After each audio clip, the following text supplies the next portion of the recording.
I think we have a dissenting vote on over there. No, it just occurred to me Oh, it's raining. that we cannot be naive about the danger that lurks. This is not a question of educating the people as to their elections. The danger that lurks is that the people who deny that Joe Biden is the legitimate president of the United States, they know for a fact that he is, but they refuse to recognize him. That's a danger that far exceeds any danger that we have ever faced before in this country. That raises the question. I mean, how Yeah, much... the demagogues should be called out too, and you should call them out if those are your representatives. And there are many to call out. Yeah. And you can go to your town halls and call them out on that. What is your evidence?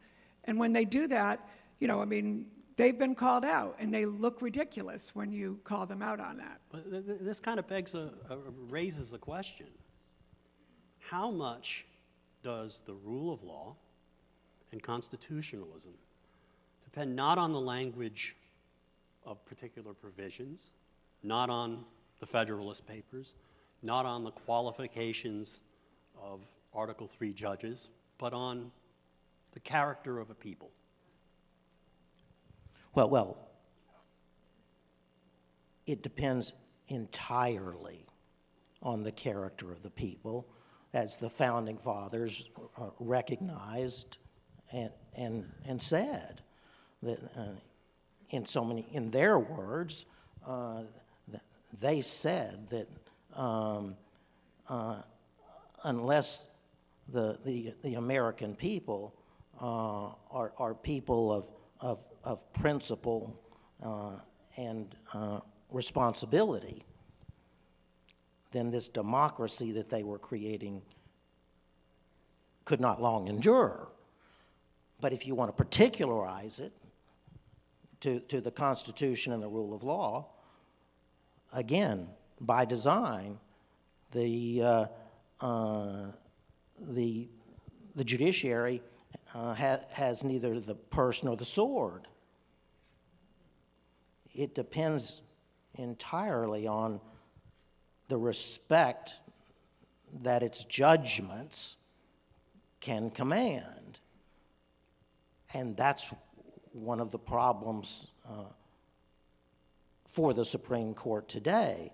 Whether correct or not, it is not commanding the respect for its judgments that is necessary in order for the Supreme Court to save the country from the perils that it faces. And then certainly the character of the leaders is so important, and that's, you know, on January 6th and leading up, the character of certain leaders.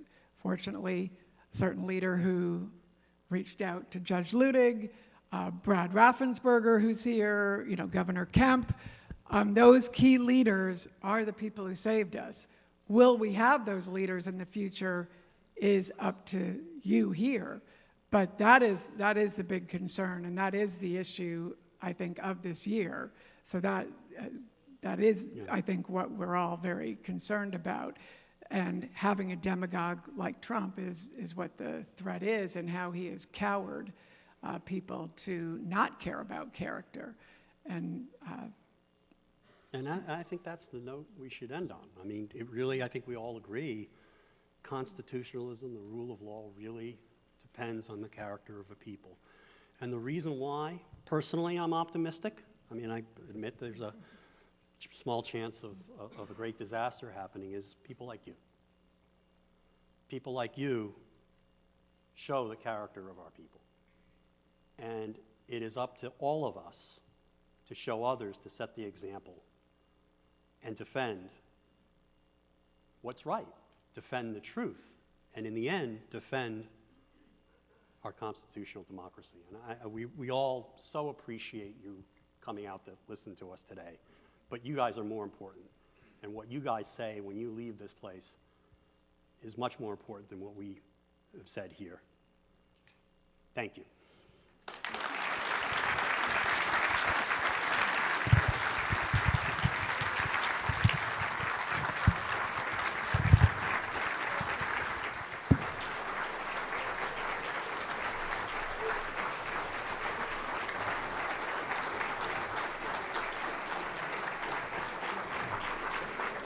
Yes, a much-deserved standing ovation for all three of them. And I just want to say, as they're making their way out, Judge Luttig in particular, just the writing and the leadership of those three, and Judge Luttig, at a time where, you know, President Trump's actions, both as president and afterwards, have raised so many questions about our Constitution, so many new challenges. The words that they have written, the courage of them to speak up on these things, it's really in dialogue with the framers, I think, and the things that they have said about our laws are going to far outlive them, and I think will be with us for a long time to come. So I just admire their leadership, and so honored to have them with us here today. It's my honor now to introduce Mr. Nate Bell, who will welcome the next group of speakers to the stage. And just let me, I'm going to go run and make sure they're here. But they are here. We'll just get them here. If you can start introducing. Well, thank you, Heath. Our next segment will be an interview covering lessons from Reagan by Megan McArdle of the Washington Post. She's a columnist there, opinion columnist, and also the author of The Upside of Down, which is kind of a pertinent title to where we all are right now, I think, in our country. But I'm here specifically because I want to talk to you about Asa Hutchinson. His record of public service is one that really began with President Reagan appointing him at 31 years old to be the U.S. Attorney for the Western District of Arkansas. He then, subsequent to that, ran for Congress, represented the 3rd District of Arkansas for a number of years. Following that, President Bush, in the wake of 9/11, selected him as Undersecretary of Homeland Security, where he was responsible for 110,000 employees, making sure that our borders were protected and that we remained safe from terrorism. But when I think about Asa Hutchinson, I think about Arkansas as an Arkansan. And following his service there at Homeland Security, he came back to Arkansas and he ran for governor. Served 2 terms there. I was fortunate to be in the legislature during part of that time and to work with him there. What I see whenever I see Asa Hutchinson is political courage. And when we think about lessons from Reagan, the one moment that I think many of us think about when we think of Reagan and courage is standing at the Berlin Wall and saying, "Mr. Gorbachev, tear down this wall." And when I think of Asa Hutchinson, the moment that I'll always remember, even after having known him for 25 years and looking at his long record of courageous public service at so many levels, is just a few months ago when he stood on a debate stage with all of his presidential candidate peers standing around him, and they stood there all succumbing to pressure from party, succumbing to pressure from all of the MAGA voters, and all of them stood there and raised their hand. But Asa stood there and he refused to raise his hand and say he'd support a convicted felon to be president of the United States. That's political courage. And that's why I'm extremely proud to introduce to principals first the 46th and the very best governor in the history of the state of Arkansas, Asa Hutchinson.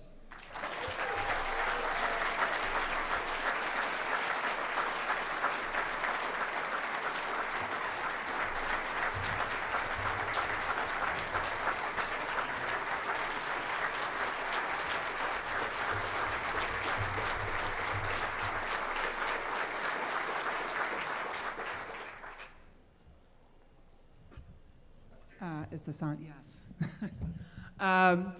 I'm Megan McCardle. I'm a columnist of the Washington Post, and very excited to be here. So, Governor, I'm going to start off by asking, you spoke a lot about Ronald Reagan during your campaign. Why? What are the lessons we should take from his leadership? Well, thank you, and it is great to be at Principles First. I just finished CNN State of the Union, so it's good to be at Principles First. But thank you for what you do, your leadership. It's encouraging to me as a candidate to be in an audience of people like Nate that believes in values and principles and in our institutions. So the question, though, about Ronald Reagan, I love. And first of all, a little bit of the history. I was a very young United States attorney. I was appointed by President Reagan at the age of 31. I was the youngest one appointed by President Reagan. And so I had a relationship with him a little bit from a distance. I was here and he was way up here. But I got to see him in the Oval Office and to visit with him. And so he's been a mentor of mine. I was his city coordinator in Bentonville, Arkansas in 1980 when he won the presidency. And so I've observed him, and I would offer 3 lessons that I see in his life that are important today. First of all, he was I call him a consistent conservative or a principled conservative. And you started whenever he was a Democrat, and he said, the Democrat Party left me. And he became a Republican because of principle. And then in 1976, of course, he took the battle to the convention.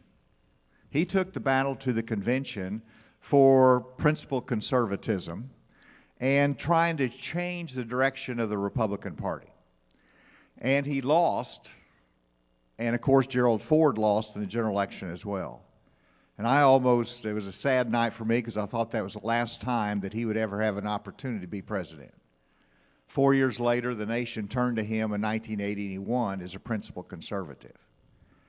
And so that is an important characteristic and lesson we see, that we need to stick with our principles even though everything else sort of comes and goes around the edges. But the second thing, when he got elected, he became a pragmatic conservative.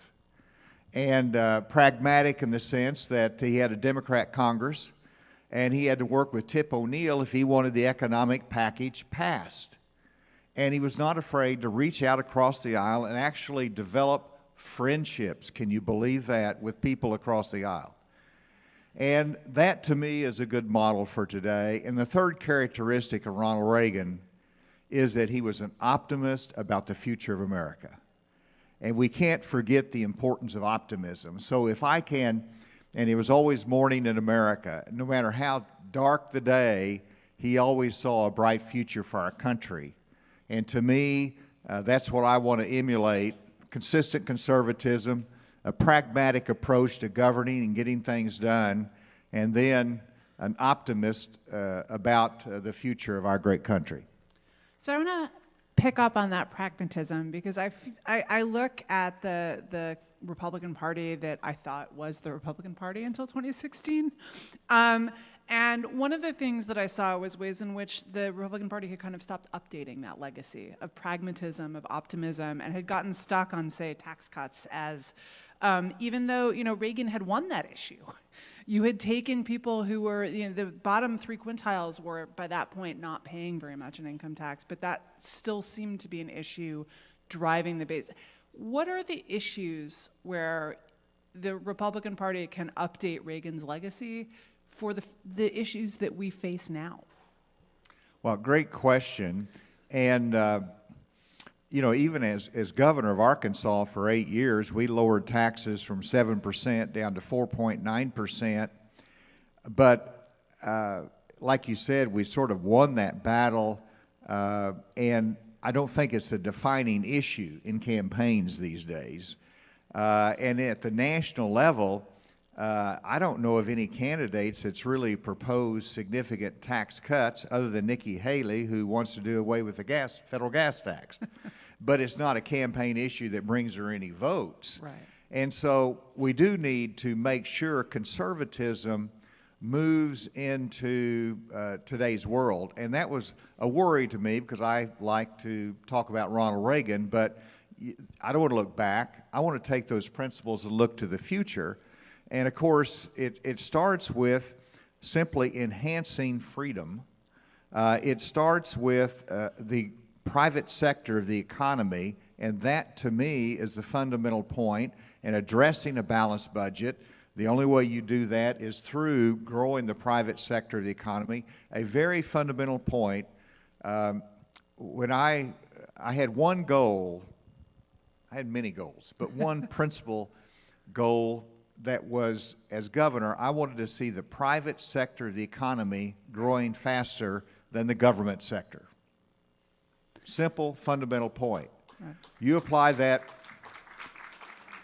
at the federal level, reduce regulations, enhance freedom, choice of businesses and making their decisions, and then you grow the private sector of the economy through production of energy, through trade, and then all of a sudden you're starting to address the debt issues that we have.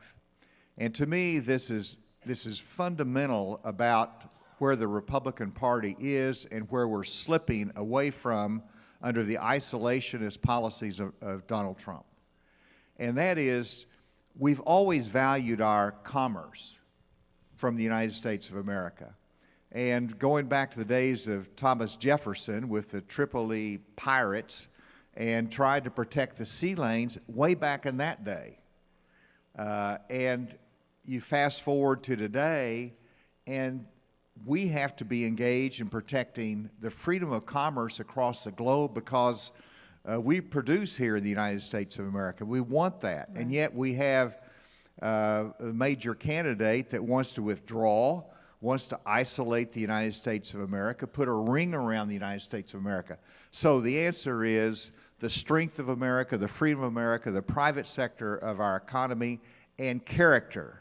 Character shouldn't be updating our party, but let me tell you, we need to be updated to say that character still counts in American politics. Bravo.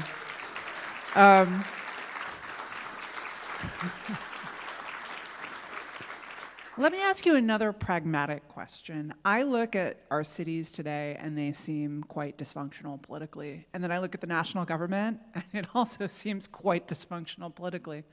And then I look at governors and I look at states and they seem to be doing pretty well. The people who are running states, regardless of what party, you look at the Democratic Party, you see pragmatic politicians who are able to build coalitions. Not always, right? And not every governor in the United States is great in either party, but even governors who are Republican governors who are famous for their culture war things, like Texas, like Florida, they're actually running their states pretty well. Why is the state level of government so much more functional than any other? And what can we take from that trying to fix those other levels of government? A friend of mine who was in the United States Senate, and I told him I was running for governor, and he said, Asa, you'll do well. He said, people vote for governor because it's somebody they want to take home to dinner. But they vote for senator for somebody they want to send out of the state to Washington, D.C. And you know, it's the closeness of the relationship that, and the expectation you get things done and you're accountable for it, I think makes all the difference for governors. You know, you make promises, this is what you want to do, you're held accountable for what you have promised and what you can succeed in. And then how you get that done obviously depends upon the makeup of the state, but even with majority Republicans in the legislature in Arkansas, you know, we worked across aisles. We were able to get things done in an agreeable fashion, even though, and we weren't drawing the fierce lines that they draw in Washington, D.C. And of course, I was in the United States Congress. I was in the United States Congress over 20 years ago, and that was the last time that we balanced the budget in our country. And how did you do that? We had a divided government. You had President Clinton and then President Bush, but President Clinton was there. You had Newt Gingrich as chairman. But in fact, I saw President Clinton the other day, and he said Newt actually wanted to get things done. Now, he's drifted a little bit, but, but you know, that concept of getting things done was with Ronald Reagan. It's a fundamental principle of governance that we have as governors of our state and state leaders. We've got to get back that to Washington, D.C. And let me tell you, I'm more frustrated than I've ever been that the world is falling apart and Congress is on a 2-week vacation. And whenever you fight for asylum reform and the president gives you asylum reform, why do you change your mind and say no? You know, whenever you want support for Israel, when you want support for Ukraine, and you want support for the border, and you get all three, why do you go home and don't get anything done? And I just blows my mind. And so it's about leadership. It's about the fundamental concept of getting things done that, to me, is both conservative and principled. So obviously one of the big issues is that partisanship is melting brains across the United States. I will say that, even if I'm sure you would be too nice to. You've gone into a lot of hostile places, and you have stood up for principle in a place with people who didn't necessarily want to hear that. What did you learn from that, and what did you find was effective, if anything, in changing minds, or at least, you know, suppressing a little bit of the Well, what is hostility? effective is being there. And, you know, I did get booed, but let me tell you, after you've been putting on a flak jacket and going in to negotiate the surrender of an armed terrorist group, getting booed a little bit is not too bad. And so that's not a problem for me. The important thing is that you've got to go and make the case. And so I actually sought venues that I could go, even though I know it would be somewhat of a hostile environment. And my view was simply that, you know, if I can win, then these are the people you've got to unite together. Now, that plan didn't work out just perfectly, but I went to Turning Point USA. And I was not well received there, perhaps, but they were young people and they needed to hear this message. And so I was there, and let me tell you, my lesson is that it was good to be there. I just came back from Washington Lee University, their mock convention that they have every 4 years for the party out of power. Incredible, incredible event. I followed Donald Trump Jr., I followed Charlie Kirk, and guess what? I made the case, and I was the only voice there that spoke out that we need to go a different direction than Donald Trump. And I had young people and parents come up to me and say, thank you, thank you, thank you for giving us. They needed to hear that alternative view. And so the lesson is, as we've got to go to difficult audiences. When I was head of the DEA, talking about drug policy, I went on Bill Maher. I went on Bill Maher and Politically Incorrect because that's the viewing audience was there. I've been on The View, and you know, it's important to have a little bit of Reagan-esque likability, and I hope I can do that. But I find you very likable. As I spoke to one audience, it was in Georgia, their convention, and it was so conservative. Or MAGA, that Governor Kemp would not even go there to the event. But I went there and I spoke, and Donald Trump was speaking a little bit later. And I was speaking to an incredible audience, and I gave my pitch, and afterwards this guy came up with a MAGA hat on, a Trump hat, and he looked at me and he said, Asa, you didn't fully persuade me, but at least I like you now. It's the first step to recovery.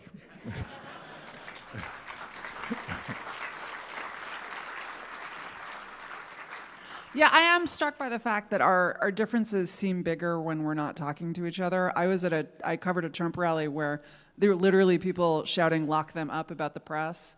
But I had gotten kind of blocked out of the press box. And at the same time, people are going, "Lock them up." And then they'd be like, "Honey, get out of the way. She's trying to get up there." Like, and help me through this packed crowd. Yeah. At the same time. And I think that, as people, we're a lot less mean than as theories. But one question that I think people were, Democrats like to call the Republican Party now a Trump personality cult. I'm not going to ask you whether or not that's fair, but I will say that it seems like there is the main issue for Republicans at this point is just Trump, not Trump.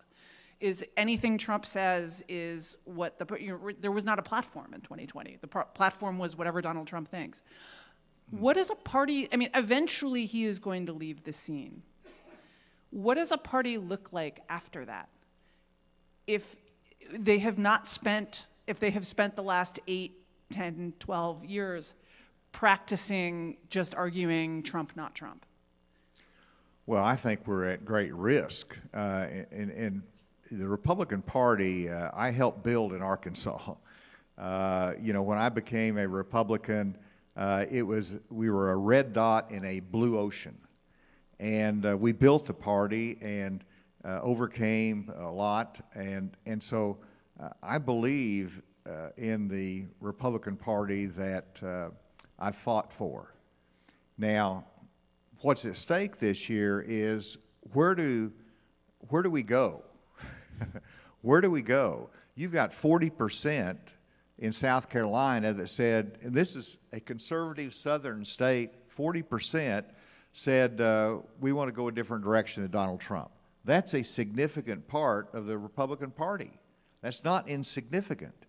And so Trump, if he moves on and captures the nomination, or you say he's going to go by the scene, how much damage is he going to do to the principles of the Republican Party over the next 4 years? Right now, he's going to make it a pro-Putin party. I'm sorry, that's not what Ronald Reagan would do.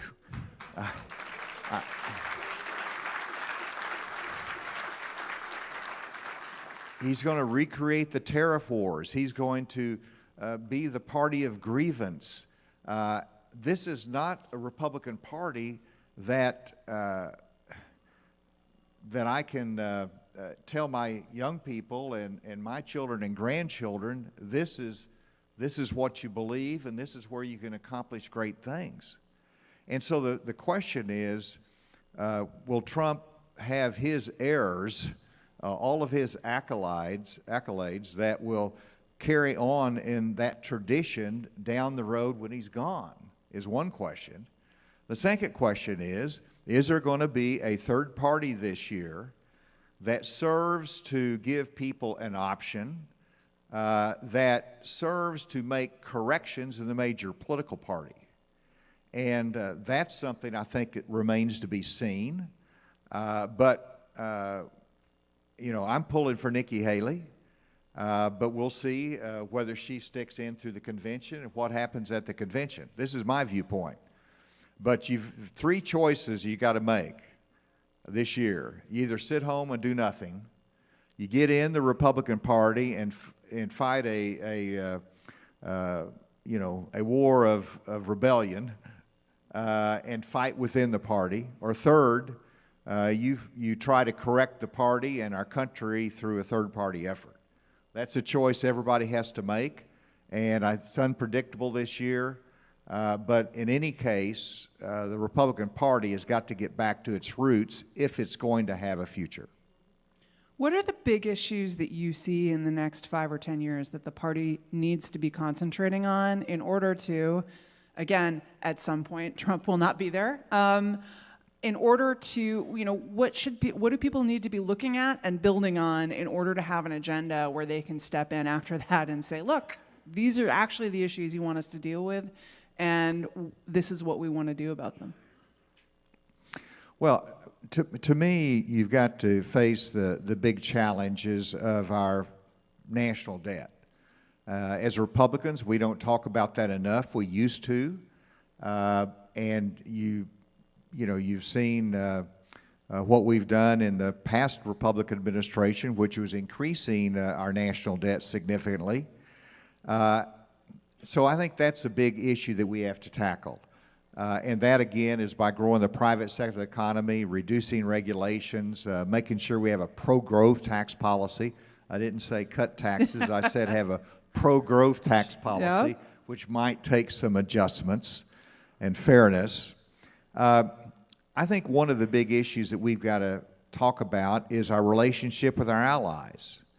Are we, you know, it's almost under Biden, you've got incompetence as the mantra of our relationship with our allies, as demonstrated by coming out of Afghanistan very unsuccessfully and betraying our allies, versus really betrayal that we see right now that is coming from Donald Trump, where he says NATO can be invaded and it's not the business of the United States of America. And I think back in 9/11, because I was there after 9/11, when we were attacked, and it's the only time that Article 5 of our NATO treaty was invoked in favor of the United States of America, that they came to our defense, and I was there and I was in Europe, and I saw them come to our defense. It was basically, what do you need us to do in the global war on terrorism that we can support the United States of America? And now they do not see the United States of America as a reliable partner. And that, to me, is unconscionable. It bothers me. These are people that are fighting for freedom and supporting democracy that have been historically aligned with the United States of America. This is, to me, a challenge and a test to the Republican Party as to where we go in the future.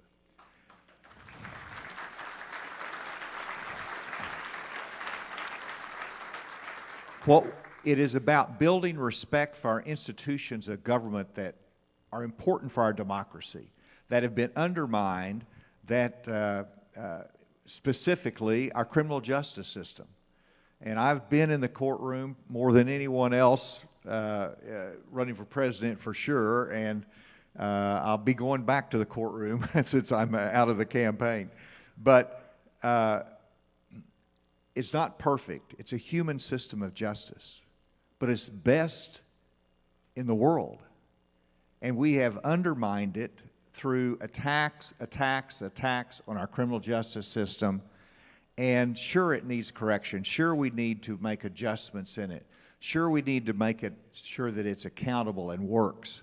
But it is important for our democracy to work and for us to be the lighthouse of freedom in the world. What separates us is the rule of law, and a challenge is for us to continue to be a party that supports the rule of law.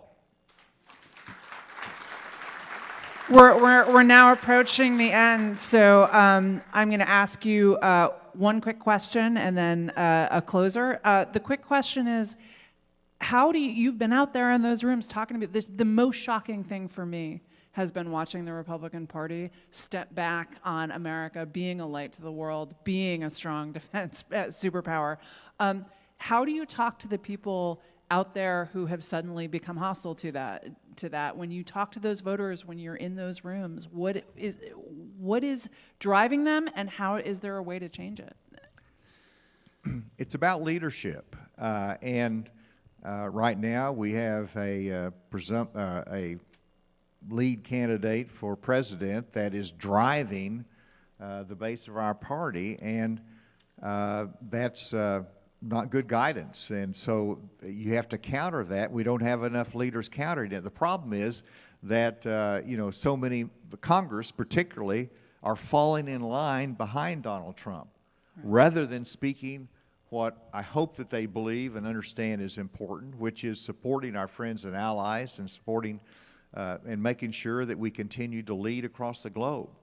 But that's been disappointing to me that Donald Trump's impact on the party has shifted it. And so what do you do to get back? You have to have the right leaders. You have to speak. You have to educate. But when I spoke to audiences, and I looked in Iowa, where they gave of their families to fight Nazi Germany, and they understand that sacrifice, and we do not have to want to retrace those steps and that sacrifice that they made. They identify with that, and so I think recalling that history and also asking the question, if we do not lead, who will lead the free world? Not anyone we want. Exactly. So the lightning round question is this the last time we've seen you running for office? What are your future plans now that you've left? Never say never, but all I can tell you is that I'm going to be engaged just like you to make sure that there is a voice of common sense conservatism and for the principles that I've articulated that I believe our party stands for. And so I'm going to be engaged. We'll see what that role is. I'm also going to go back and make a living. People think of me just in the public arena, but I've spent 25 years in the private sector, so I believe in it. I'll be doing some things there, but my voice is important. I hope to continue to have the opportunity to impact the future of our great country. Well, thank you, Governor. Thank you.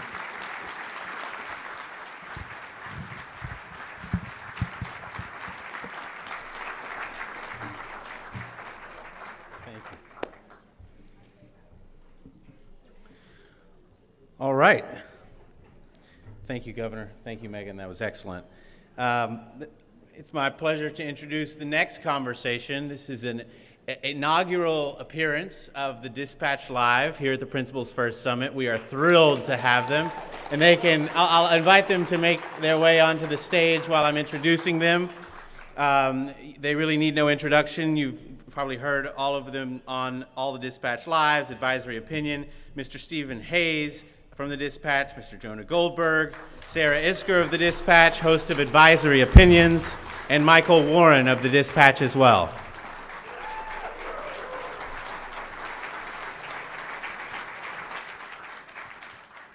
Hello, thank you guys so much for coming out on this kind of chilly Sunday here in DC.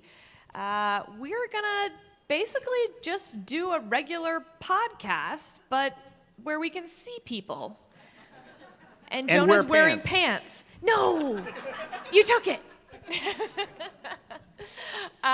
So we're gonna do some news of the day. We'll do some bigger philosophical questions, and then of course, take questions from you guys as well towards the end.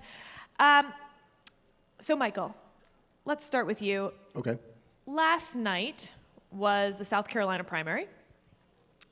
And in some ways, Nikki Haley met or even exceeded expectations. Her team internally had been saying they wanted to hit 40, and that's about where they hit, 40%. Turnout was huge. There was obviously a lot of attention on the South Carolina primary, and Donald Trump beat her by 20 points. What is a metric of success? Does South Carolina matter? Why are we still following this primary? You're asking, is the primary over, essentially? Well, I think it's over, but why are we still talking about it? Well, we're still talking about it because, despite what Team Trump wants, despite what, frankly, a lot of folks in the media are sort of encouraging through the way they cover this, Nikki Haley keeps going. She keeps running. I was there at her election night party in New Hampshire when she also lost. And you would not have known that from listening to that speech that night. And I think a couple conversations I had with folks off record around that time kind of changed my whole perception of what she was doing. She seems to be sort of in this as long as there are people who are willing to give her money. There's been a huge amount of small dollar donations to her. And as long as she continues to put up, what she got, 39.5%, maybe 40% in South Carolina. On the one hand, it's an embarrassment, right? She was the governor, two-term governor of the state, and she couldn't even get 40% in a Republican primary. On the other hand, if you look at it the way that her team is pushing the argument, this is Donald Trump is an incumbent, and he couldn't even quite get more than 60% of the vote in South Carolina. So it depends on how you want to look at it. I think the fact that she is continuing to run speaks to a frustration within the Republican Party, that there are Republicans out there, it may not be 40%, it may be closer to 30, 35%, who do not want Donald Trump to be the nominee.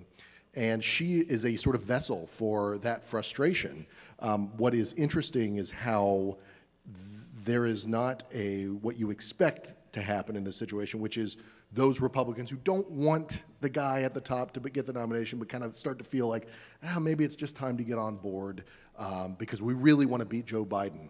If you look at the exit poll data, if you look at what polling has said among the people who support Nikki Haley, that's not why they're supporting. That's not what they're interested in at this point. They are sort of fighting for something more fundamental about the party, who's going to be the standard bearer, and Haley is the beneficiary of that kind of frustration. Trump is just different, and I think it's different this time too. Is she on track to win any states on Super Tuesday? Probably not, although one state I've been told to watch is Virginia. I'm very skeptical she can win, but Vermont is another state that somebody's mentioned to me. She's got the support Also of Phil begins Scott. with V? Yeah, exactly. We're going to go alphabetical backward through all the states. So Okay. it's slim pickings, but she doesn't seem to be in this she won't say this explicitly, to win states necessarily. She's sort of leading a rump movement within the Republican Party that everybody else says, shouldn't exist or needs to get on board. And that's, from a journalist's perspective, that's interesting to me. Jonah, let's talk about that rumpiness a little. Let's talk about your rump. He prefers a remnant. But. Anybody who wants to leave, go ahead. It's fine. This is why this is audio only. If you look at the two parties, the percentage of Republicans who are happy with Donald Trump as their nominee is much higher than the percentage of Democrats who are happy with Joe Biden as their nominee. And yet, it feels like we focus a lot more on the Republican side and the fight between Nikki Haley and Donald Trump than we do between Dean Phillips, for instance, and Joe Biden, or, fill in your avatar on the left, perhaps, if Dean Phillips isn't quite the same as a Nikki Haley, I think. But even in the media, it seems like we're focused on the fight for the soul of the Republican Party and what Nikki Haley represents of this rump movement, when in fact, again, compared to the other political party, Republicans are pretty happy with the presumptive nominee. So, again, why do we keep talking about the Republican primary? Well, first of all, what else are you going to talk about? But no, look, I agree with that, and I think there are a bunch of different reasons for it. I think there's the fact that while there's a lot of, we've been saying this for a while now, that the asymmetry between the two parties is that a lot of Republican elites don't want Donald Trump to be the nominee, but Republican rank and file do. It's the reverse on the Democratic side, where the Democratic elites want Biden to be the nominee, but the rank and file don't. And that's just weird. But there's also this thing where even if there's a lot of dissatisfaction with Biden, not counting the anti-Israel stuff, right? But even though there's a lot of dissatisfaction with Biden, there's not hatred of Biden. There's not, this is one of the reasons why Biden is in a bit of a pickle, is that he's not exotic in any way. And that's why books about Biden either haven't been written or haven't sold, right? Because you could scare people about Barack Obama, this guy with the middle name Hussein, and he comes out of nowhere and all that kind of stuff. And, and Hillary Clinton had hooves or whatever. But Joe Biden has been a ward-healing hack for 50 years. And so he's a known quantity. He doesn't scare anybody. He doesn't enthrall anybody. And so I think that there's just, when you also realize how much of the mainstream media is in the same sort of bubble, there's a general comfort with saying it's a problem that he's so old, but what are you going to do about it? Meanwhile, the fight on the Republican side is straight up interesting. And Trump has, one of the reasons why we have Trump is Because first of all, one of you people made a wish on a monkey paw by accident and screwed the entire world. But part of it is that the media is enthralled to the guy. I mean, like, there was my friend Rich Lowry points to this all the time. You know, it's like during the 2016 campaign, there was a moment when there was a camera on an empty podium waiting for Trump to show up to it, while there were other presidential candidates actually giving speeches. I believe I worked for one of them. That's right, yeah. And so, like, it's just compelling television for all sorts of terrible reasons and understandable reasons, and I think that that's part of it. And so all I can say is part of it is the entertainment aspect of these things is what it is, and we're not going to get around it. And I do think just simply on the merits, the Republican story is a more interesting story. What it says about the conservative movement, what it says about contemporary politics, and you know, it was interesting. I was on, for reasons having to do with Original Sin, I was on CNN last night, and for 6 hours, and a bunch of people were really surprised that the returns in Northern Virginia said that about half of Nikki Haley's voters thought Trump could beat Biden. And everyone's like, that doesn't make sense because she was running on this electability thing, and that's why people are voting for Nikki Haley. It's like, no. That's the argument that Nikki Haley makes to win over new Republican voter, new supporters. It does not surprise me in the slightest that half of Nikki Haley's supporters think Trump can beat Biden. That's why they want her to be the nominee, because they don't want Trump to win. And, you know, and that's a big, there are a lot of conservatives, not enough, but there are a lot of conservatives who care more about, like, either conservatism or the country than they care about the Republican Party. And if that's how you feel, you would vote for Nikki Haley over Donald Trump because that's where your priorities are. And the fact that she could beat Biden is an argument you make to your uncle to persuade them to vote with you. It's not the reason why a lot of people who are actually showing up and volunteering and putting time and resources behind it are doing it. They're doing it because they actually think it's important for the country or for the cause to get Trump out of the picture. Can I push back on the premise of your question? First of all, it's wonderful to be here. Congrats to Heath. Glad you all are here. We're excited to be here with you. Second, it's nice to hear you actually speak. Last night on the CNN panel, the panel was about as big as the assembled crowd here, so you didn't get to speak very much. Third, I disagree with the premise of the question. I don't think this is a competitive primary. I don't think Nikki Haley is going to win. I don't think she's going to be the Republican nominee.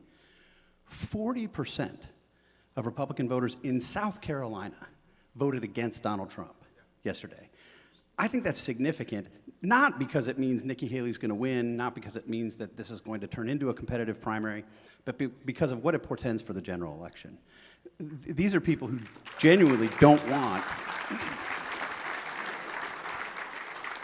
they don't want to support Donald Trump. The number of Haley voters of that 40% who said they would be dissatisfied if Donald Trump were the Republican nominee was 82%. If I'm not mistaken. Now, some of them will come home, right? Some of them will come home to Donald Trump, but not everybody. We can't look at this like this is a typical election. You're talking about people coming home for purely partisan reasons to someone who plotted a soft coup. I think the rules are different. I think this is different this time, and you know, I think it tells us as much about what might happen with a potential third party entrant in this race, tells us something about the unstable nature of the two major political party candidates, and in particular, it tells us something about the way in which even a party that has been sort of captured by Donald Trump and whom he controls the levers of power doesn't like the guy. So I have, though, a question about Nikki Haley's path. And I don't mean necessarily a path to the nomination, but the path that we're on, whatever that path may be. Because normally, someone stays in the race like this, it doesn't really matter. The Trump person will get the number of delegates they need, and the Nikki person will stay in the race, collecting the ire of the Trump people, yada, yada, yada. and then we head to the convention. But there's a few things that are going to happen potentially between now and the convention, or now even and the majority of delegates being awarded. Donald Trump is set to start his trial in New York on March 25th. We're waiting on the Supreme Court, one, on the 14th Amendment, Section 3 disqualification question. I don't think that's going to actually turn out to be very relevant in the grand scheme of things. But on the question of whether the Supreme Court will hold off on Trump's federal January 6th trial, and the question of how much, if any, immunity a former president has for criminal prosecution, we may find out tomorrow at 9:30 in the morning. We'll see. Mike's so excited. We're finding things out early in the week as opposed to the end of the week. It's definitely going to be Friday. And I'm curious, Steve, how you see the politics and the media narrative and the Republican primary electorate changing if they're both still in the race as that's going on. Because on the one hand, I think it's very easy to say, aha, this could be a turning point moment, and Nikki Haley suddenly becomes a much more interesting, viable option if Donald Trump is, convicted after a one-week trial in New York State. On the other hand, that's the opposite of what we've seen so far about Donald Trump's legal problems, and if in fact it will be really bad for Nikki Haley, politically, her future, if she's still in the race, looking like she's criticizing Donald Trump, who's being attacked by an elected partisan Democratic district attorney. Yeah, I mean, that's a great question. Let me answer it sort of directly at the outset. I don't know. I think most people who So anyway, Mike. Most people who do what we do for a living, reporting, commentary, analysis, what have you, that should be the answer. When you hear people ask questions about what's going to happen between now and November, given all of the variables you just cited, and let me say, there are 20 that you didn't cite because we're not talking about Joe Biden's age, and we're not talking. There the are all asteroid sorts that of could hit variables. the Earth any day now. And There are put a very so specific- many variables at play that I think it is just almost impossible to draw straight line projections. But having caveated that way, look, I think people who are waiting for sort of the one moment that brings down Donald Trump are likely to be waiting for a while. We have thought this, and I'm part of the we here. We have thought this for a long time. No, you can't instigate an attack on the U.S. Capitol to try to steal an election after booting your Secretary of Defense and Attorney General. Maybe you can. Maybe you can. So I don't think it's wise or helpful to look at sort of this potential moment or wait for such a moment. And I don't think it's likely to work to Nikki Haley's benefit if it happens. The Republican Party is a Trumpy party right now. Having said that, the problem with the analysis of the indictments fueling Donald Trump's rise in the Republican primary, which has become this sort of piece of conventional wisdom that everybody just kind of cites without thinking about it, I think. Surely they contributed to his recovery, his post-January 6th recovery. But the biggest problem there was that his opponents didn't make anything of the fact that he was indicted again and again and again, and that there is significant substantive evidence that he's guilty of the things he's charged with. They instead chose to make his case for him. No, this is all Joe Biden and the corrupt DOJ, and this is terrible. Trump just sat back and said, yeah, what they said. I don't think that's likely to happen in this case. And we've already seen this with the judgments on E. Jean Carroll, where Nikki Haley, sort of surprisingly to me, honestly, turned and said, well, I think this was the evidence, right? I think she would be likely to make such an argument again. I don't think this is going to turn the election, but it'll be interesting if you have a Republican or some Republicans who are willing to actually say, take a minute and look at the evidence here. So I don't want to reject the premise of the question because I think it was a very good question. I just want to, I want to reject the premise of our reality at this given juncture. one of my favorite lines is from Alexander Solzhenitsyn, where he says, you can resolve to live your life in integrity by simply saying, let the lie come into the world, let it even triumph, but not through me, right? And so this is just the idea that you do right, and you say right, and you speak the truth, and you act in a way as if acting the right way will matter eventually. That's what Alexei Navalny's wife needs to do now, even if it might be 20 years before there's any payoff, right? That's what Václav Havel did. Again, I'm not trying to say that we're all dissidents and all that kind of stuff, but that principle, if it applies to people who can be put in jail and murdered and tortured and put to death, it should apply to people who live fairly comfortable lives and care about their country. And if the consequences are going to be less than what Viktor Navalny went through, it should be easier to resolve to live that way, not harder. And I don't know exactly, full disclosure, my wife worked for Nikki Haley. I like Nikki.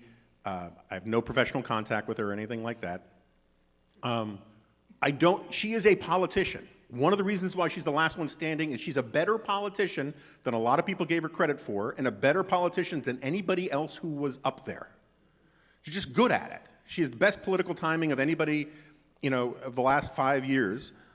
She was the only one to get out of the Trump administration of a major official level with her reputation enhanced both with critics of Trump and opponents of Trump, which is hard, right? So I don't know. She could end up disappointing us. She could end up having some full-throated endorsement of Trump. I don't know. I don't think that's going to happen. I don't think she's going to be the VP. But the reason why I'm rooting for her now is that she is doing this stuff as if it might matter. She's saying what needs to be said because it's the truth and it might matter. She is helping people give permission. She's giving permission to a large chunk of right-of-center people to say, yeah, I'm okay calling myself a Republican or voting Republican, but not for that guy and not what he represents. And one of the reasons why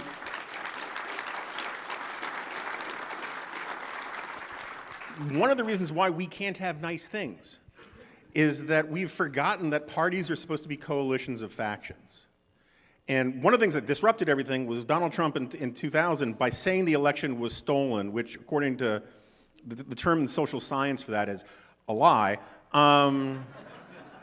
he short-circuited the normal process, which says that the losing faction had its shot and the alternative faction gets its shot. Reagan runs in '76, loses to the Ford guys, but then it's his term. The Goldwater people, in 1960 supported Nixon. Goldwater gives this famous speech, grow up, conservatives, whatever. Nixon loses, and then the Goldwaterites get their turn. That's the way it's supposed to work. And Trump said, no, no, no, I didn't really lose, I get another shot. What Nikki is doing is she's setting up a situation where there's a faction of the GOP, not a majority faction, but a significant faction of the GOP that simply gets to say, I told you so, enough of this garbage, it's our turn next. And if you don't believe, if you reject the incandescently un-American, unpatriotic framing that the country will be over if Joe Biden gets reelected, you can talk about the long-term health of the Republican Party without, being a cuck or something, right? You're just talking about, yeah, it'll suck if the Democrats are in again. I don't think Joe Biden's done a good job. But, how does the Republican Party rebuild? How does it fit right itself? And the way you do it is you build up a faction of the GOP that is, for want of a better word, sane. And so I encourage her. It may just be a Mr. Smith goes to Washington thing. And remember, when Mr. Smith goes to Washington, he has this filibuster that goes on and on and on and on, and it looks like a lost cause for him, right? He's saying it's a lost cause, but he's just doing right because he thinks doing right should matter in and of itself. And then the pressure of that causes, Claude Rains, I think it was, just to cave. We don't know that. Trust me, Donald Trump is not Claude Rains. He is not going to be overcome with guilt about all the bad things that he's done, but that's good for America. that's good for the Republican Party, and even if she loses, that's okay. You know, T.S. Eliot was right. There's no such thing as a truly lost cause because there's no such thing as a truly won cause. The cause endures as long as you're willing to fight for it and speak the truth about it.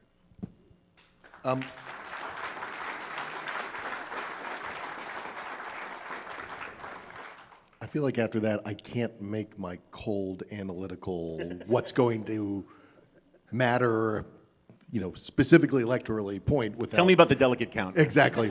Just without sounding like a total downer. No, but I do think analytically, if you look at what's happening... So I've been watching how Trump Republicans are dealing with Nikki Haley's annoying persistence to keep running despite the fact that she has no chance to win the nomination. And the reaction, I think, J.D. Vance tweeted yesterday something to the effect of, she is helping Joe Biden win by staying in. So this seems to me, this will be the basis as long as she is in, and if Donald Trump loses in the general election, she's going to get a lot of the blame from Trump Republicans, no matter what she does. Even if she drops out and she doesn't say anything for the rest of the year, I think they're laying the groundwork for that. And what I think is interesting, and what I'm going to be watching for, are those Republican voters who really do stay home in the general election. And the Trump folks will blame Nikki Haley, probably blame those people, right, for not coming out. But this is what is interesting, is that we have gotten past a point, I believe, if you trust what the polling says on this, where a critical mass of disaffected Republican primary voters come home. And I think that is what should be very alarming for the Trump folks, is that they're not going to be able to count on as many Republicans as they have been used to. And as when Mitt Romney annoyed the social conservatives, they came home. When John McCain annoyed everybody else in the Republican Party, Republicans came home to vote for him, and so on and so forth. I think that's a real concern, and that's not really Nikki Haley's fault. I mean, again, I keep going back to the fact that she's getting 40% in South Carolina. She's getting a bunch of donations from Republican people across the country who are telling her keep going. What is she supposed to do, and except to give voice to those people? And whether she runs as a no labels candidate, there's been some chatter about that. I don't know whatever it is. I mean, the Trump folks have a real electoral problem, and unless they really do think that losing is better than winning, which there's some evidence that maybe that Trump adjacent Republicans like losing, because then they can complain about something. I think they're not seeing the bigger picture here, and they're already laying the groundwork for the blame game. Which I don't know, just to me tells me that there's something more to Nikki Haley than just she's not leaving. She's when she's supposed to. On the other hand, Trump is up 8 points in Georgia against Joe Biden, leading overall national polls, outside the margin of error against Joe Biden, and you may, in a poll, ask Haley voters in South Carolina in the heat of a primary whether they're satisfied with Donald Trump as the nominee, and of course they're going to say no. But I can't think of any Republican voters who I've talked to who support Nikki Haley who aren't also going to say that they prefer Donald Trump over Joe Biden.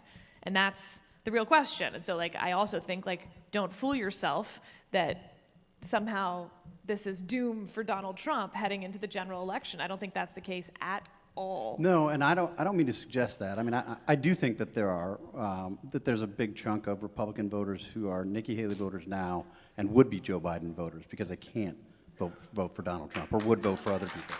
But to your point more broadly, Joe Biden is in a world of hurt right now. I mean, people who think that Donald Trump can't win are crazy. Joe Biden's approval rating is 39%. It's literally never been the case that an incumbent president's been reelected with 39% approval. Never, ever. Hasn't happened. If he doesn't get to 48, 49 in approval rating, I don't think he's a very competitive candidate, to be honest. And when you look at polling about concerns about his age and mental acuity, 76% of Americans have either somewhat or strong concerns about his ability to do the job. And I guess, Sarah, if I can steal the mic and ask you a question. If you're running, let's say you're running Joe Biden's campaign right now, you have 3/4 of the country, Republicans and Democrats, concerned that you can't do the job, but you're committed to staying in through the election. What do you do as an ex-politico? I mean, we're very grateful that you're now on our side of things. What advice do you give him? Because it seems to me, you hear Nate Silver had a really interesting column suggesting that what he really needs to do is do a lot of interviews, put himself out there. That's one possible solution, but I think we all can understand how that might go wrong. You're in charge. What do you do? So this is why I'm no longer a political operative, because my advice in this situation is not going to be well received by my principal, but I really pride myself on being the asshole in the room. We love you. We love you for that. Yeah. She's good at that. You can ask David French in 2016. That's how I met David French. They invited a bunch of consultants up to meet with him about running for president as a third-party candidate, and everyone around the room is telling him how great it's going to be and what an important difference he can make, and then it gets to me, and I was like, do you think winning 5%, and that would be an outrageous success given where we are, how much money you have, and that nobody knows who you are, do you think winning 5% and having your life torn apart sounds fun? And all these other people were like, oh my God. So here's what I would tell Joe Biden. Part of the reason that number is high and keeps creeping higher and actually is affecting your numbers against Donald Trump almost more than it should is because of who your vice president is as well. Because they're looking at her, and it's like the best insurance policy of having Joe Biden as president, is that people really, really also don't want her. So what I would say is, sir, with all due respect, everyone knows the answer to this question, which is you have to go out and do all these interviews, and you have to put yourself out there. And I believe that there's almost a no-win situation here, because you could do 6 great interviews and then you have a gaffe in the 7th, and that's the only one anyone will know you did. That's a bummer. So you don't have to bat 1,000, but you're gonna have to come pretty close, and you and I both know that that's very unlikely. But it is also the only way. And sir, honestly, if you can't convince the American people that you can do the job, then maybe we're having the wrong conversation. But what we can't do is keep you in a bunker, frankly, like you did in 2020. That was a fluke event that allowed us to win that way. And people didn't know your vice president very well. And unfortunately, we're just in a situation where the choice might be, we try our best, we do everything we can. We should do it between now and June, before the convention, because there's a lot of timing issues here. And if it doesn't work out, it doesn't work out. You got to be president for 4 years, and then I would be fired. So I'll steal the mic from Steve, stealing the mic from you.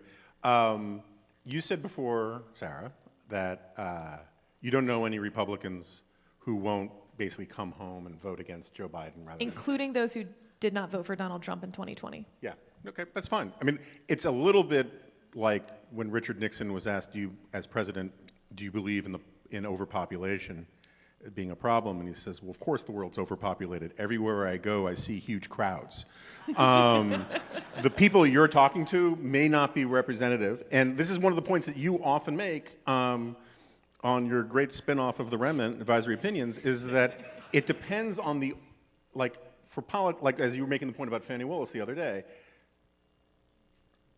for her audience, she had a good week the other week. For Republicans, for Fox viewers, she had a disaster of a week, but she doesn't give a rat's ass about Fox viewers, right? My understanding, and Whit Ayers has made this point a bunch of times, that you need basically 90% of Republicans as a base in a general election to get reelected, and then you got to win over a significant slice of independents. It seems to me that even if all the people you know return to voting Republican, that's sort of priced in about what he needs as a floor, right? Witt is wrong. Okay. Witt is wrong because of the realignment going on. That was true in 2008 and 2012. And the number isn't dramatically different, but the number is shifting as the realignment between the two parties happens. And so Donald Trump is actually getting more 2020 Democrats than a Republican in 2012 could have ever hoped to get. As those two parties shift, the Republican And Party... Biden's getting more 2020 Republicans than... Correct. Yeah. And so it's almost impossible to use that 90% number anymore because it's happening so quickly. Looking back at how someone voted just 4 years ago, it's, you know, looking back into the dinosaur age at this point. So I just think that's not correct. And I make the Nikki Haley point, not that like my polling, my focus group is somehow a representative sample, but rather that there's somehow this, I think, very incorrect assumption that no Nikki Haley voters would ever vote for Donald Trump, or all of the never Trump people will never vote for Donald Trump. And in fact, you know, remember that that was supposed to be the case in 2016, and the never Trump part of the Republican Party was between 2 and 5%. In 2020, because of the shift in COVID, it probably stayed around there, maybe shrunk a little. All I'm saying is that 2 and 5%. Yeah, so I mean, and so this brings me back to Steve's point earlier about saying I don't know. We've talked a lot off microphone about how all of these rules that we grew up with no longer apply, right? I mean, the biggest one right now is, for most of our lives, Tip O'Neill's maxim that all politics is local was a serious thing. Yes. And that's just gone. Yep. All politics is national now. And like dog catcher races, it's like you have to talk about how much you like Trump and how you watch Fox and Friends every morning and all that kind of stuff. No more woke dog catchers. Yeah. And Finally. And so, and you can do this about a dozen different things, and that were used to be pretty solid rules of American politics. And so I'm left saying it's just very hard to score. I agree with you. There's no way that 40% Nikki number, which is now pretty constant over 3 primaries, stays anywhere close to 40%. But 10%? But if it stays at 10, I hear you. 10% could be a big problem. And so, but the thing, on the flip side, just to throw cold and water. when Nikki Haley makes the case that Donald Trump is better than, not endorses Donald Trump per se, but makes the case that in a binary choice between Donald Trump and Joe Biden, that Joe Biden is electing Kamala Harris, that they simply cannot run the country. Right. That's when I have to find a new part of my body to start cutting myself again. But,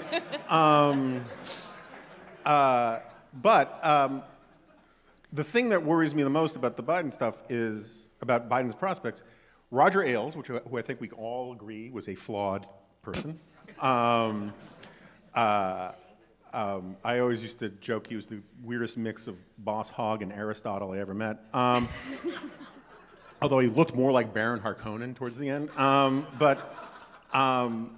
You know, when he would consult about television stations, he would drop into some local market, go to his hotel room, turn on the TV, and turn off the volume.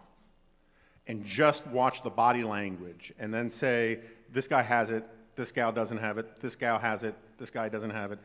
Purely on that. And that's how he ran the network in a large respect. He didn't care about the words. That's how you got your job, right? Pretty much. They called you Jonah Eye Candy. And He was losing it in those years.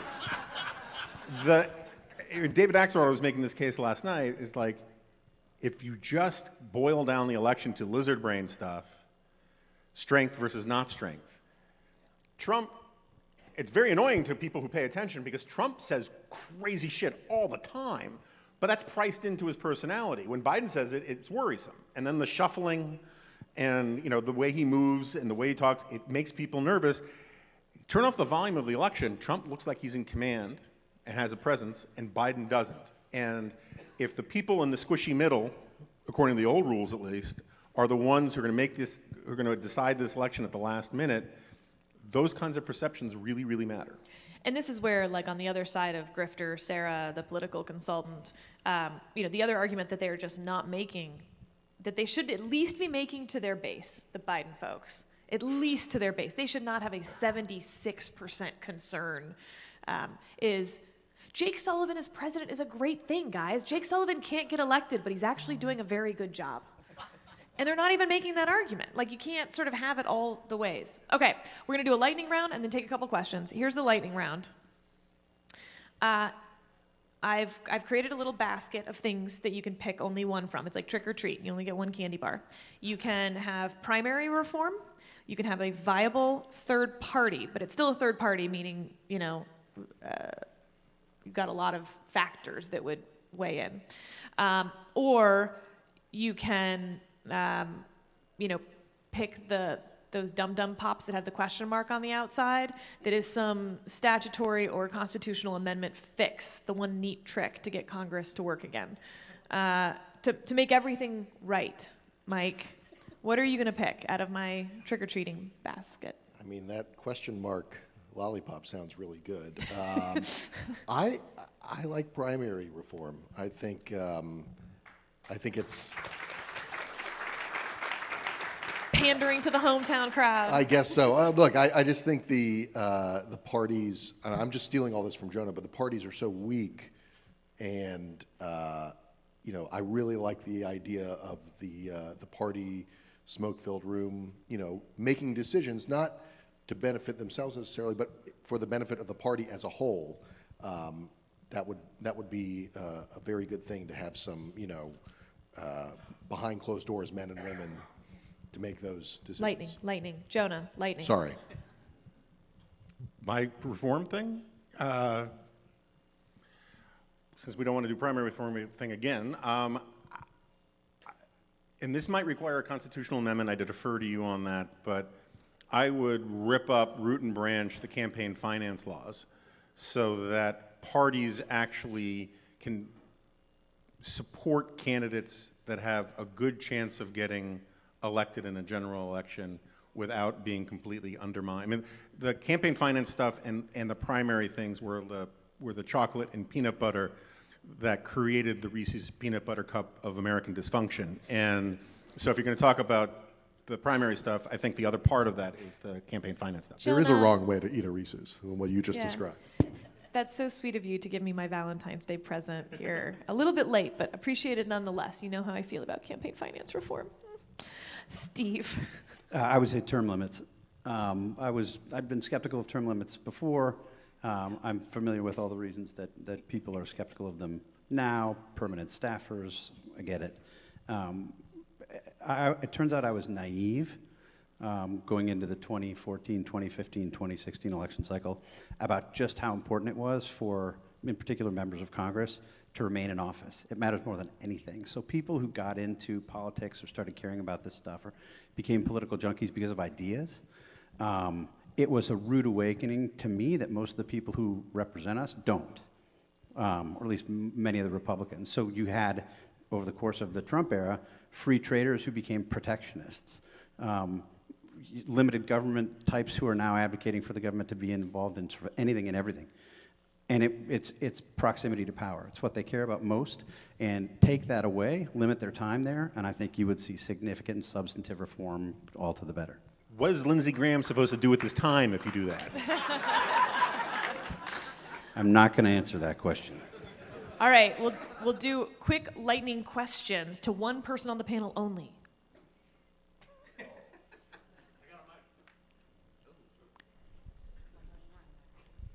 I will pose it to you at the end. I'm Mike Nelson. I'm a physicist, an optimist, and a technology policy wonk. And I was so excited on the first panel, the first speaker said that America's superpower is inspiration. If you were Joe Biden's speechwriter or Nikki Haley's speechwriter and wanted them to push one far-ranging visionary tech policy project like the Moonshot or the Human Genome Initiative, what would it be? I love that question. Yeah, it is a great question. And of the four, you probably picked the worst person to answer. Like, the inside joke at the dispatch is that I'm the CTO, because I'm the one who takes my phone to my 7-year-old and says, can you help me get this unlocked? Look, I mean, I'll answer your question the broadest possible way. What we've seen from technology, all sorts of problems. We can document the problems, the media focuses on the problems, everybody talks about the problems, particularly of late. But if you look at the kind of arguments that technology accelerationists make about the benefits to mankind that we've seen from technology, many of them actually chronicled in Jonah's, I hate to give Jonah a plug, but his phenomenal book, Suicide of the West, talks about that kind of progress. Technology is at the heart of it. It's always been at the heart of it, and it will be at the heart of it today more than it ever has been before. Stipulating that there are problems you have to work through, and so I wouldn't pick one, I'm sorry. Okay. Yes.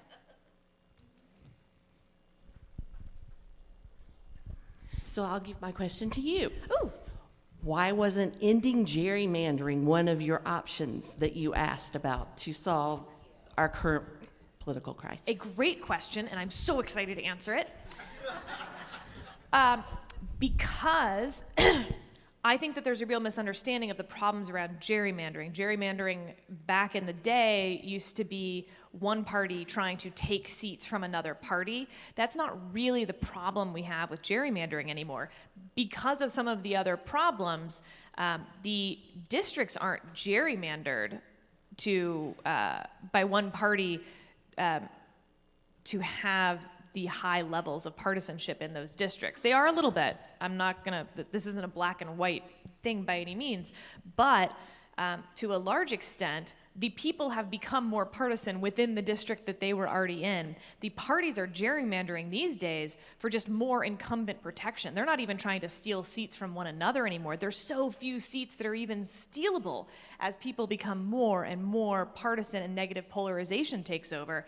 I think if tomorrow you drew a bunch of just, districts that looked like, Nebraska and Iowa in the middle of the country, just a bunch of square, boxes, it would not particularly help the problem because it's the voters in the boxes that seem to be the problem and hating the other side so much that they'll change their political opinions as long as it's owning the fill in the blank other side. So again, this isn't like gerrymandering would do nothing. I'm all for fixing that, but we've also seen in a lot of these states that try to have independent commissions, it also doesn't help. So I haven't also seen a solution to gerrymandering. Virginia tried to have an independent commission, didn't work. New York, all of these other states that have tried it, the independent commissions just get captured too.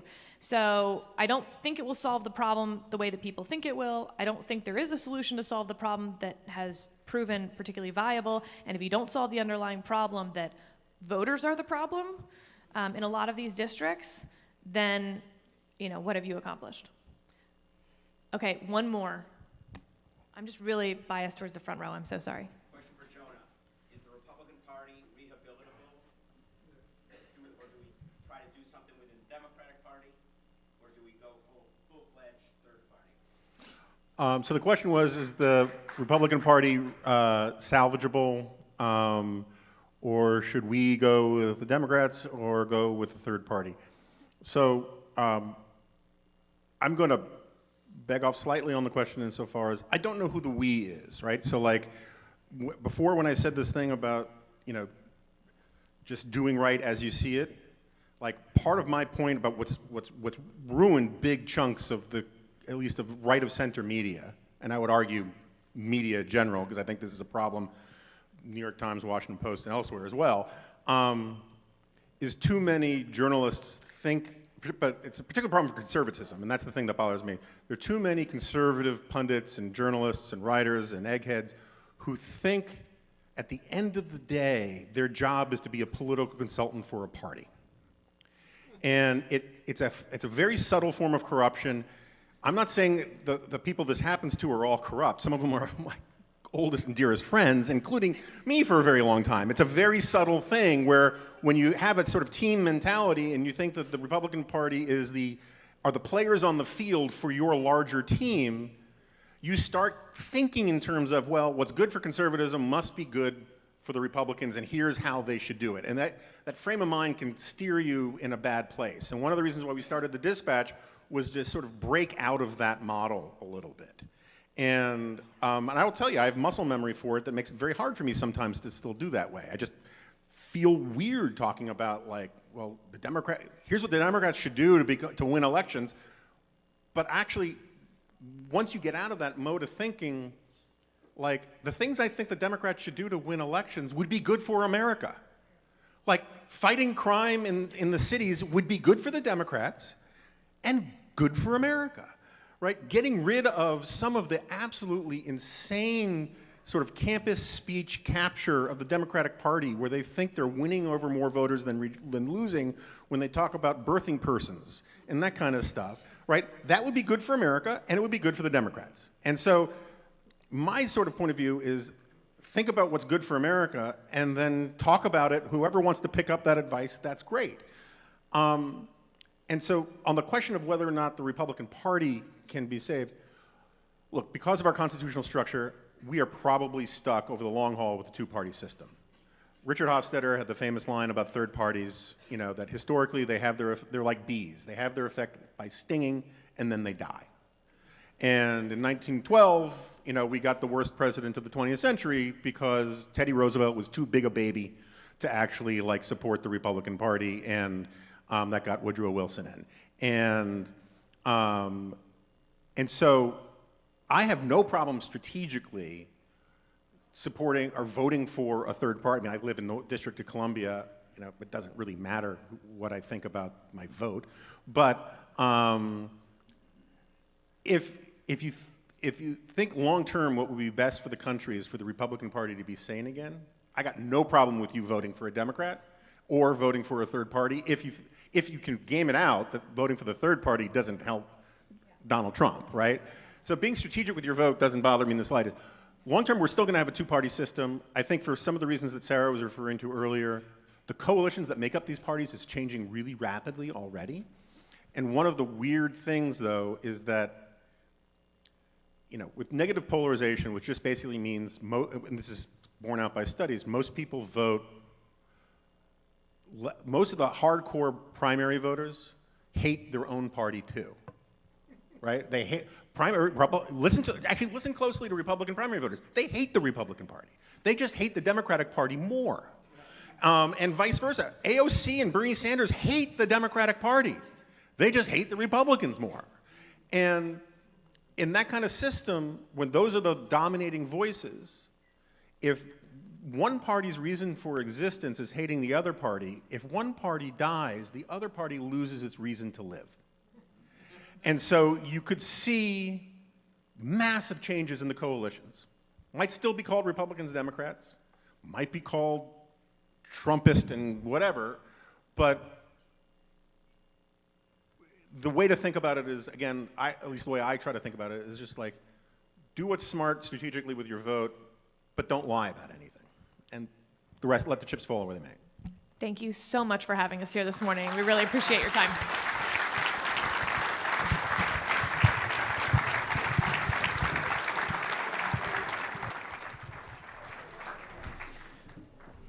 All right. We will keep rolling right along here. Thank you. This is the 11:50 a.m. panel. It's my pleasure to introduce, and while I'm introducing them, I'll invite them to make their way onto the stage. This panel is titled Combating Illiberalism in America, focused on the illiberal threats here in the United States and how we can address them. We are honored today to have Mr. Joe Walsh, former member of Congress and host of the popular White Flag podcast. There he is. Mr. Curtis Chang of Redeeming Babel, Miss Amanda Carpenter from Protect Democracy, and Sophia Nelson. Sophia Nelson is the author of E Pluribus One, Reclaiming Our Founders' Vision for a United America. And we are delighted to have them here today. Thanks.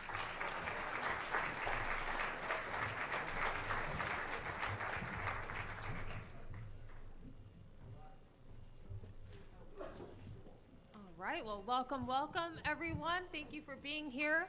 I have a little bit of a change up for this panel today. I got here and was told that I was moderating, which I'd be normally very happy to do, but I've had a terrible ear infection that has turned into something where I don't have any hearing in one of my ears. And so I'm going to turn it over to Sophia to lead the panel for me today, and I thank you very much for stepping in. Good afternoon. Come on, y'all can do better than that. Good afternoon. All right. Listen, this is an important panel because we're going to get into the intersection of DEI, speech, religion, liberalism, our freedoms. It's a lot to unpack in our time. And I would like to set the table for you. One of the other hats that I wear is as a college professor. And I had a firsthand experience with this. If you have your phone, Google it, because I'm not going to get into the details, but I actually know what it's like to be protested, petitioned off, heckled off of a college campus for a tweet that I sent asking a question about a comic book character. I swear to God, you can't make this up.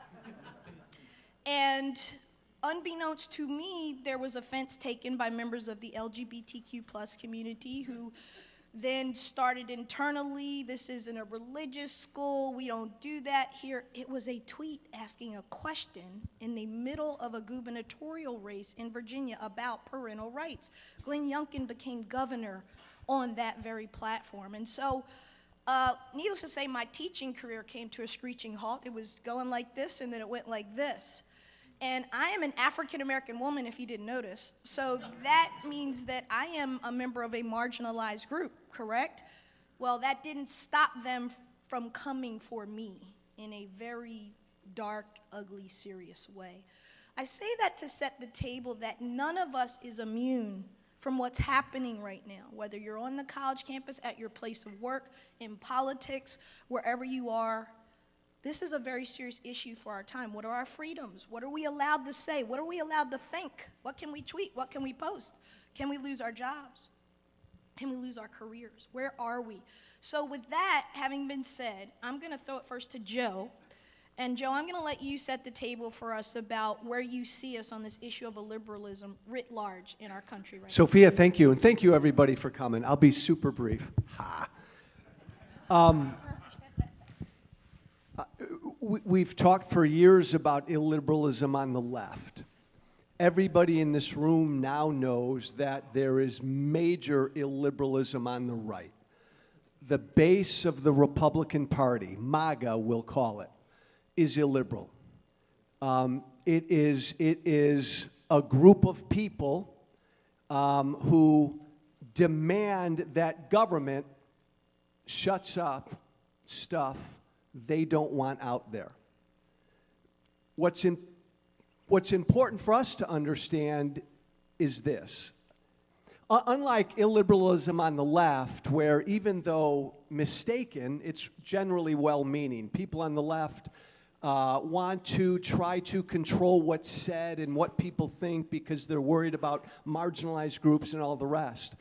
The illiberalism on the right that I hear every day on the right is based on fear and anger. I'm in a weird position. You know me. I come from MAGA. I still engage with MAGA every day. Former Tea Party congressman, former right-wing radio hellraiser. I still engage with the Republican Party base every day. And they are radicalized. It's true. For 5 years now, they've told me every single day, I want government to shut up the person who disagrees with me. We can't let these people go, though. This is the base of this Republican Party. Their illiberalism is based on fear and concern, and a demagogue like Trump tapped into it, and away they went. My plea for this group, my plea for all of us is we can't give up on them. Trump's got to lose, and I want Trump to be, well, I got to be careful what I say. But the base of the Republican Party ain't going away. And their illiberalism can be listened to and helped. And now I'm going to turn it over to Curtis. So to introduce myself, my name is Curtis Chang. I'm a former pastor of an evangelical covenant church in California. I'm on the faculty of Duke Divinity School, and I'm currently leading an initiative called the After Party Towards Better Christian Politics. Thank you. Thanks, you've heard of it. It's with David French and Russell Moore and myself, and we're trying to recenter evangelicals on Jesus first, not Republican or Democrat. Thank you. So if you're interested, check it out at after-party.org. It's a 6-session video course. The book is coming out in April, and we've got more coming out the rest of this election year. Let me step back and ask, why do we even have to do this?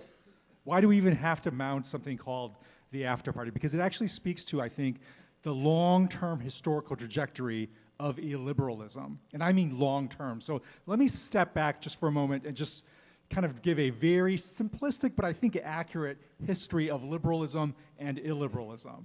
And by that, I think we have to start with, where did this start? Where did liberalism, what is its origins? And this is where I think that history is pretty unequivocal. It started as a Christian invention. Right? It started as a Christian invention to solve a Christian problem. In the 16th century, we Christians were killing each other because of our religious differences. And in order to solve that problem, Christian thinkers invented liberalism as a way of thinking about how do we organize life so we don't kill each other over our differences, as was happening in Europe throughout the Middle Ages, right? So in order to solve this Christian problem of the original illiberalism, if you will, the original sin of illiberalism, we drew on Christian resources. And we drew on, most foundationally, that humanity, all human beings, every human being, was made in the image of God, and therefore had inherent dignity, value, and worth. And this was the foundation of the basic notions of liberalism, that every human being is born with some inalienable rights that deserve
investigations against his enemies, but to protect himself from any form of accountability. The growing hunger for regulatory retaliation that you see in places like Florida and even Georgia, where people are talking going after Coca-Cola and Major League Baseball because they spoke out against voting rights. And that extends to something that I really, it just gives me the most horrible feeling in the pit of my stomach when Donald Trump talks about deploying the military to American streets in pursuit of his political agenda.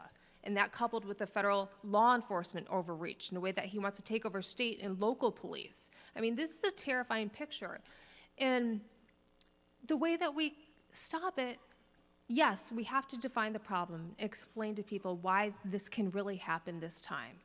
But we have to do more than that. We have to build new coalitions. We have to have new strategies. We have to have new blood and new innovation. And that's one thing that I'm so excited that groups like this are doing. And I want to spend a little bit of time talking about how we're doing that at Protect Democracy. Because we're not just making reports. That's really like me going on TV and doing panels like this. This is the least of what we do. And the people that have studied for how we can protect our institutions, both in the short, medium, and long term, we've developed 4 buckets of things that we're looking for. The first and most important thing is to do everything you can to protect free and fair elections in the immediate term. This involves not just lobbying the Hill for things that we can do, but developing real relationships in the states, because you can't wait until the crisis comes to have a coalition that's ready to go. You have to be on the ground already in Wisconsin, Arizona, Georgia, all these places, laying the groundwork, because people are going to be the only solution to these problems. It's not white papers, it's not going on cable TV, it's people on the ground that know each other and are willing to say, you know what, we disagree with these things, but on these things, free and fair elections and disavowing violence, that is the only thing that matters right now. We also have a wonderful, wonderful effort to fight disinformation through a great project called Law for Truth. And just a little bit of candy for you guys, I'm sure you've heard about that huge settlement by the poll workers Ruby Freeman and Shay Moss that Rudy Giuliani had to pay. That was great work from our lawyers who have been working on that for years. They're also looking at the disinformation campaigns against the postmaster in Erie, Pennsylvania that was smeared by Project Veritas, who recently also came to a conclusion in that, and there's other cases like that pending. We also have to work on our other big bucket is defending the rule of law in every way that we can and rushing to the front lines of that fight. Excuse me, I'm just having a little bit of trouble here.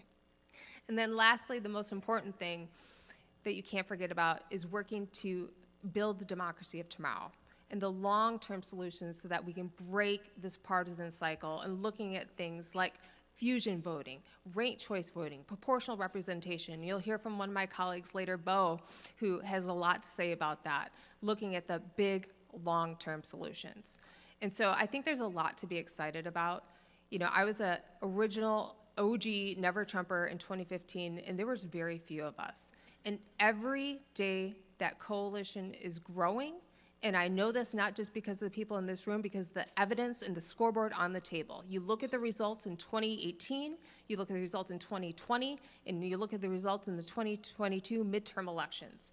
And if you're looking for any other little bit of hope, just in the last election, you had people like Liz Cheney, Adam Kinzinger, et cetera, supporting Donald Trump. They're never going back now. So if we can find out how to stick together and really focus on the things that matter for our country long term, we're going to be just fine. Thank you, Amanda. So here's what I'd like to do, because we've got a little less than a half hour left. I want to dig deeper, but I want us to get shorter with our answers, okay? So we give out information. Is there Q&A or we don't do Q&A? Is that not something that happens? I don't, okay. Anyway, so you talked about institutions and you talked about how we protect them, and I brought my On Tyranny little handbook here. If you don't have one, you need to get one. And the 20 lessons, and the first one, of course, is do not obey in advance. So don't submit, which this group has decided we're not doing. The second is to defend institutions. All of us have heard over the last year or so people that we once respected, United States senators, members of Congress, leaders, former attorney generals, judges, attack the Department of Justice, attack our institutions and say that they are rigged or that they are in some way communist or socialist or they are in some way dangerous. I want your thoughts on, first, what you think about how people who used to, or actually people who are getting paychecks every month from the Congress, attack it and attack DOJ, and kind of how did we get here? And I'll start with you, Professor. Well, again, I'm going to go long big picture here and speak about the Christian community. The Christian community is prone to attacking institutions reflexively because it actually doesn't have a spirituality of institutions. It doesn't actually know how to make spiritual sense of this being called an institution. Because if you think of an institution as an object, as a tool, then if it's not, what do we do with a tool that's not working, that's not giving us the results that it wants? We throw it out, and we get a new one, right? We like, it's broken. It's broken because it's not functioning. We don't actually apply that with individuals. I mean, at least those of us who haven't gone completely into illiberalism, we've been trained, whether you're Christians or not Christian, we have the legacy of treating individuals as made in the image of God. Whether or not you subscribe to the religious origins of that, we have been trained to treat each other like, even though you don't agree with me or you don't give me the results, you still have dignity, worth, and value. You're not a tool at my disposal. Because we learn to treat the human individual that way. We have not formed our people, and I'm talking about ourselves, we have not formed our community, Christians, evangelicals especially, we have not formed them to treat institutions as humans, as human beings in the collective. Therefore also, in its own way, deserving dignity, worth, value, intrinsically, inherently, even if it's not delivering the results and the outcomes you particularly want. So I think there's a long-term project that I'm actually very committed to, which is actually giving Christians a vision of institutions that's a spiritual vision, that's seeing them as composed of, that they're human, the human in the collective, and therefore are not to be treated as simply instruments for us to wield for our instrumental outcomes, but rather ones that we have to respect, nurture, care for, just as we do with individuals who disagree with us.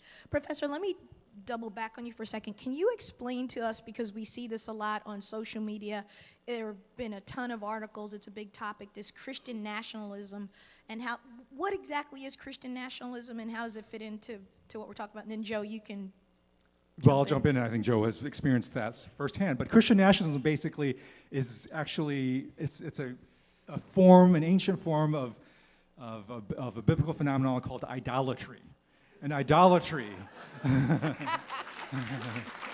good. That's good. And it's simply making your nation your idol. It's making the nation actually the highest good and highest being and highest allegiance, especially your particular vision of the nation, which often in the history of idolatry is very rooted in blood and soil definitions of loyalty, right? And so Christian nationalism is simply saying, look, God and America are one and the same, and by America I mean a particular version of America where white conservative evangelicals had a cultural sway that it fears it's losing. So I just give you a very visual picture of Christian nationalism. If you go into certain parts of the Bible, you will see on the 4th of July, if you go into a Southern Baptist service, it's not uncommon to see, I had somebody describe to me the service the other day, where first of all, they have Republican politicians come, and then you have like the flag literally larger than the cross, and even actually the flag draped over the cross. That's the visual picture you want of Christian nationalism. Thank you for that. Joe, thoughts? Let me, oh heck, time is short. How do we fix this? Everybody in this room needs to do some soul searching, because everybody in this room led to Trump and Trumpism. Understand, as we sit here right now, the base of the Republican Party, illiberal, fully illiberal, is completely radicalized. Most Republican voters right now have abandoned democracy and have embraced authoritarianism. They want the strong hand of government to punish their enemies, shut up their enemies, and all the rest. That's most Republican voters. For the past 7 years, I've stood naked in front of the country apologizing for how crazy right-wing popular culture warriors like me helped to inflame this base.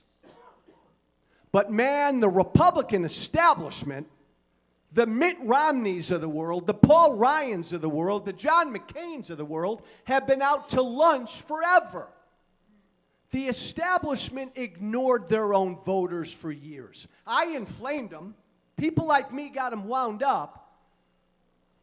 But the Romney Republican establishment ignored their own base for years. And along came an orange-haired demagogue that lied to them. We need to wake up to this. And I know there's a debate. Joe, I want to push back on that a little bit. I'm going to play devil's advocate. Push back. You said the voters were ignored, right? Trump tapped into something, right?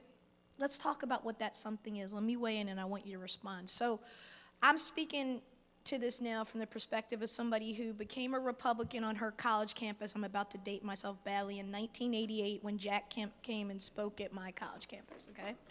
So, and I grew up in a very Democrat family, and when I came home, I was like Alex P. Keaton when I came home and announced and you have to be old to know who that is, right? You young people, Google it. But, you know, I came home and said I was going to be a Republican, and my parents had horror in their eyes. But at any rate, fast forward to the Jack Kemp Republican Party and others, George Herbert Walker Bush, et cetera, and come to where we are now. Seeing this as an African-American woman who was always center-right, so more socially, more moderate in my politics, fiscal conservative, military family, et cetera, what I saw happening was this break of where the Republican Party, which to people in this room who don't know the history of the Republican Party, you know it was formed as an anti-slavery party, go all the way from Abraham Lincoln to Dwight Eisenhower, and black people voted for the Republican Party as their party. My grandparents were Eisenhower Republicans, right? And so up until Nixon in '68, Joe, black voters voted the majority of them for the Republican Party, right? So you saw this cultural shift when John Kennedy comes on the scene in the '60s, and then you have Barry Goldwater, and it kind of all goes downhill, except for Nixon is this hiccup. Where am I going with this? Where I'm going with this is it seems that a part of the discussion we're having right now as a country, and particularly what drives MAGA and their anger, is this wokeness, DEI, and what they call the destruction of America, and reverse racism, and you see all the lawsuits. Joe, can you help me? I mean, I know what it is. I've lived it. But I want to understand from your perspective as someone who you said ginned people up, what is that really all about? Why was there this racial break, and why is there such division among us racially in 2024? Yeah, Sophia, that's a great point. Coming from the base like I do, if I had $1 for every time somebody in the Republican Party base over the last 10 years said, Joe, I want 1954 America back, I'd be a wealthy dude. Like, they want this notion, Sophia, of what their America is back. And I guess why I get so angry at the Republican Party. You do realize in 1954 we were segregated, right? I'm just saying, I'm teasing you, but anyway, go ahead. Love ya, I do. They may not. They don't, but yeah, I hear you. The point is, and I don't want to get into a debate or an argument. We're not going back to 1954. The only point I'm making is this. The base has been angry, concerned, scared for a long time at how rapidly this country was changing. We forget 12 years ago, Barack Obama and Hillary Clinton opposed same-sex marriage, only 12 years ago. Mm-hmm. And all I'm saying, Sophia, is the base had these concerns, and the base had these fears. And the Republican Party establishment ignored them, dismissed them, didn't listen to them, didn't educate them, didn't help them wake up to how life is changed and progress is good.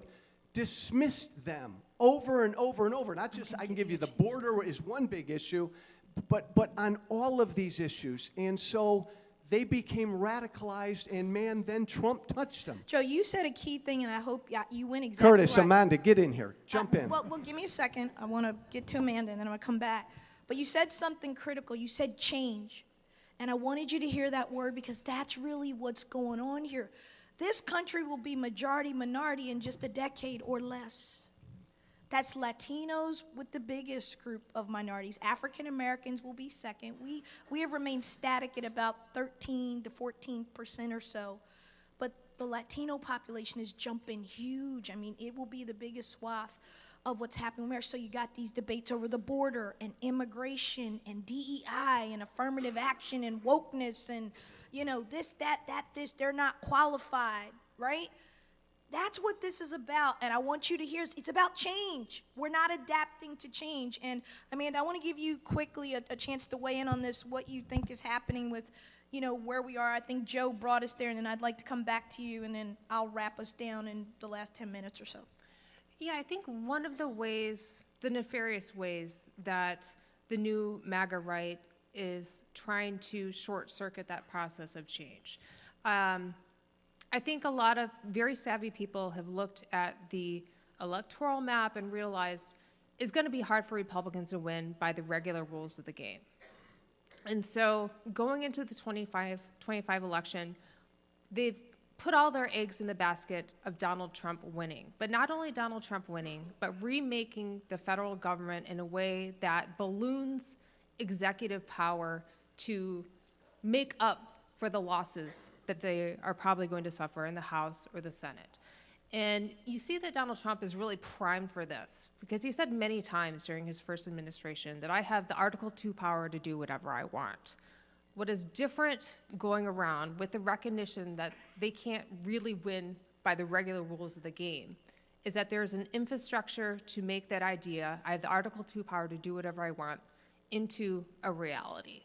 And that begins by essentially winning the presidency and then power rigging all the federal agencies to be accountable to political executives. Now listen, like every president has the power to make his appointments and to promote his policy agenda, but they're talking about doing something that's very different. Rooting out the idea of any independence at a place like the Department of Justice, where you need that prosecutorial independence to ensure that the law is executed in a free and fair and just way. But what's going to be different this time is they say, well, you know what? Well, maybe the president should be able to direct investigations. He just needs to have the attorney general that will do as he wishes. You know, Bill Barr, for everything that he did to enable the Trump presidency, at the very end, he said, I will not do these sham investigations to gin up allegations of conspiracy and voter fraud. And there was a standoff there where good appointees said, this is the limit. We will not do this. That is what they want to change. And not only at the Department of Justice, where I think the difference is really stark, but throughout the federal government. And so when you're talking about what are they going to do, yes, there is the recognition that they're losing power, but that doesn't mean they're going to give it up. And you see that also with the judgeships and what's happening with IVF. And so there's people just exploiting all elements. So just look at those fights and imagine if you could do that every federal agency, that is what's going to come down.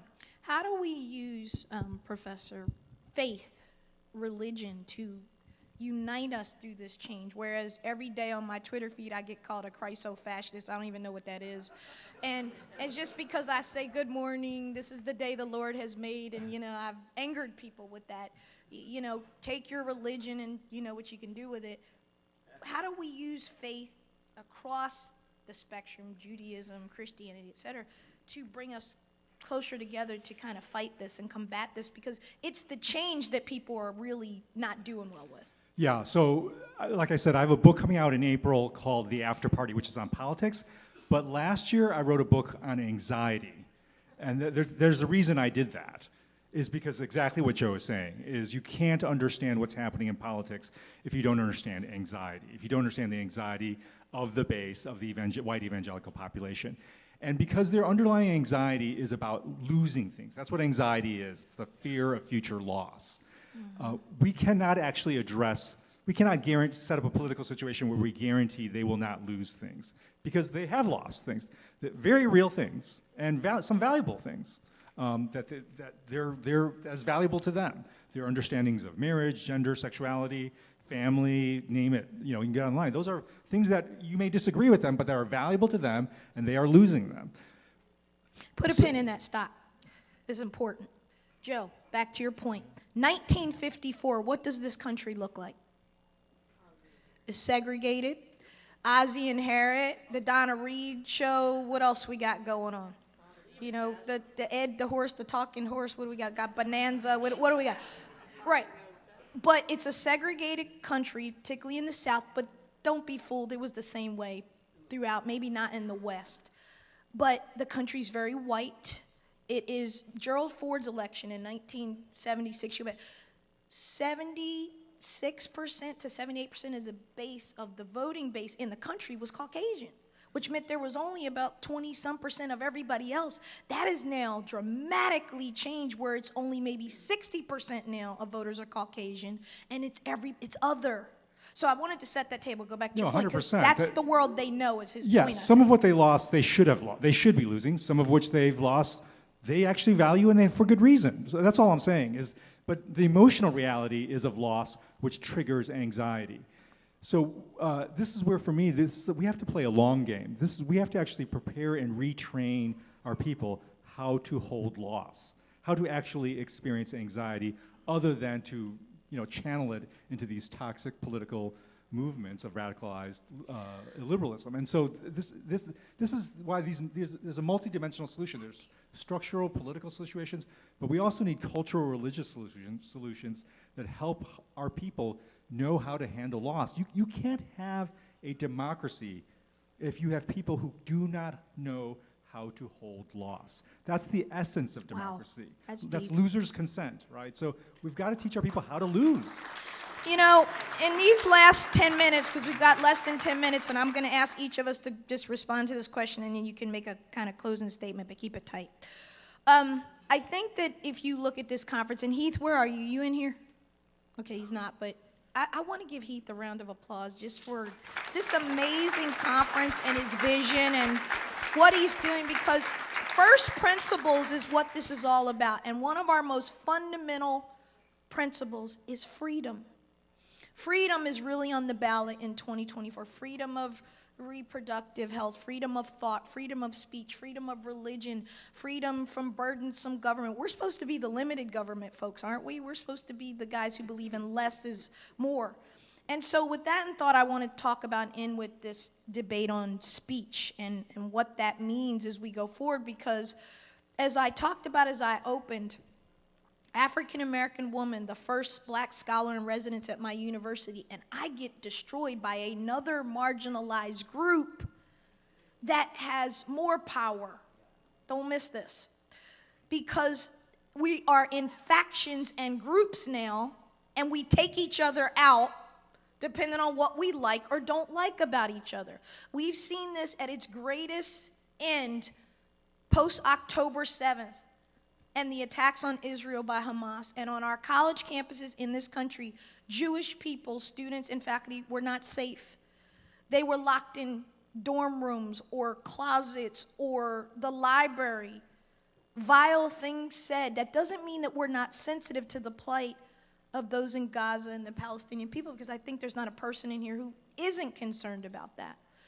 But where have we gone that now certain groups are sanctioned, Joe, Professor Amanda, to take out the other group, and then the university, which is an institution, doesn't stand in the door and say, stop, no, that's not speech, that's violence, to your point, or harassment. And I want us to come full circle to where we are, because we've gotten to a place now where we're all afraid to say the right thing or do the wrong thing because we don't want the consequence or there's going to be a takedown. And I'll start, and Joe, I'll start with you. And again, we've got 7 minutes left, so keep it tight. Your thoughts on how we got here on speech. Tight. And I'll bring it right back to the base. For years, the Republican Party base, Sophia, has been rightly concerned about how the left has dominated so many of our private institutions, the media, academia. Public as well. And they were right to be concerned and scared about it. This is one of these culture war issues that the Republican Party establishment never wanted to touch, but their base was concerned about it. And as Sophia said, October 7th exposed a real hypocrisy in how the issue of speech was handled by the powers that be of the left on these college campuses. And the answer isn't to protect Jewish students. The answer is to treat every student equally and let speech bloom. Very good. That's it. Professor, thoughts? I think we need to recover the immense transformative value of private speech. We are so focused on what happens on Twitter, on college campuses. That's important. I'm not saying those are important, but think about the kind of speech acts, speech interactions that have most transformed you. Was it actually a tweet you saw, or was it a lecture even that you heard? No, it was the speech that happened with your friends, with your family, in talking about these things in the context of embodied human relationships. Put a pin in that. You mean actual conversation, human to human. That's right. Not on a phone. How about that, young people? Get off those phones and have a conversation. That means audibly speaking and listening and not on your phones. I'm sorry, go ahead. No, I think we need to recover context where we're actually speaking to each other in private, in embodied relationships. This is why the after party is geared towards bringing this content into small groups, Bible studies, in church communities where miraculously we are still meeting and talking to one another in person. If you're part of other institutions that don't have that, create that. Look for that. Look for that in your neighborhood. Look for that in your family. Get back together over Thanksgiving, even with across political differences. That's the kind of speech we need to actually recover, which will actually have a chance of healing us. I like to give takeaways, so let's talk about what we got as some issues here. So we know that the MAGA movement, Joe said something important. They were concerned about some things, thus the Tea Party of 2010, right? That said, you're not paying attention to these things and they matter. We know that anxiety, you said, is that issue here. People are worried about change, and a country that has been largely white and in many ways homogenous and a certain way, Christian values, this is what we do, that is changing rapidly, fast. The ascent of women, white women in corporate, look at the Fortune 500, 53 women are CEOs in the Fortune 500. Not one of them is a woman of color. Rosalind Brewer stepped down from Walgreens, so there's now none. But there are judges, Supreme Court justices, 4 women on the Supreme Court. I'm old enough to remember when Sandra Day O'Connor was the first one, right? I was a freshman in high school, I think, when that was happening. The point is, that's how far we've come, right? But what we hear from these gentlemen in particular, and then Amanda talking really about the institutional stuff, is that we're in this shift. We're shifting. And we got to figure out how to shift together. So, Amanda, I'm going to let you take a minute or so to talk about your thoughts on this speech and how we need to do better with protecting our speech and talking to each other, et cetera. Well, I think when you look at what has happened over the past few years, as Joe mentioned on the conservative side, there's been such a clamor to justify bad actions under the umbrella of free speech. And it is truly, we need free speech. It is fundamentally an American value, but we also have to recognize that that free speech license does not give you the ability to harm people recklessly. Or be violent towards them. And as there's growing diversity and more voices in our debates, I think that becomes more important than ever. And one of the things that I am really excited for a new pro-democracy coalition to focus on is how we protect those rights with the rise of artificial intelligence, right? Because on the internet, this is going to be an issue. We already are seeing the ability for deep fakes, robocalls. This is already in our political debate. And so I am I'm a little bit concerned about what's going to happen, but I think this presents a huge opportunity to reclaim those values, but also strike the right balance. And so when we have to contemplate the world where, computers and robots are doing this work, how do we safeguard privacy and free speech at the same time, I think will be the biggest challenge for this realm ahead. So I'll wrap us down with this thought. 1780, Charles Thompson is asked to come up with a national motto. That national motto was E pluribus unum, out of many, one. And I would charge you in this room, and Joe, I see you leaning forward, so I'll let you say the last word. No. Oh, I thought you wanted to talk. By the way, you're doing a great job as the moderator. Thank I mean you. that. Give it up for Sophia. I mean that. We talk about E pluribus unum, right? Out of many, one. Think about 1780, okay? This country still has slavery. We're still divided. But you know what I love about the Founding Fathers? They had a vision that the Union would get perfected. With each generation, they knew Thomas Jefferson, John Adams, and Ben Franklin, when they sat in the room drafting the Declaration, they knew that slavery was wrong and it needed to go. They debated it. They talked about it. Look at Jefferson's first draft. But South Carolina, it's always South Carolina. They weren't having it. And so the point is, though, come fast forward to where we are now. Our diversity, the vision of the founders has come to pass. The question is, how are we going to go forward together and build bridges? You can be pro-life, you could be pro-choice, and we can all agree that IVF should be protected because we want people to have families, right? Someone like me can say diversity and affirmative action all helped me to get to where I am, but I also know that it's wrong to tell other people that they shouldn't have a seat at the table because their skin is white. We got to talk about this stuff straight up and be real with each other and build bridges. Joe, I'll let you have the last word. Moving forward, step one is Trump needs his ass kicked in November. Woohoo! No, this is really important. I'm going to say it again slowly. It's not enough to defeat Trump. I'm about to make a serious point. He needs his ass kicked. It needs to be a big win. The radicalized voters in the Republican Party have moved beyond their base. It's beyond the base. That's the bad news. The good news is they can still be reached. Step one to reach them, though, is their leader, their cult leader, needs to be destroyed in November. Everyone, thank you so much for having us, and God bless you. Thank you.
Warren of Johns Hopkins SNF Agora Institute. They both have been working on these issues throughout the course of the year, and we're delighted to have them with us.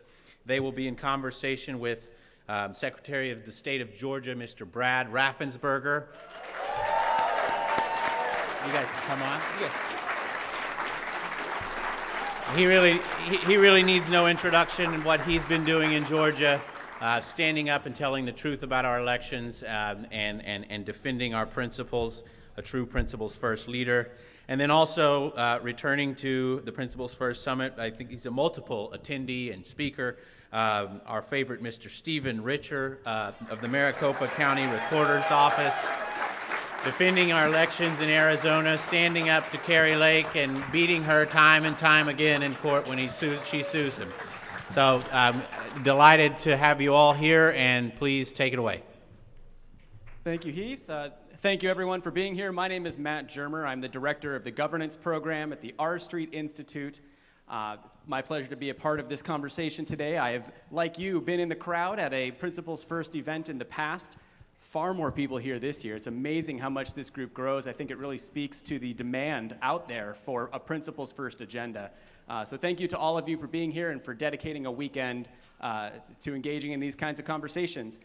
We're going to talk on this panel about elections, and in particular, a conversation with two gentlemen who have been through the worst of it when it comes to election denial, when it comes to very angry members of their own party who have expressed their frustrations based upon lies.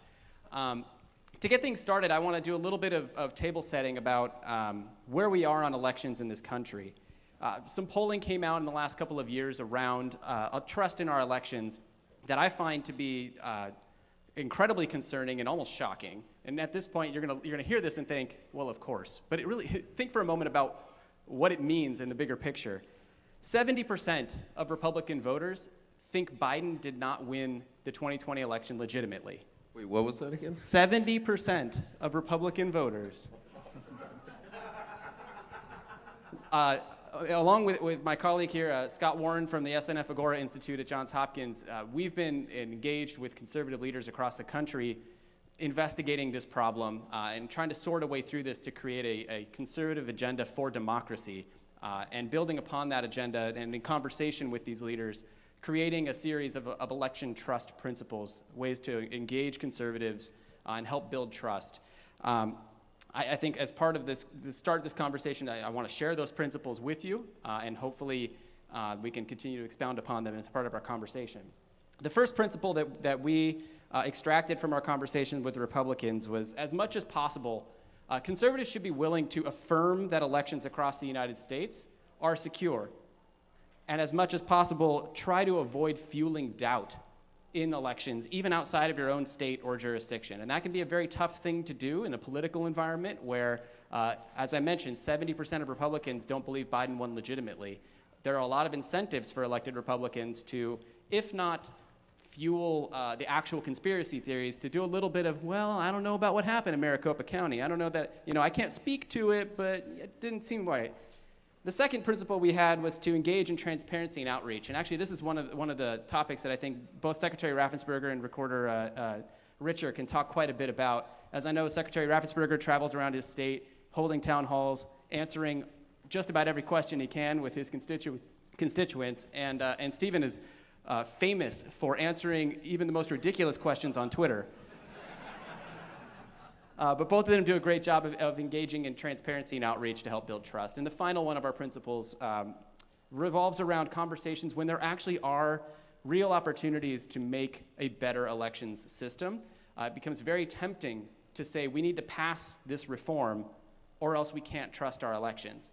The danger in that kind of rhetoric is that you're telling people if you don't do this, it's not trustworthy, and that the last time when this reform wasn't in place, it's not trustworthy. So instead, to try to have these conversations in the spirit of continuous improvement.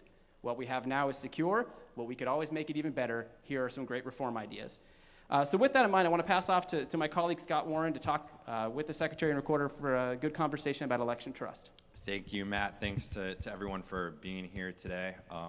And just extremely excited to be in conversation with both of you who, in the midst of A lot of challenges, a lot of tumult, a lot of folks saying a lot of things about you have managed to do a remarkable job in terms of administering elections and being spokespeople for the importance of secure elections in your jurisdictions and throughout the country.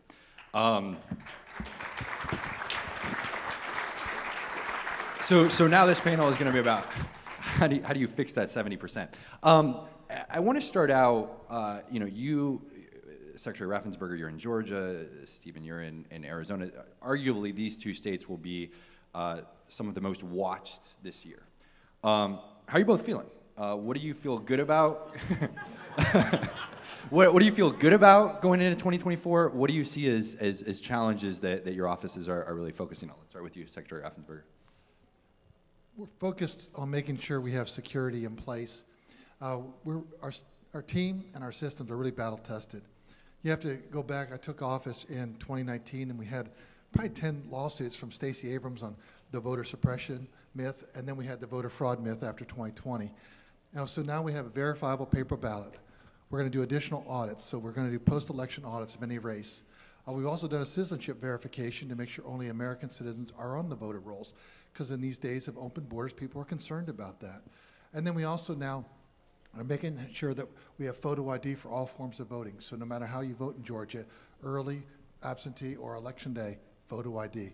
And that has elevated security, but also then given voters confidence in that. In fact, they did a study from UGA, MIT, and over 99% of people really felt confident about the processes we had in Georgia. So it's really just to continue to do what we do, prepare. We also have some things that just added benefits. People don't think about it, but we make sure that your electronic poll pads, you can check in as less than a minute sometimes, but definitely less than 2 minutes. It's really quick. And when you have short lines, it almost implies that they must know what they're doing. If you have those long lines, they say, if they can't do this, how do they really do at the end of the day? And so it just gives that another confidence builder. And I think right now, today, where we are in America, that trust and confidence is the true gold standard. If you can do things that add trust, then you need to really consider about that. Make sure you have fair, honest, and accurate elections, but also put in some trust builders. I think that's really important to do that. We've done that. And I think I've shown that no matter what happens, I'll do what's right. And I'll do what's right in 2024.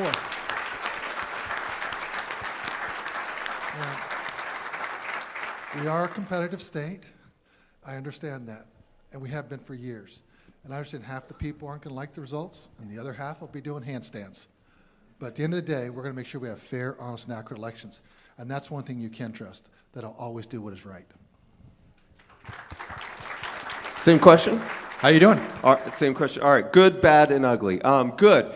Election administrators are really just learning how to do this. So you have to have a little bit of patience with us, because prior to like 2018-ish, not that many people cared about election administration. And so in terms of being able to convey accurately and hopefully in a compelling manner, we're just getting used to that. And I think we've improved a lot over the last 3.5 years. So I think for the 2024 election, we're going to be able to talk about some of those things that Brad mentioned, some of those securities, the fact that 93% of voting jurisdictions in the United States have paper ballots. We're going to know what to say and who to say it to, and the media is going to be a lot better equipped. So that's the good. The bad is those same members of the media will say, oh, Stephen, we see you do these tours. Oh, Stephen, we see that you do these videos.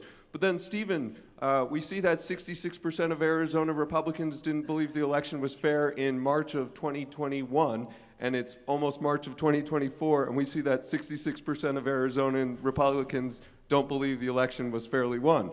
So what are you doing here? And I mean, some of these statistics, like Matt points out, like we've still got a lot of work to do, and I think that it has become more and more sort of metastasized, fossilized, and so it's almost a matter of a religious conversion now at this point. And so we try to focus on the moving forward wherever you were at before. If you were at a 2 or if you were at a 7, we just want to move you forward. And so, but that's certainly something that we have to contend with.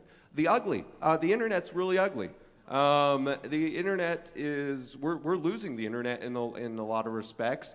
And not only are we losing the internet from a communication standpoint, but we're also losing the internet in that it turns into a really hard place for election administrators, sort of rank and file election administrators, to go to. And we, as is probably well known by this crowd, it's documented that a lot of election administrators are leaving. A lot of Republicans who stand up for these values are exiting the field either through they lose in a primary, or they just say it's not worth it anymore because I've seen what the internet does to me. So depends on the day. On Friday, I'm generally feeling good because it's Friday, but some days not so much. I appreciate that.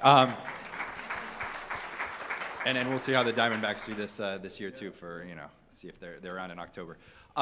So going off the 70%, given what you were just saying, Stephen, that the number hasn't budged in Arizona, what are you both doing to try to budge that number, even if it's getting 2 to 7, or people to be more confident in their elections? And I'm curious, one of the other stats that we found is that folks tend to be more distrustful of elections in other jurisdictions and in other states, which can come back to your own state too. But I'm curious, how do you all think about your roles in terms of building trust in elections, especially amongst Republicans that are saying that they don't believe the results of the 2020 election? And for you, many cases in 2022 too. Do you want to start, Stephen?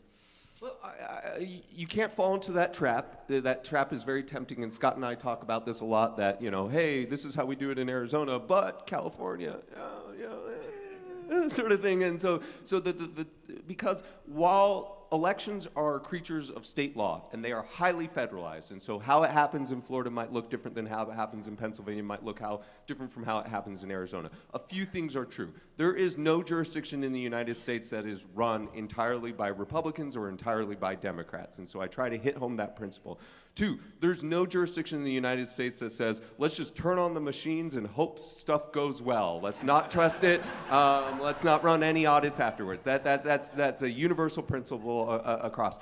3, there's no there's no jurisdiction in the United States that just says, we don't want anyone watching this, nobody can come in. So there are partisan observers, there are international observers, there are political party officials in the process. And so I tried to say, in all of those jurisdictions, these things are happening. Now, what do we try to do? We try to humanize it too, because I think it's just a much easier process to demonize when you don't know who the election administrator is. And so we bring people into our facility. We even do lunches with some people who could be categorized as election deniers. Brad and I maybe, don't necessarily see whether that's a good idea or not the same way. And we try to show them that these are just sort of normal human beings who are going about this mechanical process that is effectively just the bean counting of democracy, and that when you understand that it's this nice looking man with glasses and blue shirt and longer hair and you, who's administering elections, that you just seem hard to demonize. Yeah. Take it as a compliment. Secretary Raffensperger, same question to you. How are you looking to build trust amongst folks that are not trusting?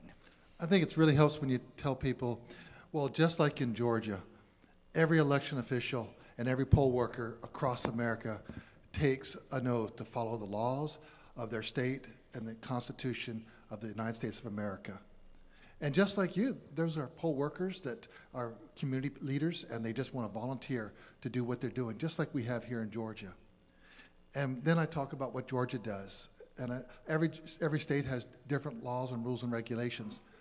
But what I found traveling throughout the country is that most people are good, and those people are just doing their job to make sure you have a fair and honest election. But here in Georgia, I want to let you know what we do. We have 17 days early voting, so you have lots of options.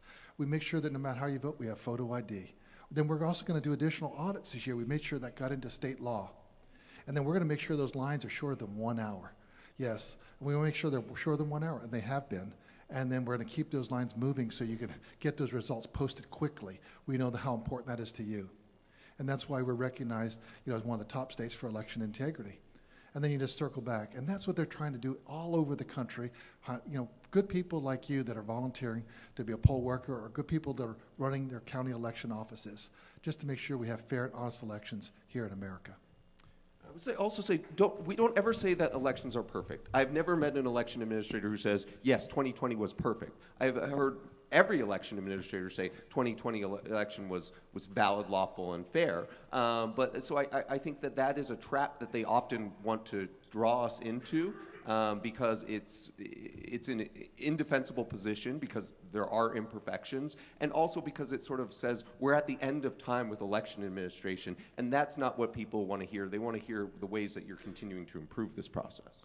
And actually, to that point, on January 6th, I was finishing up a letter with my general counsel, and in that we said there is no perfect election, but we've looked at all these allegations, and it's 10 pages of really responding to all the allegations. But we made that point in the first or second paragraph because there's never a perfect election, and that's why you need to drill down, especially for our states, because every vote, it always counts. But when you have state rep seats that are 6 plus 6 or minus 5, they're that close, and you have then a presidential race that's 10,000, you got to drill down and make sure you squeeze out any inaccuracies.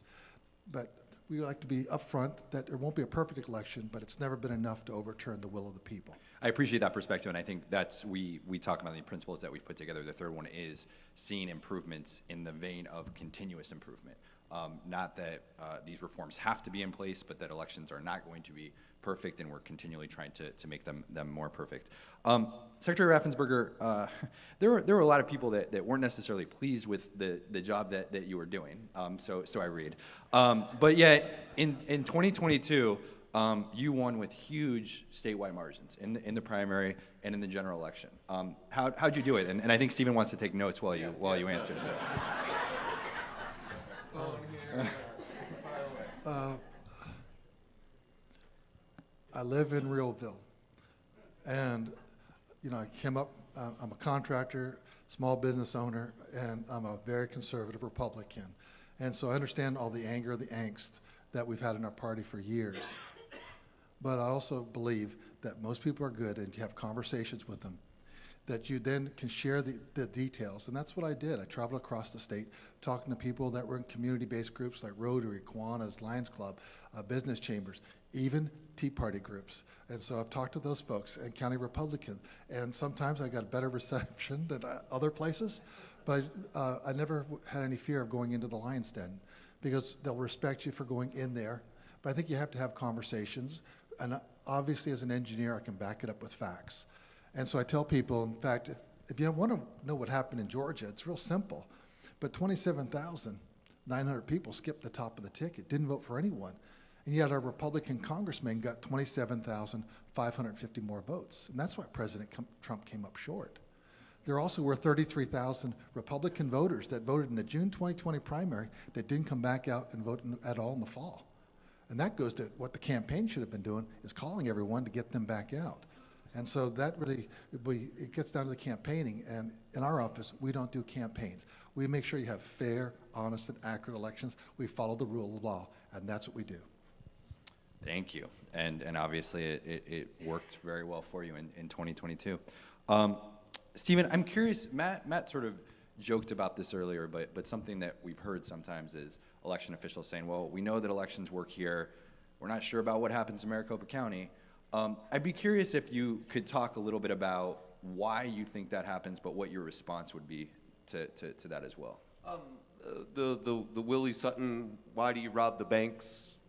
Because that's where the money is. And I think that Maricopa County, of the 10 largest voting jurisdictions in the United States, Maricopa County is number 2 behind Los Angeles County. We're the only one that's highly competitive, and we make up 62% of a highly competitive state. And so I think to the extent that you can have some bang for your buck, you can do it in Maricopa County. But then I also think that we are transitioning. We are a sort of political dysphoria right now in Arizona, where we had Republican rule for a long time, and we were called the Trumpiest county in the United States in 2016 because we were the largest county that Donald Trump won in 2016. And so it is not lost on me. Somebody here was talking about change in society, and Congressman Walsh was talking about how we need to be sympathetic to the fact that the world around some people is changing quickly, and maybe some of these narratives are appealing for that reason. And so I think part of the appeal in Maricopa County is that change is happening quickly in terms of our dynamic. Now, there are some other factors as well. I think that the border does stuff to people. I think that maybe the Arizona heat does stuff to people. You know, and then I would say we struggle, and I know in 2024, y'all will be waiting on Clark County, Nevada, and Maricopa County, Arizona. Because in the western United States, we are heavy mail vote states, which means we have a lower percentage of our returns available within the first 24 hours, and those are the two competitive counties. And I really think that we need to have a conversation with the political left on if we are willing to force early ballots to be early, even if that means giving up a little bit of convenience. I think that would go a long way with helping people have a little more confidence in the process. Appreciate that point. I know you've also made the point in the past that maybe we should wait for all results to come in. No. I think it would make election parties so much more fun if we just said we're not going to release any results until like 5 days after the election, and then we're just going to hit the switch and everyone's going to know, and then the balloons could actually drop red or blue. Instead, now you're just sort of in this awkward limbo right now where it's like, at 72%, do we release a few balloons out? Or? Well, but to Stephen's point, I wrote a letter to Congress and I had 5 points, and they've actually incorporated 4 of those points in the law that the Republicans are working on. But the other one that I had, the 5th point, was I think that all ballots should have to be in by 7 p.m. And when you have states that can send them in 2 weeks after, I just don't want to wait 2 weeks for the balloon drop. And so I think, and voters don't either, that's where conspiracies start, and it's just common sense. Because in Georgia, we give people a choice. We're back to 6% are voting absentee. But every ballot, no matter how it's cast, has to be in before close of polls on Tuesday. I'm wondering if I can chip in here just for a second. And Stephen, if you can talk for a little bit about what happened, I think, in 2022 in Maricopa County that has led to the kind of like, I don't know that I trust Maricopa. The dynamics, as I understand it, around folks who might bring an absentee ballot to the polling place on Election Day, how that can interrupt timing. Wondering if you can provide some context for folks in the room about what happened. Well, just generally speaking, if you drop off your early ballot, so if you get an early ballot, you have to put it in an envelope, and this is true of almost every early voting state in the United States, and you have to put some sort of marker on it, whether it's the last 4 of your social or your, I think, date of birth in Georgia, and you have to sign it. And if you drop it off on Election Day, it can't be picked up until after polls are closed. It has to be scanned in to make sure you haven't voted twice. It has to be signature verified. It has to be sent to a bipartisan ballot processing team, and then only then can it be tabulated. And so that is a process that people are going to sue about later. They're going to complain about if you don't do it because that ensures the integrity of the process. But they're also going to say, we want it now. And so, you know, again, going back to, gosh, it would be nice if we could just ask everyone to make their early ballots early. Thanks for the explanation there. I'm curious, so leading up to 2024, you all have been, as we've talked about, principal leaders. We need more of you. But what more could you use from conservatives, from conservative leaders, from conservative organizations going into 2024? What do you need more of?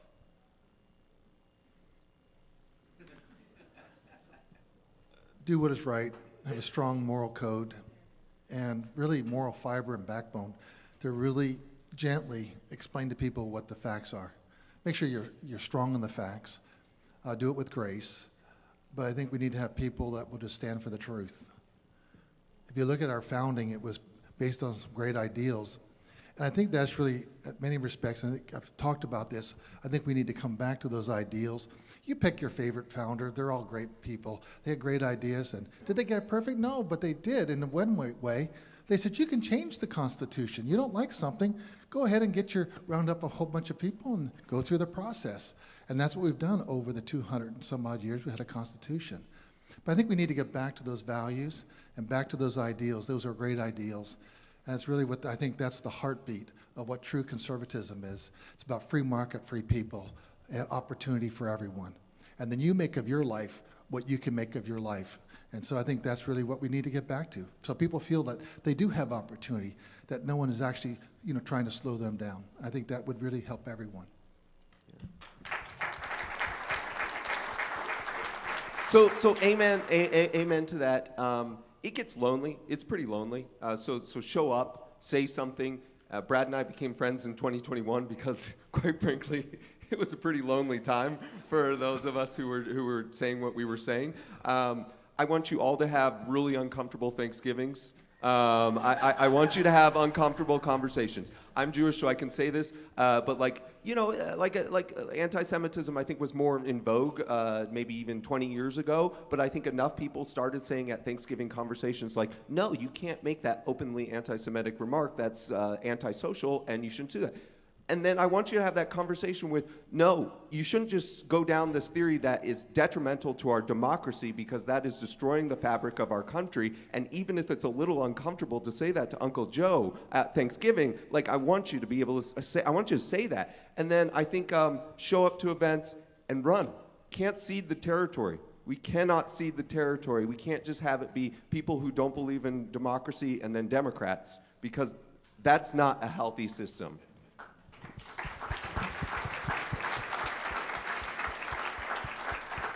Thank you. I'm gonna, so in quick answers to end us out here.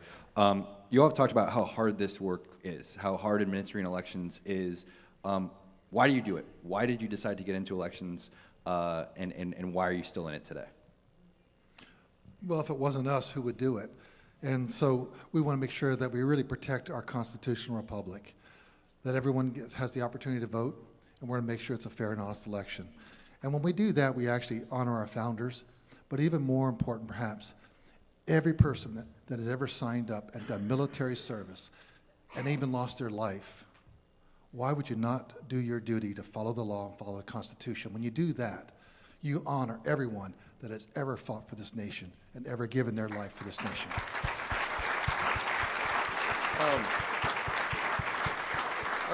You know, so some days I definitely ask myself that. I look to people like Brad, and Brad's actually been a great source of inspiration. But American history was my favorite class growing up, and I didn't really appreciate it at the time, but the sort of notion that you could consolidate 300 years of American history into this textbook that then had chapters. And then you sort of go back and you think, well, gosh, a lot isn't covered. And maybe it's just because we're living in this moment, but I firmly believe that this is a chapter in future American history textbooks. This conversation we're having about whether the Republican Party, whether American democracy, whether this notion of truth. And so that's scary, but it's also empowering, because if you are one of the people who is living in that moment, then you have an opportunity right now, and we have an opportunity right now, and that's a gift to change American history for the better, so that's pretty cool. Thank you. Thanks to both of you. Please join me in appreciating them for the conversation today and all the incredible critical work that they do in their jurisdictions and around the country.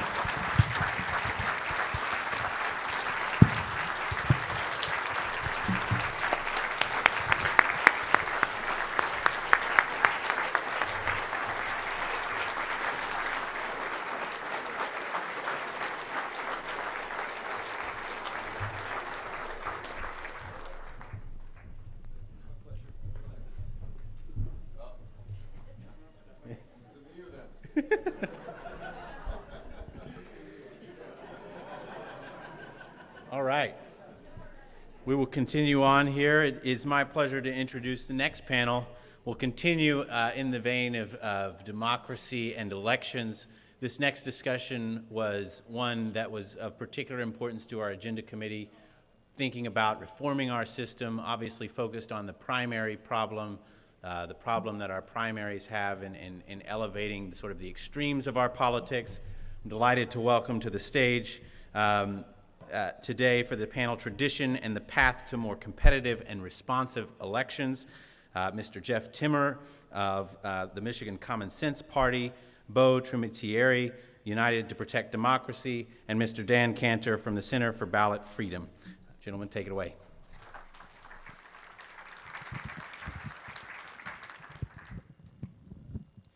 Thanks, Heath. Can folks hear me? Great. So I'm Beau Trimitieri. I'm a counsel at United to Protect Democracy, which is a nonpartisan nonprofit with a mission to prevent our government from becoming more authoritarian. I'm honored to share the stage with Dan Cantor, who is a longtime leader of the Working Families Party and recent founder of the Center for Ballot Freedom, and Jeff Timmer, of the Lincoln Project and recent founder of the Michigan Common Sense Party. You heard from my colleague, Amanda Carpenter, earlier today about some of the most concerning threats to the liberal order and how we can build guardrails and other reforms we can consider to constrain those threats. We're going to spend this session, the next 25, 30 minutes, thinking about another side to the same coin. I think a couple questions to kind of guide this conversation and our time together. How can we beat authoritarian candidates at the ballot box and keep them from getting power in the first place? How can we make it less likely that very understandable frustration with the two-party system leads to the fracturing of the pro-democracy coalition that Sarah Longwell was talking about yesterday, and the election of extreme candidates with minority public support? How can we make our politics more reflective of and responsive to the vital center of the American electorate, well reflected here this weekend? And how can we better translate the clear majority of the electorate that supports the rule of law and rejects populist extremism into our electoral outcomes that reflect those dominant views? So, to be clear, at the onset, there is no miracle cure. There's no silver bullet. We'd all know about it if there were. And candidly, some of the ideas that could be impactful are, as a matter of political realism, little more than fantasy. So instead, we'd like to take this time to explore a chapter in US political history that's long been neglected and that's little understood. This is a tradition dating back to the early 19th century. There are compelling reasons to believe that reviving and celebrating this tradition ranks among the most promising and most realistic ways to confront the challenges that we're facing as a nation. The practice I'm referring to is really kind of devilishly simple. A candidate receives nominations from more than one political party, and voters use their ballot to not just vote for the candidate, but to specify which of the nominating parties they support. This concept may be familiar to some folks in the room. It also goes by the name fusion voting, and that refers to more than one party fusing together to support a single person for the same office. We're going to talk about this in more detail, but at a very high level, this process gives minor parties a real role in our elections, allowing voters, like many of us here, who don't feel at home within a major party. It allows them to elevate their priorities without risking the spoiler dynamic that we've also discussed at length. So first, I'm going to talk a little bit more about the history, going to unpack this part of our heritage. And then I'm going to turn the floor over to Dan and Jeff to talk about their personal experience with this idea and why it's particularly relevant today. So throughout the 1800s, as we all know, in a very important respect, our elections were profoundly illiberal. Women and people of color were excluded from the process entirely. And that is certainly not a heritage that we want to lift up today. However, despite that enormous fundamental problem, other aspects of our elections were actually much more classically liberal than our elections are now. There was very little government regulation of the process, and what that meant was that eligible voters, again, a smaller part of the electorate, but those who could participate were able to do so much more freely. They were able to associate more effectively together and to use their ballot and other means of political participation to more accurately reflect their views and their priorities. So voters would cast their votes on ballots that were printed by their supportive party that had the candidates' names on the ballot. And in this time, it was much easier for groups of people who felt ill-served by the two major parties to form a new group and advocate for their priorities together.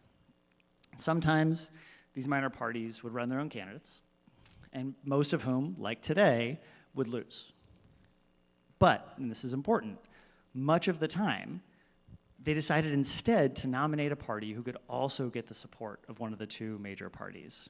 A candidate who had a real chance to win, who was aligned with the minor party and their voters on the issues that mattered the most to them. And so the minor party voters would cast their ballot for this candidate. The major party voters would do the same thing, and the candidates' total sum was the combination of those two groups. In competitive elections, the minor party support often made all the difference between winning and losing, often far exceeded the margin of victory, and especially when the alternative was for the, again, understandably frustrated block of minor party voters to run their own separate candidate who could have spoiled the race. So this dynamic was particularly pronounced in two periods in the 1800s I want to briefly cover. First, in the 1840s and 50s, both major parties, at the time the Whigs and the Democrats, either supported or acquiesced to slavery. Neither was at all interested in pushing back against the slave power. As a result, abolitionists and other people who opposed slavery didn't feel at home in either major party. And so they then seized the initiative to form their own minor parties, the Liberty Party, the Free Soil Party, the Anti-Nebraska Party, and some others. And so in addition to running some of their own candidates, these parties often nominated individual Whigs and individual Democrats who were much better than their major party on the issue of slavery. And even if these candidates weren't ideal abolitionists, this collaborative approach created a unified and broad electoral coalition to defeat avowedly pro-slavery opponents. Over time, by using this strategy, these minor parties and their voters accrued enormous political power. They were often the margin of victory in a lot of close state, local races, as well as federal congressional races. And they used that power, as was talked about earlier, to come together and to form the GOP in the mid-1850s, taking the collective clout that they had managed to accrue in a hard-won fashion year over year, and use that to form a new major party unified around an opposition to slavery.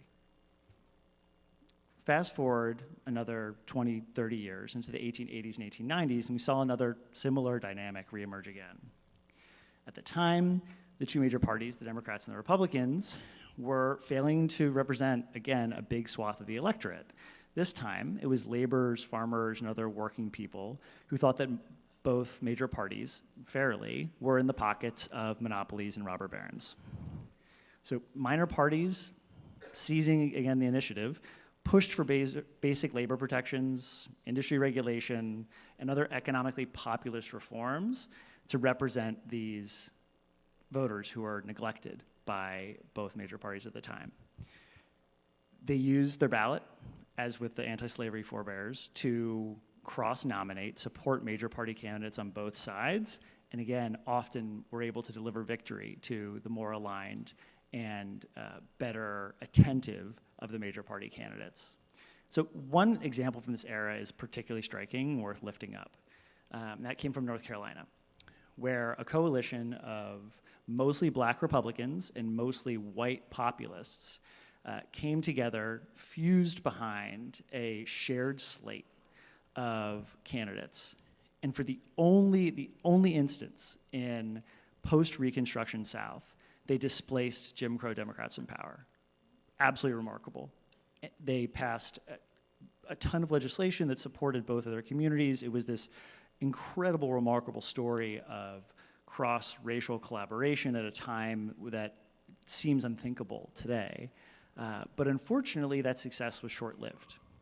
Jim Crow Democrats used violence, intimidation, and other extra-legal means to wrestle back power and to quickly take back over the North Carolina state government. And one of the first things they did once they had control again was to pass laws to prevent that cross-racial, broad, collaborative coalition from forming again. And they outlawed the practice of fusion voting. North Carolina wasn't alone at the time in passing laws to do this and to ending this practice. At the end of the 1800s and early 1900s, dozens of states throughout the country followed suit and started passing laws to prevent this sort of bridge building and collaborative approach. Major party bosses in dozens of state capitals realized that their new regulatory power that they could wield as the states moved past party printed ballots to centralized, uniform government printed ballots gave them the pretext to entrench their own power, suppress minor parties, and the competitive pressures that those minor parties had provided for decades. this was both a Democratic and Republican ploy. No one had a monopoly on this maneuver. Whatever party was in control at the time believed, rightly so, that they could make it harder for the other side to work together to displace them if they used state law to prohibit the practice. And so over the past century, I think we kind of know the rest of the history. Minor parties have become largely irrelevant, and they only really capture our attention when they either actually spoil or threaten to spoil a race. Voters who don't feel at home in either major party, like many people in this room, face a choice of either voting for a third-party candidate who they know who doesn't have a chance of winning, or supporting the lesser of two evils between the two competitive candidates, but having to check the box for a major party that doesn't reflect their truly held views and values. And so without the ability of a candidate to earn multiple nominations and voters to associate with their preferred party, we mask the ideological diversity of the electorate and make it more difficult for diverse factions to work together to advance common priorities like a commitment to the rule of law and core democratic principles. Makes it harder for those folks to work together to successfully unite and defeat those who seek to undermine our democracy. So with that background, I want to turn it over to Dan.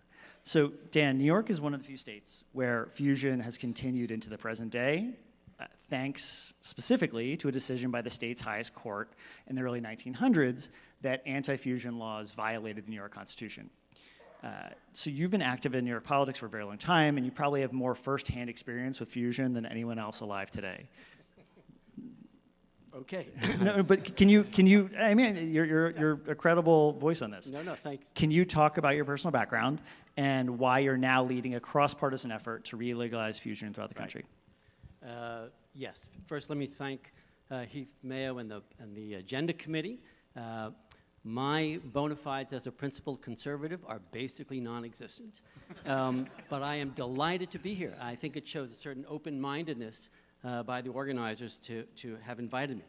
I was an Acorn organizer in the late 1970s. I was a union organizer. Then I worked for Reverend Jackson in both his 84 and 88 presidential campaigns.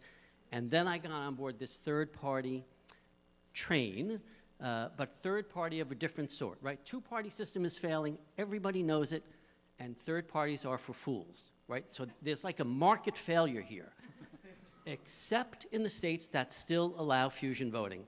Connecticut and New York are the only two states where it's still legal and common, though it is legal in a kind of way in a few other places, but nobody knows it. So you're in on the ground floor of the revival of fusion voting, which by the time I'm done, you're going to be convinced this is the missing ingredient to take principles first to the next level. Because it solves, as Bo said, the wasted vote and spoiler dilemmas that make third parties somewhere between counterproductive and a complete waste of time. Neither of those are two very appetizing choices. But in New York, for the last 25 years, I was involved with the founding of something called the Working Families Party, which was trying to yank Democrats in what we took to be a sensible, progressive direction. It's like kind of garden variety social democracy. There was a conservative party. It was founded by William Buckley's brother-in-law in the early 60s. They were formed because they wanted to yank the Republican Party to the right, where they thought the Republicans were too liberal in New York. We have had a stable four-party system in New York for 60 years now. And fusion historically was always used by people on the flanks, on the left or on the right. But now we're at this moment, in about 2020, I had this realization, a revelation almost, that who needs fusion now is the homeless middle. The hard right doesn't need a third party. They own a second party. And, you know, kind of left-leaning social democrats like me, we're pretty happy. We've got a fight inside the Democratic Party, Bernie, Hillary, but it's fine. It's within the bounds of normalcy. The people who are not really getting representative of American politics in a meaningful way are in this room. It's, you know, it's non-MAGA or anti-MAGA Republicans, some independents, some center-right Democrats. And the notion, the revelation I had was, well, if we legalized fusion in more states, that would give you a way to create an identity and a political home and exercise power. Because this is what we have learned in New York, right? Every year, WFP members around the state, and in Connecticut, in New York and Connecticut, they screen candidates, they from both parties sometimes. Lately, it's mostly just Democrats, but we screen in the primaries as well and say, we like this one. And we say, vote for so-and-so. He's a Democrat and we're working families, but vote for them on our line, under our ballot line. Vote for the candidate you prefer under the party label closest to your values, and send a message. Now imagine what would happen if you had a fulcrum party of the center doing that, right? Not somebody on the left like we are, or on the right like the conservatives, but a center party that says, we have interviewed the major party candidates running for Congress here in the 2nd District in Virginia. And the MAGA person, that's not our cup of tea. We're kind of pro-democracy, pro-rule of law, pro-peaceful transfer of power people. A lot of us are Republicans or ex-Republicans. Some are independents, a handful of Democrats. We've interviewed them, and we think we know she's a Democrat, but she's way better than the MAGA Republican. But vote for her under the center party label, common sense, whatever it's called, and let her know that you're not just a Democrat that's voting for her. You are somebody different. Election day rolls around. She gets 47% as a Democrat. The Republican gets 49%. And the last 4% rolls in on the center party label.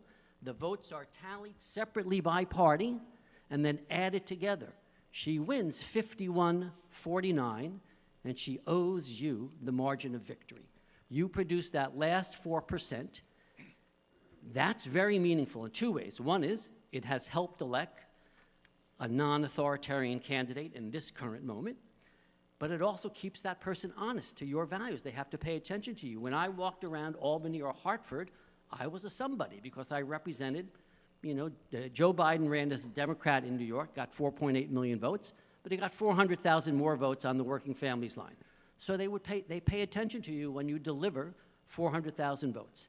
And that's what's available via the revival of fusion voting. Nobody knows about it. We're Americans. We like to forget our history, but not in this crowd, right? So I'll be quick because we're almost out of time. I want Jeff to talk, but this is for your consideration to kind of learn about this and figure out it's not impossible to re-legalize when you have people like this from Protect Democracy helping you, but it takes work. But then you have a tool. You hold meetings, you have people come to things, you interview candidates, you nominate them, you put them on the ballot, and you say to voters, vote for the candidate you prefer under the party label that best represents your values.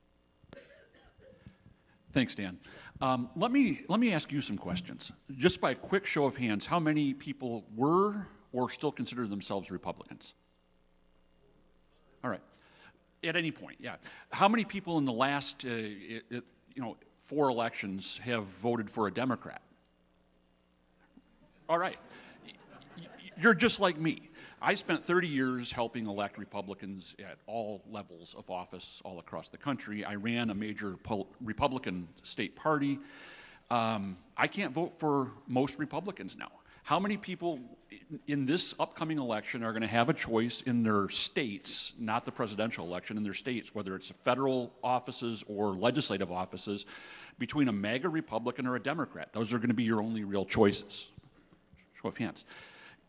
What I've been doing is the same thing as that you've been doing for the last few elections, and that's fusing without really fusing. I'm not a Democrat, but I'm voting for Democrats because they're the only pro-democracy option in most cases. And so how do we take and stick to our principles, our values, and operationalize this angst that we've been feeling for the last since 2016, as we've watched our party leave us? Our values, our policies, our ideologies haven't changed. How do we leverage that, whether it's 2% or 5% or 20%, and make it matter? And that's by actually forming smaller parties, third parties, but making them matter by using them to leverage who wins close races. In most states, there's going to be close races, whether it's statewide or for individual districts. When a candidate is running for president or U.S. senator or governor, they're basically well known, and parties aren't so much the clearinghouse where people have to go, oh, I know that candidate is what they stand for because they're they know the candidates. But as you go down the ballot, especially legislative candidates, local candidates, where people look to the party as kind of the brand that they want to put their money behind. That's the brand I want to buy. You know, Chris Rusin from Michigan, who's running as a township trustee as a Republican, the Michigan Common Sense Party, if we're on the ballot and fusion were allowable, we could say, you know, we're nominating in this race, and if Chris wanted or his opponent wanted, they could come in and interview with our party and receive the nomination, and they could be on the ballot then as a Republican and a member of a nominee of the Common Sense Party. And that really gives the leverage to make the difference, to make whether it's your 2% or 5% or 10% or 20% matter. And it's taking this feeling of helplessness as we watch the party leave us. We need to recognize that the party's not going to be coming back for a while. It's not just Donald Trump. If Donald Trump disappears from the face of the earth tomorrow, it's not like, you know, Mitt Romney's going to suddenly be leading the ticket and we're going to look like we did in 2012. This is a way to affect general election change. This doesn't fix the problem in primaries, except to the extent that if fusion votes, minor parties, especially centrist parties or moderate parties or whatever we want to call ourselves now, I never considered myself a centrist or a moderate until suddenly I was, but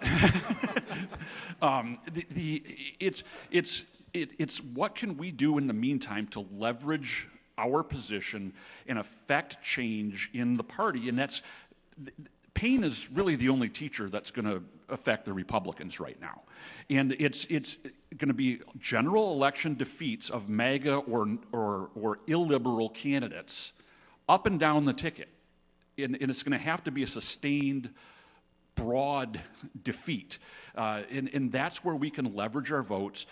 We don't have to become Democrats, we don't have to become progressives, but if Dan Cantor, who's a progressive liberal, Working Families Party, and Jeff Timmer, who ran the Michigan Republican Party, can agree and fuse together on this cause to save democracy, that's what this is all about. Country above party.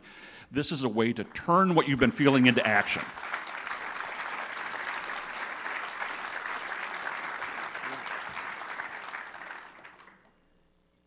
It calls the question on the Republican Party, right? You risk defections to the Common Sense Party if you continue nominating people who are illiberal, authoritarian-minded people.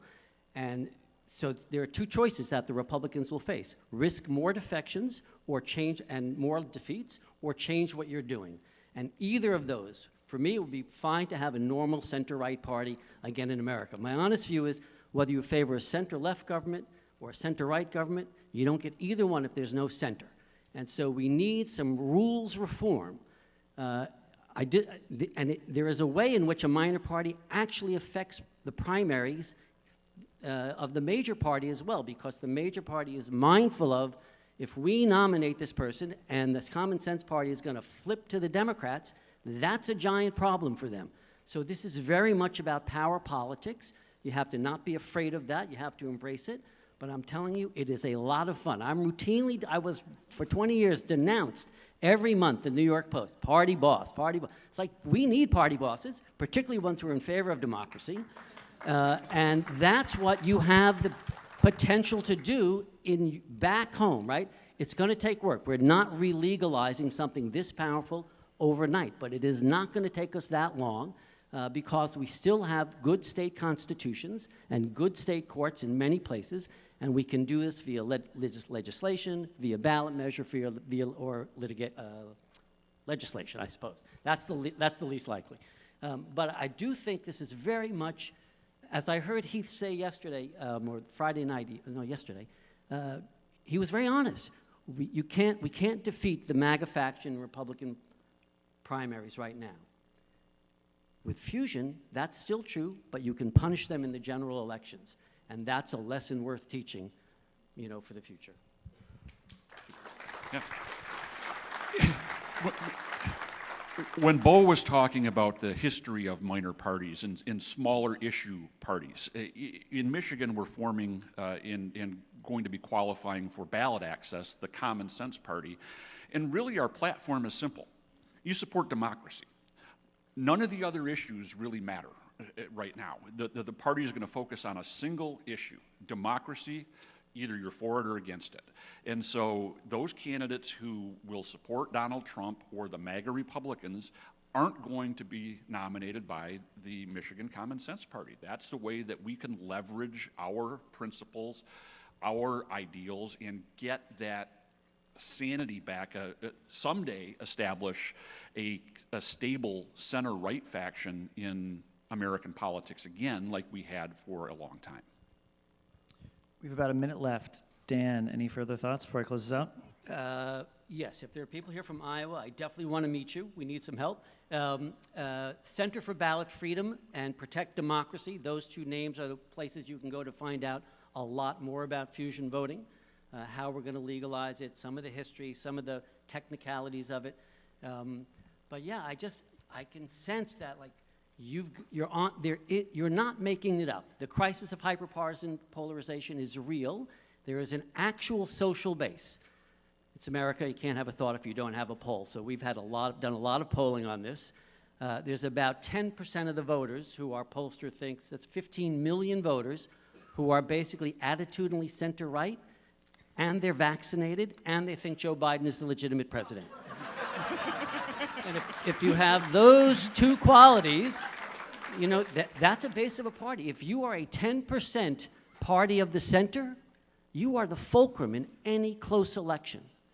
You will discipline the Republicans. If Democrats go off the rails, you'll get to discipline them too. But right now, you have to help save your country by helping us re-legalize this. Thank you. Thank you. Just very briefly in closing, just want to clarify one point Dan raised. The path to doing this is actually really easy to see. Most of these laws, these anti-fusion laws just aren't bad for democracy. They're almost all unconstitutional. So we are building lawsuits to challenge them in court, and that the more cases that we're able to file, we think we'll be very confident that we'll be successful in a number of these. So there's a path to making this happen. I know we covered a lot of information here. Our colleague Hannah over on the side, whose hand's raised right now, has a bunch of written materials kind of going into more detail if people want to learn more about this. Also, please don't hesitate to come up to us. We'd be thrilled to continue a dialogue today and after. And again, one more time, thank you to Heath and the rest of the Principals First team for putting this on and for inviting us to be a part of this conversation.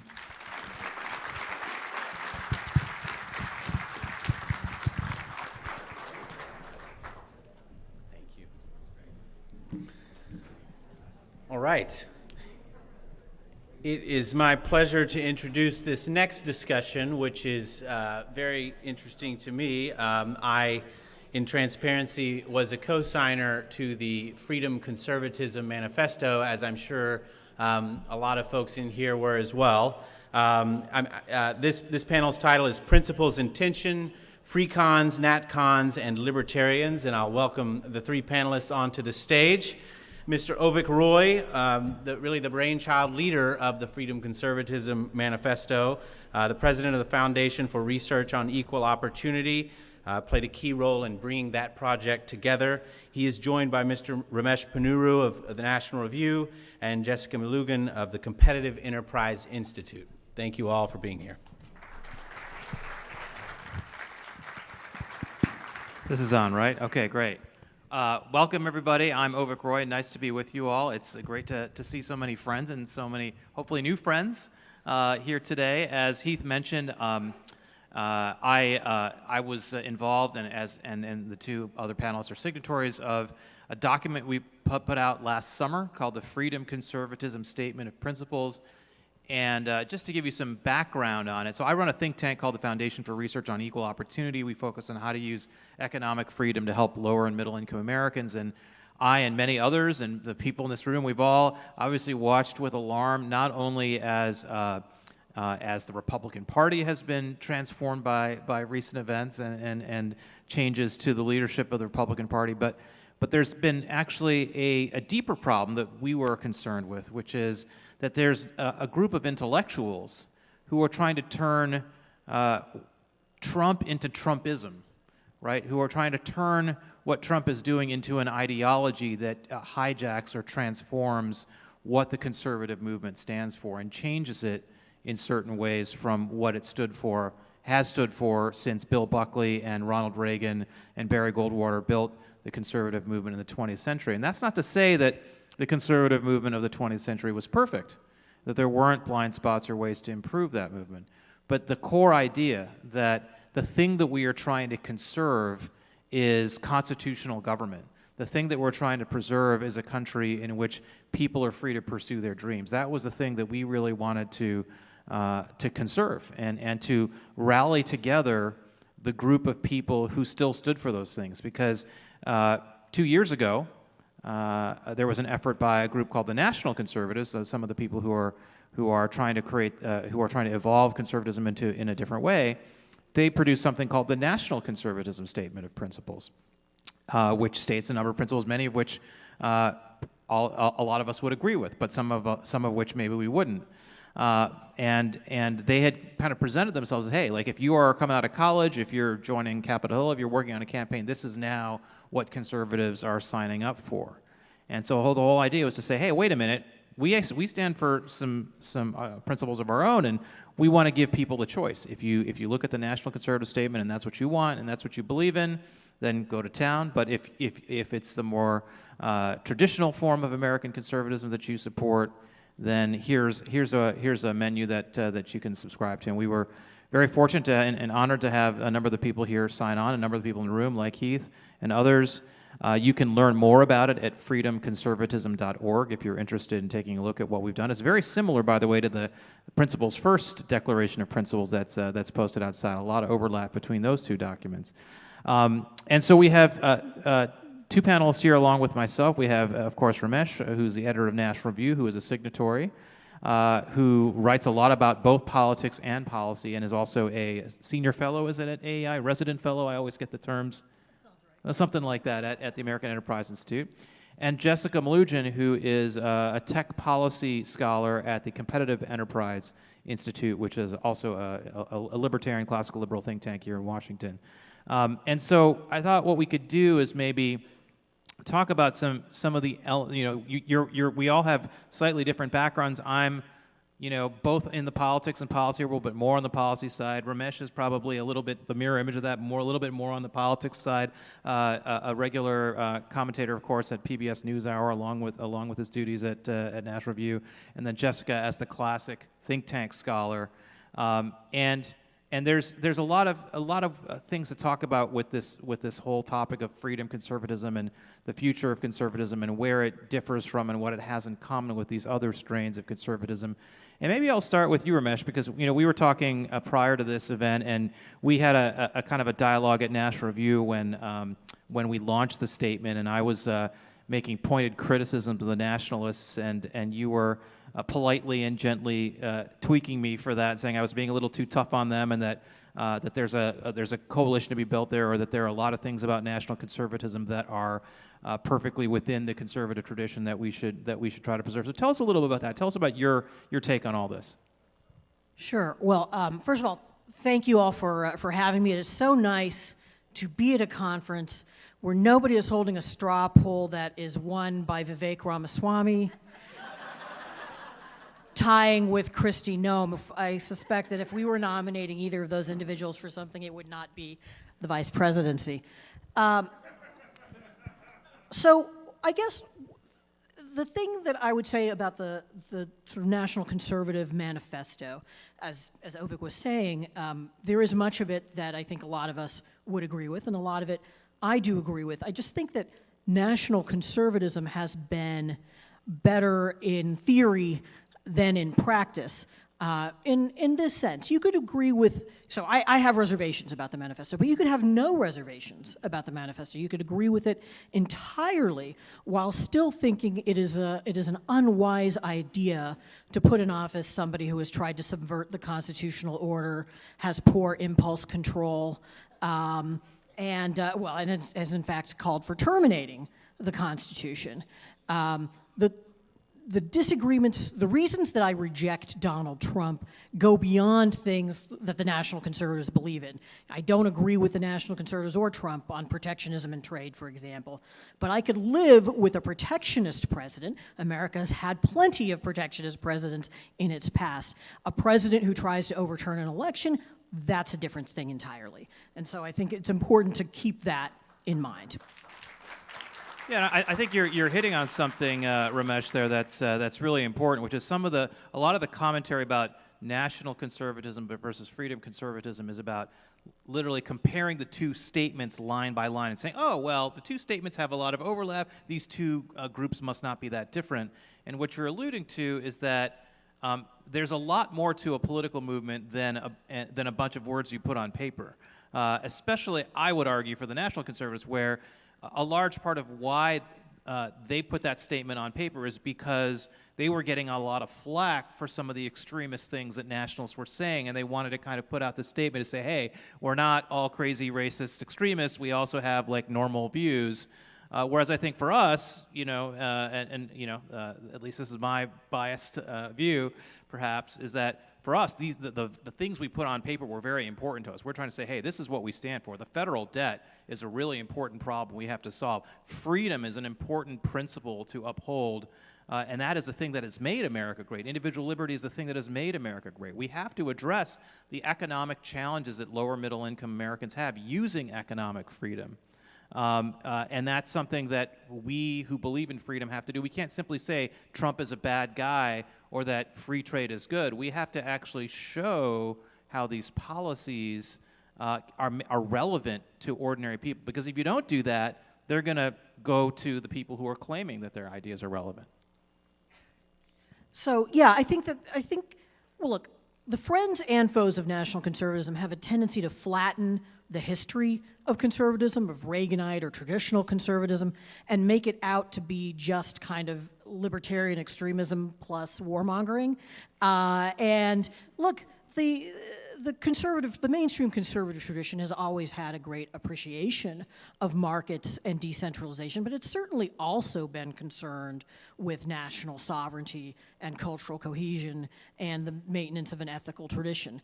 And so sometimes you see national conservatives sort of caricaturing the past of conservatism, but sometimes you also see conservatives who reject national conservatism going to the other extreme and thinking, well, if I don't like national conservatism, I don't like any of that either. What would you say, as somebody who's involved in these conversations, what's your best advice for those of us who believe in these principles? What are the things that we should be doing to advance these principles? Well, you've done a great job of organizing a manifesto to start with, and this conference, I'm sure, has done a lot to talk about some of the challenges before our country. I really do think that a lot of part of what happened to conservatism is that we grew a little bit rigid. We started deciding that the solutions of 1981 were not just the solutions to the challenges of 1981, but good at all times and all places. And conservatism really does have to renew itself constantly by applying old principles to new circumstances. That's something that you were just talking about, but I think it's vitally important. And one of the things that happened to conservatism that left this door open for a kind of noxious neoliberal politics was that we had stopped doing that for too long. That's a great segue to your work, Jessica. Sadly so. Yeah, I mean, because in so many ways, first of all, you work on technology policy, which is a great example of something that's different today than 1981. But also, it's an area where the nationalists have had a critique. The nationalists argue that, for example, you have Google, you have Twitter, you have these big tech companies that have been captured by left-wing interests and are advancing, particularly on the cultural side, left-wing culture and imposing that on our kids. And unless we basically regulate those companies or have some way for the government to tell them what to do and what not to do, we will lose these rising generations to left-wing philosophy. Yeah, they've been really effective, I think, at convincing people of that narrative. And because sadly I spend all week doing it, I will just impart to you a few other things to think of. Certainly there are things you can have a problem with these companies doing, and you can not agree with their political opinions, but I will remind you that 8 of the top 10 global tech companies are US companies. There's not one in Europe, not one. And not only is that just awesome, because we're amazing in America, but it's also important to getting there first, being there first, setting the standards. Again, these companies aren't perfect, but if you go across the pond and you look at what the first they don't have a First Amendment. If you look at what speech looks like there and what these companies are subjecting themselves and their users to, it really is some healthy perspective on what's happening in the US. We are so much better off that US companies lead the world, not just economically, and all your 401ks are better off for it. The Magnificent Seven is no joke. But culturally, it's a better default than what might be coming out of China. So I think that's something to keep in mind when you hear the negative. It's not the narrative. It's not perfect. There's been problems, but as we learned with the Twitter files, a lot of those problems came from the government's interference in what these companies were Elaborate on that deciding for people who haven't been following that. So what was it that the government actually did? Well, they sent some pretty strongly worded emails to these tech companies saying, hey, we don't really like what you're letting roll around on your platform in terms of everything from election information, true or not, COVID information, true or not. I don't want to risk my organization's 50C3 status, so I won't get into if they're true or not, let you decide for yourself. But there was government pressure for these companies to hide or remove content. And what was really encouraging about it when you got into those exchanges that I believe were FOIA'd and are now the source of a lawsuit, is that the companies actually pushed back a lot harder than you may think. They really said, we don't really need to take that down. We feel fine about that. And what the government said, not explicitly, but there's going to be an argument in court that it was enough to be problematic, was, that's a real nice tech company you have there. It would be a shame if something happened to it. And that in the context of Section 230, which are these companies' liability protections being threatened to be removed in Congress, and a number of antitrust cases at the Department of Justice and the Federal Trade Commission, you can see how that would be a real threat to these companies' bottom line. They can't Explain what Section 230 is. Section 230 is part of the 1996 Communications Act, and you won't hear this a lot of places, but I promise you it's the truth. It was actually a bipartisan measure, and what had happened was, what was going on at the time in technology, speaking of adapting to change and applying conservative and free market principles, there were these message boards. I don't know how many of you remember that, but before social media, remember the message boards? And there were sort of two competing models. One of the message boards was like, it's a free-for-all. It's the Wild West. Put it up, let it ride, whatever information is up there, whatever smut is up there, whatever libel is up there, we're not touching it. And because of how liability law worked at the time, that meant you couldn't really sue the platform because they said, we don't know what's up there, we don't look, we don't touch it, we don't do anything. So that was a safe way for them to proceed to be able to host all of our speech. A different billboard said, actually, there's some smut up here and there's some stuff we don't want up here and we want families to use this and kids to use this, so we're gonna start pulling it down. We're gonna start getting rid of that stuff so it's a more welcoming place for who our audience is. And they got in trouble because the liability law said if you're hosting and you know what's up there, you're liable for it if it's problematic. So Chris Cox and Ron Wyden, both congressmen at the time from different parties, came together and said, well, we don't want this new internet thing to turn into Smutsville and violence, and we want people to be able to use this for learning and education, all these things. So they said, what if we made the law explicitly to say, you as the poster of content are legally responsible for what you say or what you post. The person who hosts, the company that hosts that is not. And that's how we're gonna do it. And that's big bad Section 230. It's just placing the onus of responsibility legally on the speaker, not on the host. Very controversial now. Courts have kind of expanded that definition a little bit. I won't bore you with too much more, but that's how Section 230 works. And you can imagine now that these big companies, they would not be able to host all of our speech if they were on the legal hook. There's billions of posts a day. It's not like a letter to the editor and the newspaper doesn't print it because they don't patrol it before it goes up. You put it up, and then if there's a problem, they can pull it down if they have a problem with it. And the argument from local newspapers is that puts them at a structural disadvantage because everything you put in the local newspaper is subject to litigation. You are editorially responsible for it, but these big tech platforms, these websites, don't have that same. They have this total safe harbor. They can do whatever. They can put all this stuff up and not be legally liable, and that the local newspapers argue that that has created a massive economic advantage for the big tech companies, and that's a big reason why local newspapers are dying on the vine. I think there's a lot of reasons local newspapers are dying on the vine, but that is certainly a difference. But I will just say to you, what a newspaper publishes is usually that's an amount of information they can patrol. They are proactively publishing it. So it's just a little bit structurally different. What's great about social media is that it's the biggest expansion of speech for all of us in the history of mankind.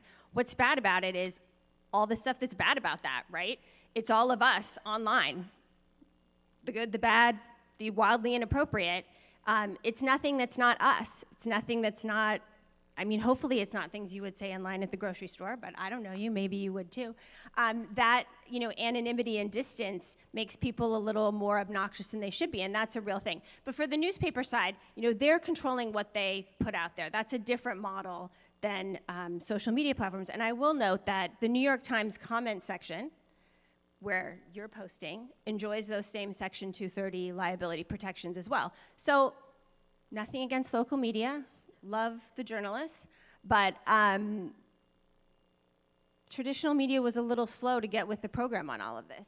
And that's not good or bad, that's just some of that tension between those two platforms is now still manifesting in these policy fights. I bring up these two lines of questioning because the criticism of the national conservatives is that there's two different things. There's a NatCon criticism, which is that if Google wants to put out this new AI bot called Gemini that's very left-wing, and we're okay with that because it's a private company that can do whatever it wants, but Google has so much market power that if they put out something left-wing, it's going to really transform the country, arguably. And our only response to that as freedom conservatives is, well, they're a private company, they can do whatever they want. That's not good enough. That's something the NatCons would say. Go ahead. I think, and I do think, like, on a very principled level, that is my reaction. It's a private company, and for me, the mess of getting the government involved in patrolling speech is not worth whatever the benefit would be. But on a more practical level, I think that we also we're all sitting around talking about how awful Gemini is right now. Like, we know when the For those who don't know, Google Gemini is like the ChatGPT version that Google is putting out. And it makes images. And last week there was a lot of news around the fact that it was producing crazy images. Like, the founding fathers were portrayed as African American. Not great. Gemini, not accurate. Like, I think they programmed them by running Hamilton too many times. Yes. I am tired of Hamilton, it's true. But a couple things. One, we're all talking about how ridiculous it is, and to me that's a pretty good market signal that we're not all lobotomy victims who can't realize when things are ridiculous and biased. And two, Google's pulled Gemini this week. It's not available. You can't go do it right now. I would make all of you do it so we could laugh at all the ridiculous things it would produce. So, I'm not here to tell you that the market is perfect and always produces the perfect result. I'm here to say that once you get government involved, you're getting a lot of other problems involved, and you're also blocking what the market correction is. And the good news is that people want an AI that's accurate, and hopefully, so long as there's a competitive market for AI, which there is at the moment, hopefully that will continue, then there are opportunities for other people to come in and produce it better. I think the failure here is the incentive for the next company to come along and give you something you are happy with, and I like that incentive. And the other thing I just want to make sure I emphasize or point out is the reason I brought up the point about the local papers is that there is a line of thinking, which I am sympathetic to, that a big reason why our politics is so polarized now is because local papers, which were kind of a bulwark of non-polarized coverage, are gone. Like, people used to hate, the national coverage, but they would like their local paper. And the local papers tend to cover things like what's going on in the schools and what's going on in the parks that weekend. And it was just a lot less political. And we've lost a lot of that journalism in this environment that we're in. And somehow we have to find a way to get it back. Let's go this way. We've been talking about what are the NatCon criticisms of the conventional, the traditional conservative movement. Let's flip it around. So Ramesh, tell us what are the things about the nationalist movement that you are most concerned about? Well, Jessica sort of brought this up obliquely when she talked about America being awesome. In It is theory, awesome, Ramesh. a national conservatism is a conservatism that is motivated by pursuing our national interest, strengthening our national sense of solidarity. But in practice, a lot of national conservatives seem either to be more in love with an idea of America than with the actual country we live and our actual neighbors and fellow citizens.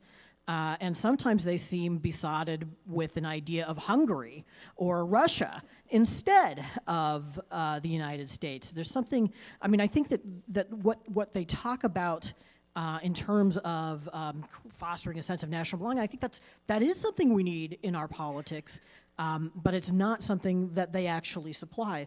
They often seem motivated more by by anger and resentment about modern America. Things I dislike about modern America as well, but not things that make me, they're things that make me think that our country can be improved and reformed, not things that make me scorn it. You and your colleagues at National Review just a few months ago put out your own manifesto as you relaunched the print edition of National Review. I thought it was a compelling and incredibly well-written statement of National Review's principles. Why don't you tell us a little bit about that and the deliberation that went into writing that document? Yeah, there is some danger with people who write for a living that, you get 3 of them together and you end up with 4 manifestos. What we thought was important is that there is, on the left and on the right, different forms of rejection of America's founding principle and our founding documents, with some folks on the illiberal right really frankly saying that the Constitution was a kind of experiment that failed. And some people on the left, I think we're all familiar with this kind of critique, saying that in a way, the Constitution was always a kind of sham. So we wanted to write a statement of where we think that most people, if not always most vocal people, are, which believes that those founding principles and those founding documents contained a great deal of wisdom that remains worth defending and applying today. What's your assessment, Ramesh, of this point about what Trump will eventually lead the scene, one assumes, right? I mean, in theory, he could lose in 24, run again in 28, lose in 28, run again in 30. It could be like literally we're on Medicare and Trump is still running for president. But my base case is coming around to the idea that when Trump is gone, the most important thing is how many of these ideological debates, how that plays out after Trump has left the stage. How do you feel? Do you feel that that's true? Do you feel like that debate is still an open question? I mean, how do you feel like what is the future of nationalism and Trumpism once Trump is not the main character in the play? I think that Trump was very good at tearing down and destroying an old conservative and Republican formula, program and agenda, but was not good or even particularly interested at creating a new one. And so I think a lot of things remain up for grabs. So, for example, on trade, I don't think that the Republican Party is overall a protectionist party. I think it's going to have, even post-Trump, a larger protectionist wing than it used to have. That's not totally unprecedented, but it will have a larger such wing than it had in, say, 2012.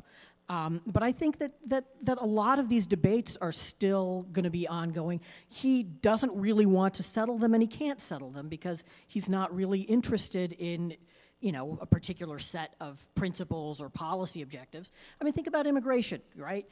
Possibly a signature issue. He tanks a deal to get funding for the wall, partly because he wants sharp cuts in legal immigration. And then a year later, he comes out in a State of the Union address for record levels of legal immigration. This is not a Barry Goldwater in terms of having a strict ideology that he's working hard to promote. And how about you, Jessica? So how do you feel about, do you see that, do you feel like the policy environment has shifted in the conservative world? Do you feel like those free market core principles are still active? How do you think Trump's eventual departure from the scene, should it happen at some point in our lifetimes, How will that all play out? Well, at the risk of giving away my age, I feel like I've been working as a protector of free enterprise for decades now in D.C. Oh. You know, we've always been a little on the outskirts of the Republicans. I was just saying to another speaker here today, I don't know what I was upset about 8 or 10 years ago. I remember being upset and thinking, this is ridiculous. Maybe it was about spending?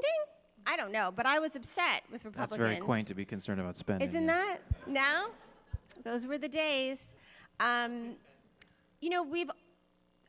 They tell me during Ronald Reagan, I was young during Ronald Reagan, I'm going to give myself that, that it was a more unified friendship on the right between conservative social values and a real support of markets.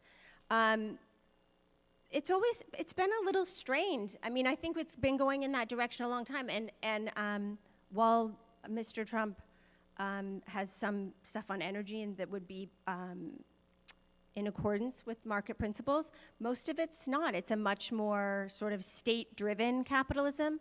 And I guess that's what I worry about as well. This is not, that America is awesome is not guaranteed, right? It's awesome for a reason. It's awesome because Americans are awesome. Weird group of folks that we are, I love it. But also because we have a sort of set of principles, and some of those are institutions and social norms. But, because I work on it, it seems bigger to me that it's our system of how things work in economics in this country, and it works really well. There could be improvements, there are problems, there are a lot of problems that I could identify as government sources of problems. But we are an incredibly prosperous, wealthy, and economically free society compared to most of the people who've ever lived on Earth. And that's not a given. I mean, we have to all keep deciding that every election, right? Every generation has to be convinced of the merits of that system, and not just that it works well, because it does work well, it's objectively true, it works really well, but that there's other values represented in that, right? There's fairness, and there's all these other things that might be more or less important to a bunch of different, every American has their sort of emphasis. They want it to be fair, or it's important to be loyal, or we have to speak, when we speak about the free enterprise system, we need to hit all those marks, because I wish all of America just thought like we do, and this is great. I might never leave. I might follow some of you home. This is a much friendlier crowd than I'm used to talking to. It's great. But we need to start talking now about people who need convincing on this stuff, right? And the Trump movement has taken that in a different direction, right? Just last week, there was the Capital One Discover merger announced, which I'm just going to tell you folks, by the way, it's going to be one more major credit card. It's going to be great, and your points are all safe, so you know. But we had, who were the two members of Senate we heard from coming out saying, you better stop this right now, regulators? Elizabeth Warren and, who am I thinking of from? Josh Hawley. See, my brain won't even say his name. And Josh Hawley, who, they came out swinging for this, and I just thought, what in the world? I mean, if that isn't the horseshoe of things, right?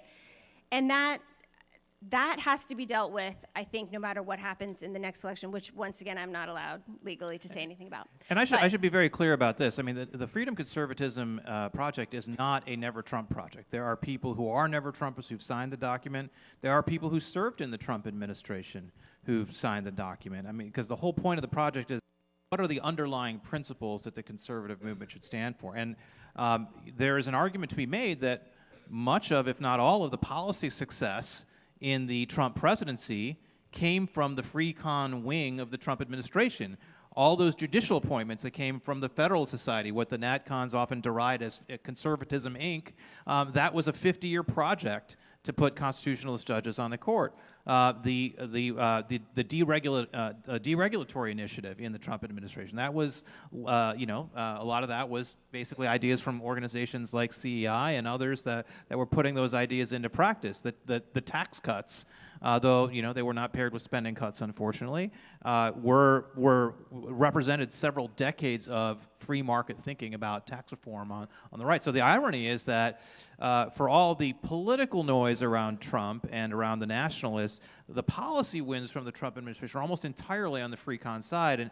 And so I will tell you that among the signatories, there are people among the signatories of the Freedom Conservatism Statement of Principles who will vote for Trump and who believe that Trump in a second term will be like the first term, that there will be lots of bad things, but there will be some good things too, and that it'll be better than Biden. You hear that argument from some of the signatories, just to be very transparent with you. Then there are others who are like, Trump is terrible, we've got to get rid of him. It's better to lose in 24 if you think of yourself as a Republican and have a more free con candidate in the future if Nikki Haley is not able to pull it out this time around. So the views politically are diverse and on a number of spectrums. One on the Trump side, and also from a standpoint of, Jessica and I were talking backstage about the blue-haired libertarians and the more traditional conservatives who are more socially conservative, say, or more sort of traditional three-legged stool conservatives. So we have the whole range of people, but we're all united in terms of really believing that constitutional liberty is really central to what makes America great, and that's the thing that's important to preserve. What we should talk about the presidential race a little bit, and not just, the current one, but if we look throughout history, and National Review knows this better than almost anyone, if you look at whether it's Goldwater and Reagan in the 60s and 80s or 70s, 60s through 80s, or whether it's Bill Clinton on the Democratic side when the Democratic Leadership Council came along and said, we're tired of losing to Republicans, let's have a more moderate, centrist Democratic Party. It seems pretty clear that for these intellectual movements to succeed, there needs to be a flag bearer who ordinary people can point to and say, okay, I'm not going to read these long manifestos, but I'm going to look at this candidate, this presidential candidate, and say that's the person who I'm following. Ramesh, is there anybody you see out there who you think clearly is the flag bearer for Freedom Conservatives? Maybe there's multiple people you think of in that regard, or maybe it's a spectrum, a gradation. How do you think about that? For the last 8 or 9 years, I've often thought of Kafka, there is hope, but not for us. A lot of gallows humor at this conference, right? Look, I would say because you've got this kind of unformed Republican Party at this point and a kind of unformed conservatism, that it's a time that should reward entrepreneurship and in some ways has. And we're going to just have to see who ends up leading the charge. I would say that I have had high hopes for quite a number of people over the last few years, and they have either left public life or decided to throw in their lot with, I think, really unfortunate tendencies in American politics. So one bit of conservative wisdom I think we always need to remember is put not your faith in princes. Are you if Nikki Haley does end up not winning the Republican nomination, which seems still very likely, do you think, would your advice to her be to suck it up and endorse Trump and be a good, loyal Republican soldier, or would it be to not endorse Trump and stick it out?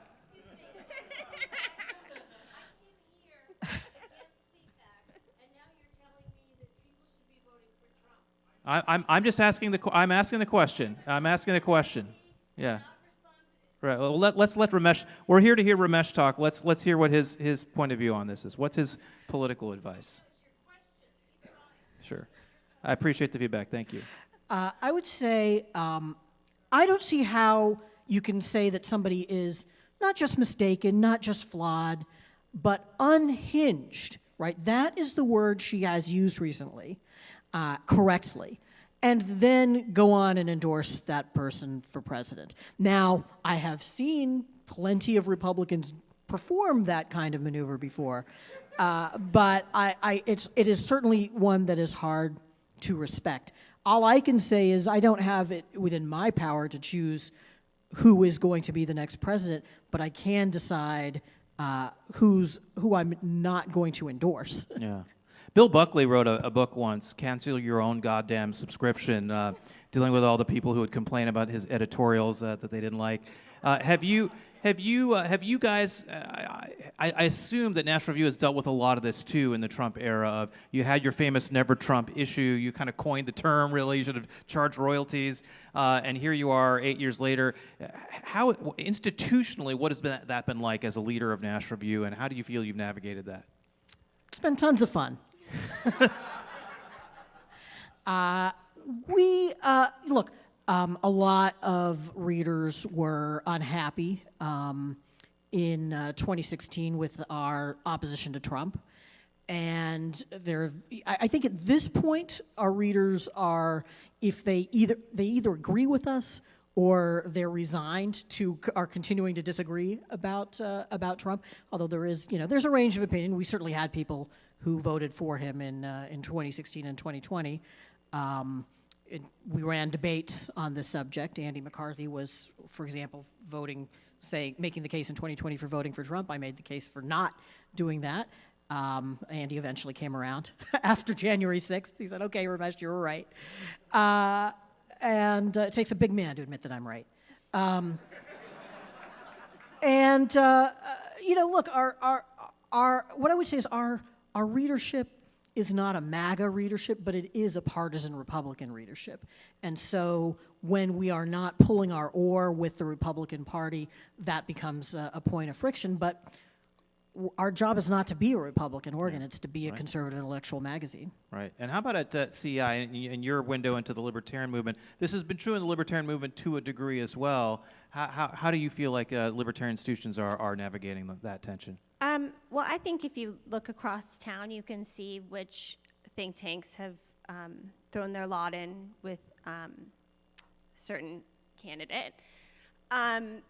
We escape a lot of that because we just work on economic regulation, but not all of it, because we have a couple things that we're known for, besides our tech regulation work, obviously, is also our work on energy.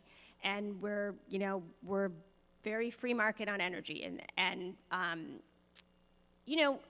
think the libertarian group generally, and certainly CEI is a microcosm of this, it would be really hard to give you a definition because it encompasses a lot of different things. And we kind of pride ourselves on the tolerance of that and working together on the common goals. But even in that, there's a little bit of a division, right? The progressive right is very interested in interfering with the marketplace on tech issues and very pro-market on energy. So there were a few awkward moments in the kitchenette early on, but that's just the way it goes. I mean, again, your job is to tell your truth, to make your argument, to present your set of facts. And that does not involve thinking that people who disagree with you are bad people. That just says we disagree. And as long as we can keep having those conversations, that's, I think, what we're all here to do. If I can't persuade you with my reason, then, I've lost fair and square. So. That's a great segue to my last question here. We got 3 minutes, which is to each of you, and if either you can go first. What are the one or two things you think that the freedom conservative movement, defined loosely, not merely the signatories, but the broader ecosystem, what are the top one or two things you think we should do to expand our constituency, and particularly to regain and reattract the people who've been taken by Trump and the nationalists? Sure. Well, look, there are different kinds of Trump supporters. There are different reasons that people have for supporting Trump. To the extent that there is a significant group of people who feel that they're not listened to, that the ruling powers of the last 20 years have not done things with their interests in mind. I think we need to show that there's a conservative program out there that can expand opportunity for everyone, that doesn't just relegate them to yesterday, and make, just make the case that we are not into the free market just because it helps rich people and big business, but that there are opportunities here for everybody. Yeah, I would agree. I mean, I think part of the problem with a lot of different factions is that they just kind of are dismissive of people's complaints. And I don't think that's very American of us, right? I'm not here to tell you there aren't any problems. I'm here to try to explain to you what the market solutions might be and what the dangers are of letting more government help you try to solve those might be. And I think you have to start listening to each other. Like I just said, you just can't say someone disagrees with me, they're awful. I mean, that's not what we're doing here, right? We're supposed to be able to agree on a certain amount of things that we're gonna have to hash out together, and maybe on a number of things kind of leave each other alone, which I would also recommend. But there has to be some common ground, and it won't get accomplished any other way but with a certain amount of compassion and grace and kind of giving ourselves the opportunity to get back together, right? We can't just stay mad and angry. I think that's the thing, you said it, that I hear most is there's so much anger. People have a right to be angry, right? I mean, if they're working just as hard to stay in place economically, the cost of living keeps going up, and their wages are barely keeping pace. That's one of the reasons why in the Statement of Principles and Freedom Conservatism, we talk about that. We say we commit to an agenda of applying free market principles to the challenges that ordinary people face. And that's exactly right, because those are solutions, not revenge. And we need to get off the revenge motivations, and we need to get back to what works. I like getting along as much as anybody, maybe more. But there are also people who like being angry. And I think that is a force in our politics that is a serious problem. That's for sure. Well, that'll have to be a topic for another day. We are the hope and the happy warriors on this panel. Thank you very much. Again, freedomconservatism.org if you want to learn more about what we're up to. Thank you.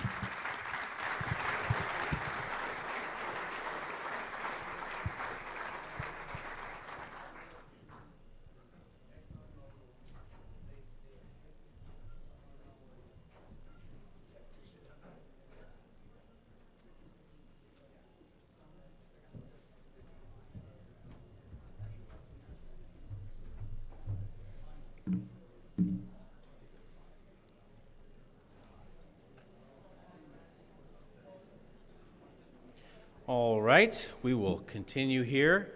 It is my privilege to welcome our next guest, who finally made it after some flight delays, but we were able to move around the schedule, and we're thrilled to have him here.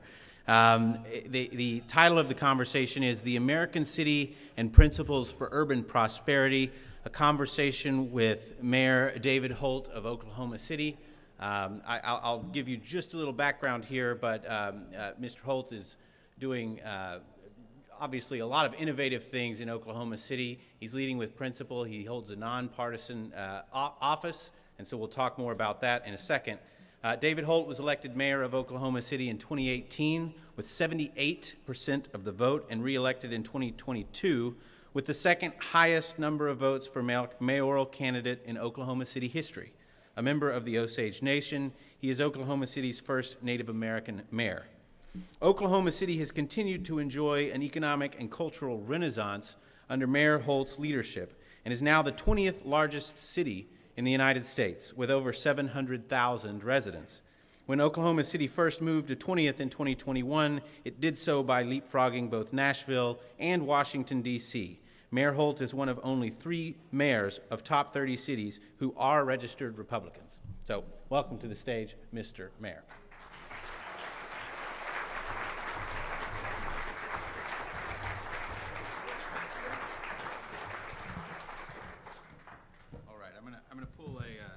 I'm going to pull a Michael Wood here and pull up my questions. I'm also not on Twitter here. Well, first of all, thank you for your flexibility this afternoon. It's been one long adventure to get here today, but I had to be here, much like you did as well. So I'm very grateful that I still got this opportunity, and now I can take advantage of whatever crowd that Kinzinger is going to drum up here.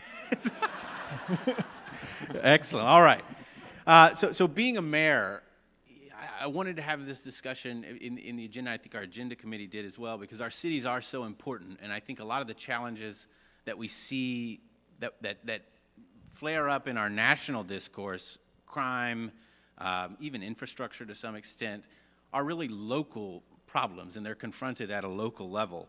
So, you know, being a mayor is sort of the polar opposite of being an elected official in Washington, D.C.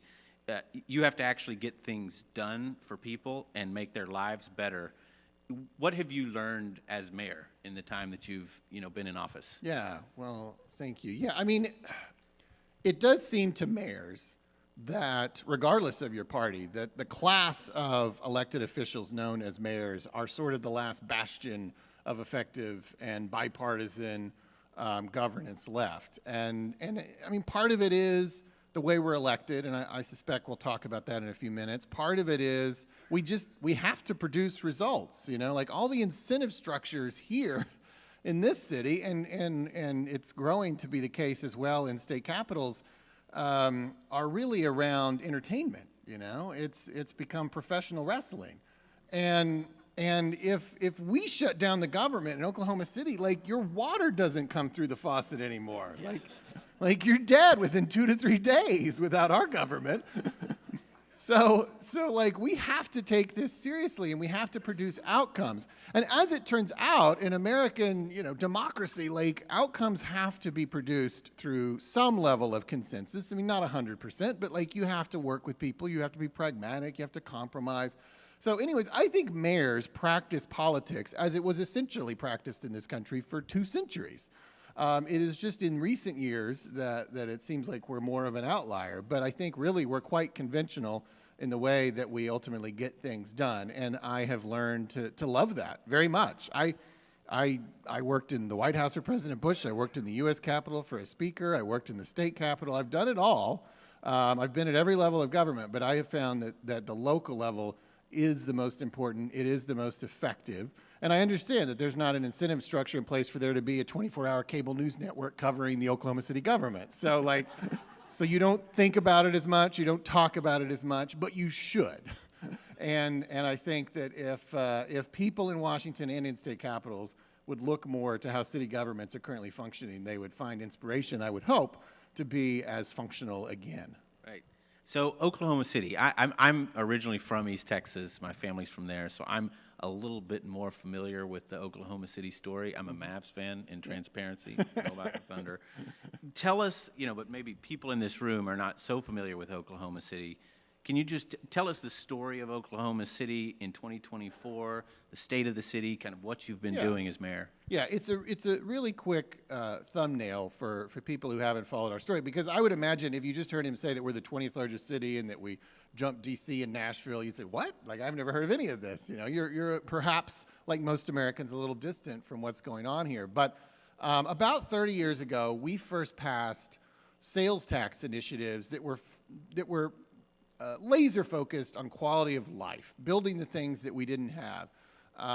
And we've just been really diligent at continuing those investments in ourselves for the last 30 years. And so I'm basically the 4th mayor over that 30-year period to continue that philosophy. And it's paid off. So, you know, when all of this started 30 years ago, we were probably the 37th largest city. You know, then you're talking about your peers are Colorado Springs and there's something, you know, there's nothing wrong with them, but, you know, we love the fact that now we're talking about, you know, telling Denver to watch their back because we're coming for them, you know. So, and obviously a lot of this also ties into getting Major League Professional Sports, which we might have time to talk about in a second. It's okay that you're a Mavs fan. I mean, I like that I-35 rivalry that we have. But it's been a fun journey for the city, and it's been all mayors during that time that are technically nonpartisan, as you said, but were registered Republicans, but like saw the role that government can play, especially at the local level. And all of these initiatives were ultimately passed by the voters, which I think ties right back in to one of the principles you've been touting this weekend, is just local control, local governments. You know, local people make the best decisions for their communities, and we think we've been doing that for 30 years. One thing I find pretty interesting is the county at the heart of Oklahoma City was pretty evenly split, I think, in the 2020 presidential election. 49% Trump, 48% for Biden. So it seems like Oklahoma City is sort of a, and our cities really across the country are sort of microcosms of that swingy purple style electorate. But you seem to be winning elections by pretty wide margins in those areas. How? Yeah, so you're right. So Oklahoma City is pretty purple. You probably correctly think of Oklahoma as being a red state, but the city is purple, and as you said, most cities are purple at best in terms of their politics, more likely to be more blue than us. But we are like a kind of a, yeah, I mean, when you have the two presidential candidates in 2020 within a point of each other, that's a pretty good microcosm of the United States. And our diversity, I mean, we're really only about 50-50 in terms of white and non-white, and under the age of 18 is 60% non-white. We have a fast-growing Latino population. We have a long-standing African-American population. We have Vietnamese refugees who came in the 70s and 80s. I mean, we have a lot of diversity, again, just like the country. My personal elections, however, have shown that, you know, people who might be registered Republicans and registered Democrats are capable of casting the same vote on the same day. But even more importantly, so too have our initiatives passed by wide margins. So in 2019, I led the charge on MAPS 4. So MAPS is our brand name for that sales tax initiative I mentioned earlier that we've been passing for the last 30 years that's focused on quality of life. This is a $1.1 billion initiative, 16 projects, and it passed with 72%. Now, I have been in politics essentially my whole adult life. Like 60% is a landslide. We don't have words for 70%. Like they don't, those outcomes don't happen, but they're happening in Oklahoma City. And then just last month, or 2 months ago, we had an election for a new arena. Then we went through a long 2-year conversation about that, and this was a vote of the people, and it got 71%. So obviously, if you're in a city that's 50-50 in the presidential, but you know, other candidates and initiatives are getting 70%, people are voting the same way. They are finding some sort of common ground. I'm very proud of that, and I talk about it a lot as mayor because I think it's like a unique political culture that at one time the country was capable of, right? Like Ronald Reagan won 49 states. Like you know, we're capable of all coming together around a consensus. It just hasn't happened in so long we forget that it's possible. But we're doing it right now in Oklahoma City. But we cultivate it and we protect it. So where Cecilia and I live in Hoboken, our mayor, Ravi Bala, the initiative in the city, the big thing that everyone is focused on is getting the rats out of the street. There's a lot of rats in the trash, and there's like this rat campaign, and there's flyers on our door every week about we got to get rid of the rats. So I think his political stock rises and falls like every time a rat scurries across the street. So that's the story of Hoboken. But I know Ravi. We went to Israel together. He's a great guy, by the way. He's learned a lot about extermination, I'm sure. But how do you think about your objectives as mayor, and what is the ideal outcome, you know, start to finish, of, you know, for a conservative mayor? What are the objectives you're really trying to focus the city on? Yeah. Well, though, as I've said, I mean, I come to the position trying to build consensus, you know, across party lines, ethnic lines, gender lines, geographic lines. I mean, every city's got their different sides of the city, right? You know, like every city's got, oh, that person's from the south side or that person's from the east side. Like, you know, building all that is really important. But I still come at it from, I mean, I was a Republican. I am technically a Republican, you know? So I come at this from a conservative worldview, and I think that a conservative mayor is still trying to push and nudge things towards outcomes where, you know, the tax level is at a reasonable level. I mean, I'm not no government. I'm just limited government, you know? So, I mean, I love that when we do things that are a little more proactive from a tax perspective and from a government perspective, we take it to a vote of the people. That just happens to be the way it works in Oklahoma. We have to vote on these tax initiatives. But I want to keep taxes relatively low. I want to keep you know, obviously the regulatory environment friendly towards business. You know, there's things that happen in other cities, no offense to them. I don't know, you know, what they go through, but like when I hear about soda tax and straw bans and like, you know, we never even think about stuff like that in Oklahoma City, you know, because that's just kind of against our free market ethos. So I think that's an important indicator of a more sort of conservative city government. And obviously staying focused on the basics. I mean, it's fun to talk about the thunder, but at the same time, you got to have, you know, strong public safety commitment. You got to be doing everything you possibly can to keep crime low, and that's a multifaceted effort. But, you know, I think that's essentially what it looks like. The irony is, to me, as you said earlier, I mean, 27 of the 30 mayors of the top 30 cities are registered Democrats. The irony is many of them are governing really from sort of a kind of center-right position. You know, they often leave office sort of hated by their far left because they had to do what they had to do, and you can't really govern a city from the far left. And so it's sort of the tragedy of Republican politics for many decades that we're basically letting, you know, another party run cities, which we should have a better foothold in, because that's where people live, using our philosophies.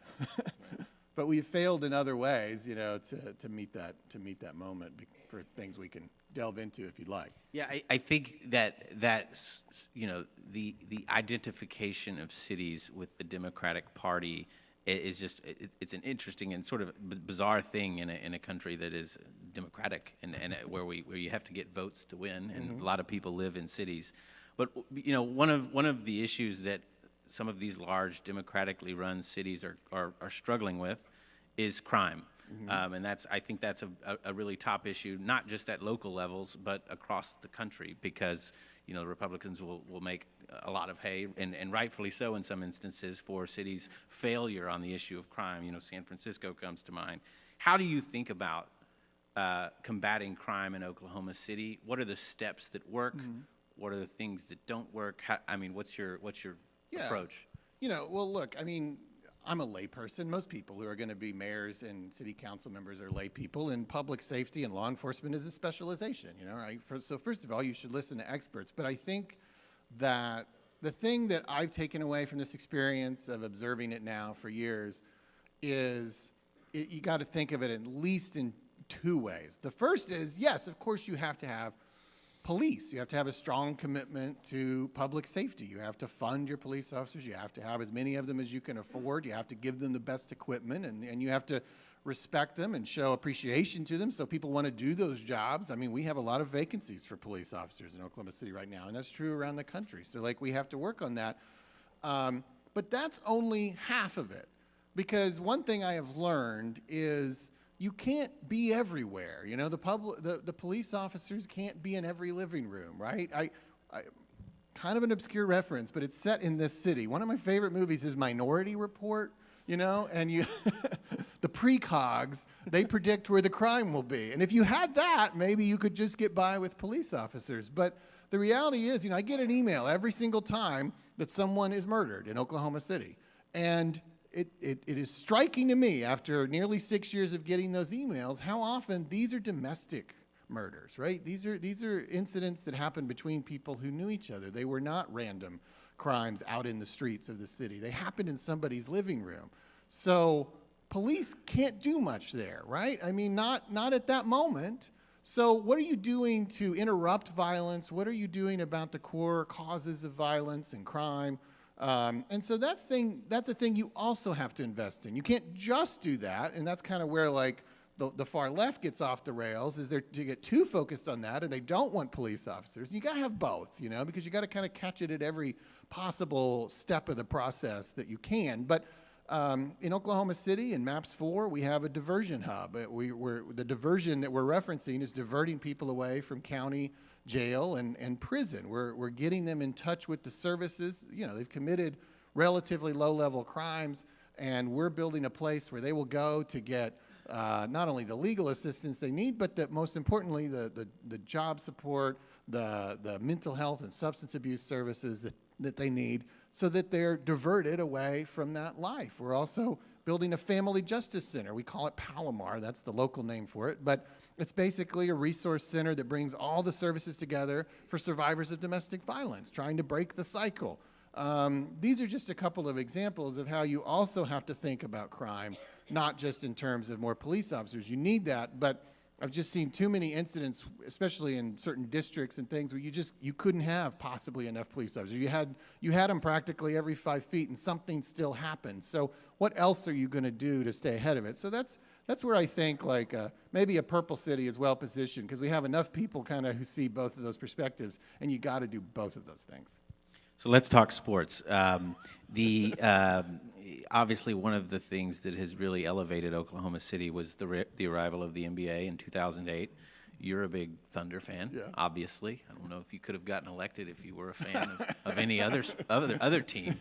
But how have you kept the Thunder in Oklahoma City? You know, we hear a lot about these public-private partnerships. I know in Dallas they built a new Ranger Stadium, and it's always a topic of intense debate among citizens.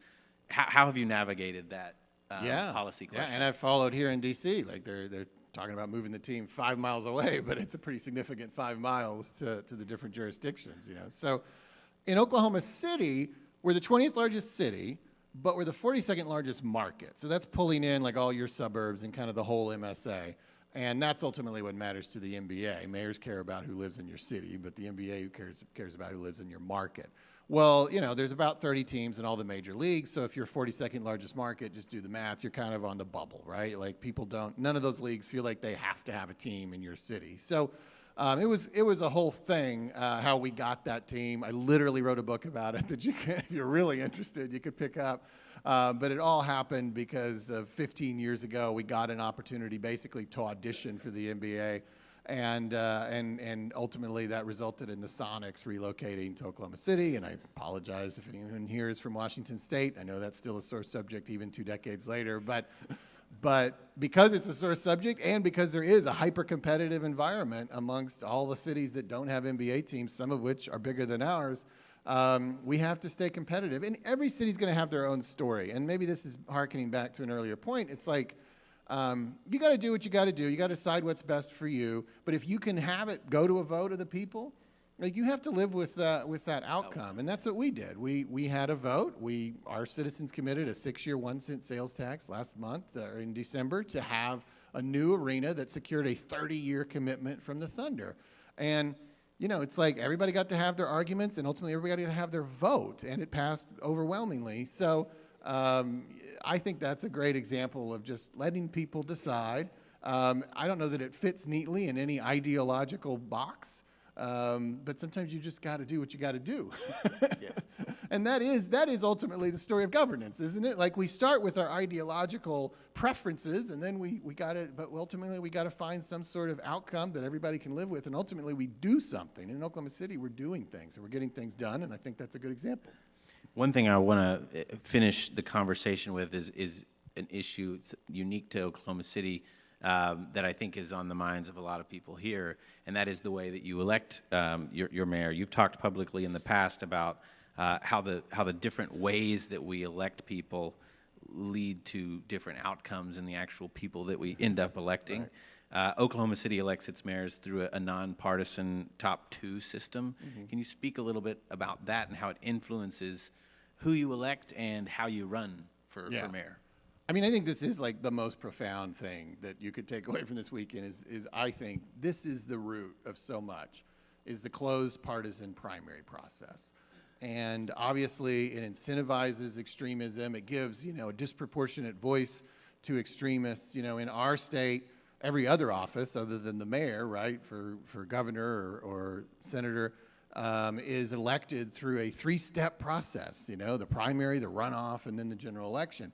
And, you know, the tragedy is that the runoff is by far ultimately the most important step in that process. At least right now in Oklahoma politics, that's where most people are going to be selected.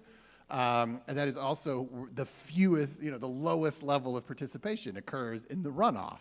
And you have to have an almost superhuman interest in this whole thing to even know that, like, you're eligible, that your party's voting that day, that there's an election on that day, and some third week in August. I mean, and yet that's where the decisions are made.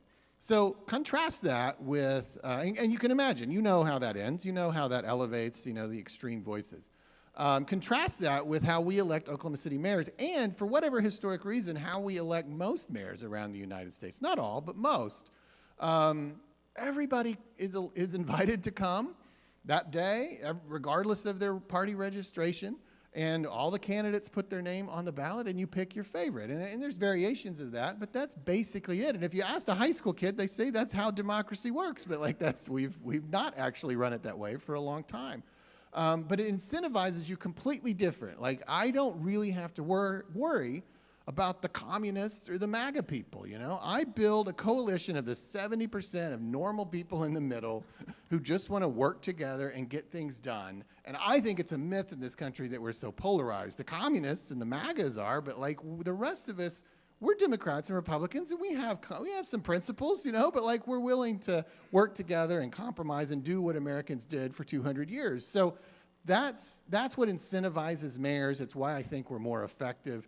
Ultimately, we don't have to worry about the extremists. I was challenged in my reelection in 2022 by 2 funded MAGA candidates, and I beat them by 40 points.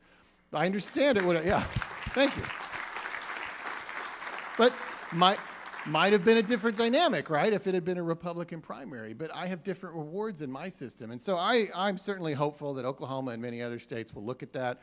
And ultimately, there's so many variations on electoral systems, but the 2 principles you need is that all the candidates have to face all the voters, and all the voters get to see all the candidates. And you're going to have different outcomes. And we would never be talking about Donald Trump if we'd had a system like that. Well, thank you. Thank you. We're out of time. Thank you so much for being with us. Thanks. Thank you all very much.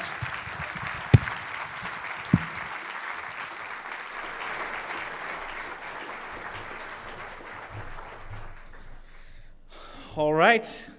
It's my pleasure to welcome one of our original principal's first volunteers. He's on the agenda committee. He's excellent. He's from Illinois. To introduce our next guest, Mr. Andy Eastman.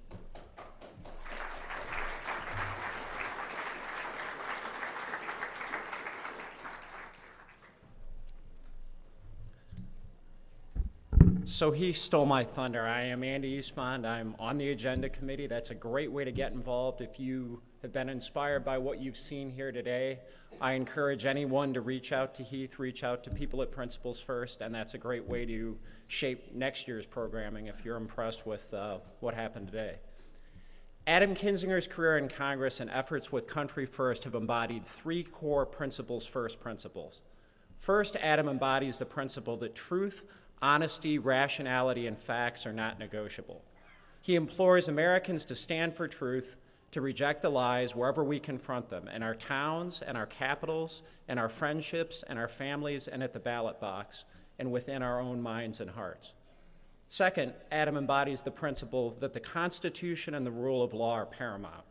He states that there is a difference between breaking the law and rejecting the rule of law, between a crime, even grave crimes, and a coup. This principle will be tested soon as Donald Trump potentially faces criminal and civil trials stemming from his role in the attack on the U.S. Capitol.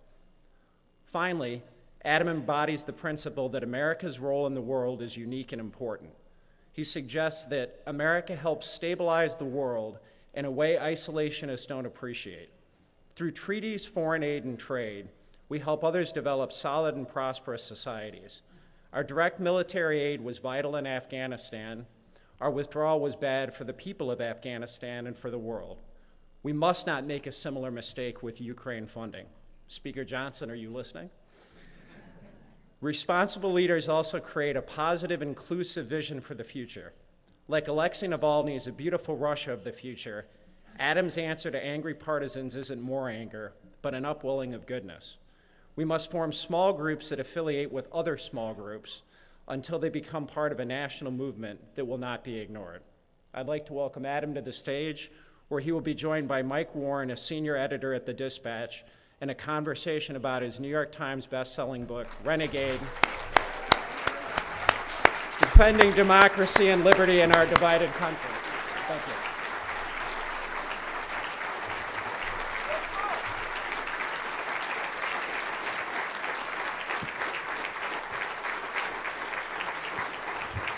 Thank you, everybody. Thank you. All right, am I just like pulling this off now? Is it just me? Is Michael Warren in the house? Is Michael Warren here? All right, well, now Okay, I'm going well, to sit and lecture you guys then. I'll sit here with you. Hey, before we get started, I want to introduce a friend I brought. So, as I hope you guys know, I am really passionate about Ukraine, and there is...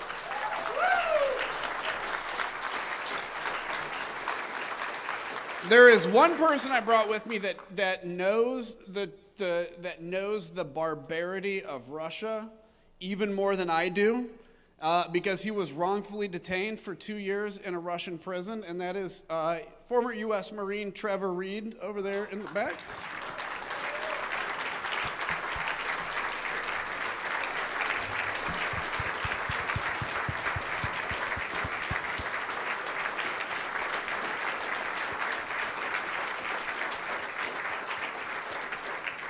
So I wanted to introduce him because he knows even more than all of us about how important this fight is and how important it is that we push back. So good to be with you, my friend.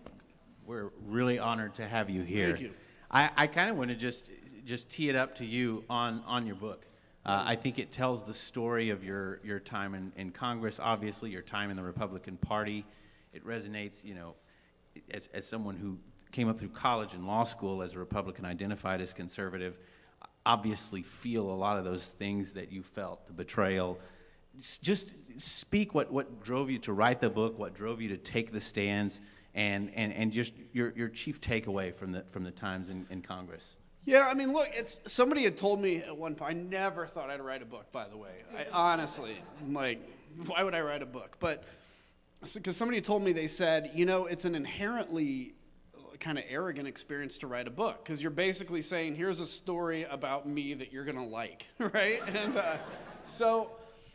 but what I realized is I kind of lived through this, you know, from 2010, this kind of early Tea Party, when the Tea Party really wasn't at all like what the Tea Party is today. The early Tea Party was like, hey, we want to cut spending.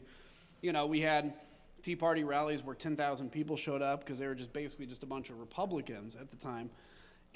But I can look back and say, okay, from 2010 to today, here are the different markers I've seen where the Republican Party has become something completely different. And like, you know, from the party of Ronald Reagan, as we all know, to the party of Vladimir Putin, like how quickly that happened in reality.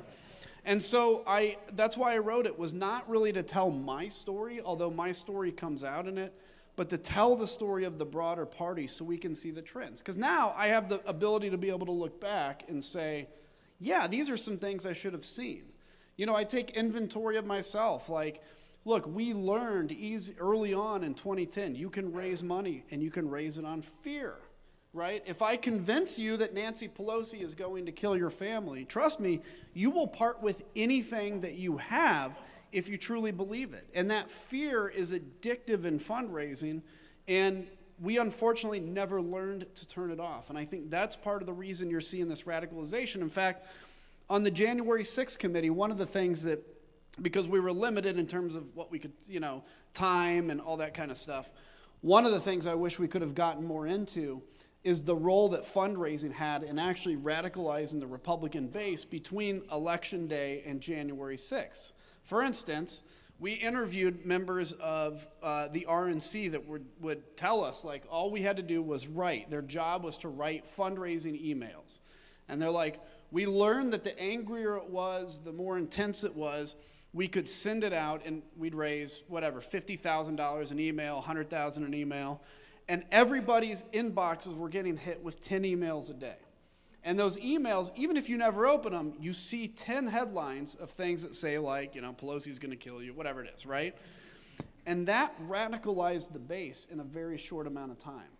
And so I wanted to be able to present that, not as because I have the solution, I don't. The solution is us, but because we have to know what the problem is before I think we can find the solution. So did I enjoy writing it? Yes. You know, I talk obviously a lot about my military service and some other stuff, but I just hope if you've read it or if you're going to read it that you see it as like not just me telling my story, but telling the broader story of what's happened to this party that I loved and now I don't recognize. Well, I'm going to hand my role off here to a professional. Okay. And Mr. Okay. Mike, You did a great job, we though. finally tracked down Mr. Mike Warren of the Dispatch. Right. You did a we great found job. him here, so I will switch places with him. Yeah. Yeah, you too. He was at the bar. I will neither confirm nor deny where I was. Oh my goodness! You know, when a source calls, you just got to take it. Well, thank you for doing this, and thanks for letting me come here at the last minute here. So I wanted to talk a little bit and ask you about 14 months ago is about when you left Congress, and I wrote down a list of everything that has happened in Congress since then. So I want to go through it here. There was, since you left, a protracted fight over the speakership in which Kevin McCarthy basically gave the House away to the Freedom Caucus. There was an ugly fight internally about the debt limit. It stretched on for weeks. Another fight over spending levels, which found McCarthy ousted, and then another protracted fight over the speaker.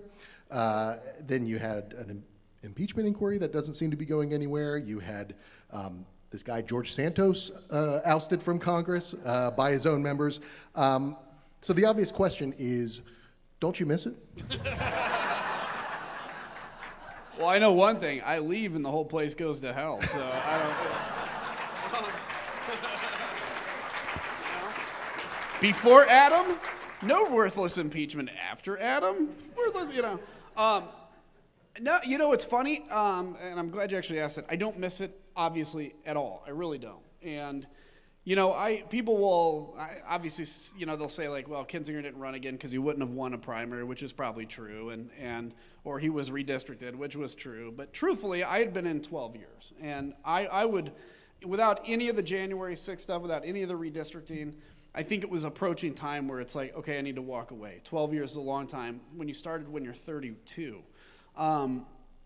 But I don't miss it at all right now because I watch what's going on and I'm like, we are the greatest country in the world. I believe that. And we deserve so much better than this.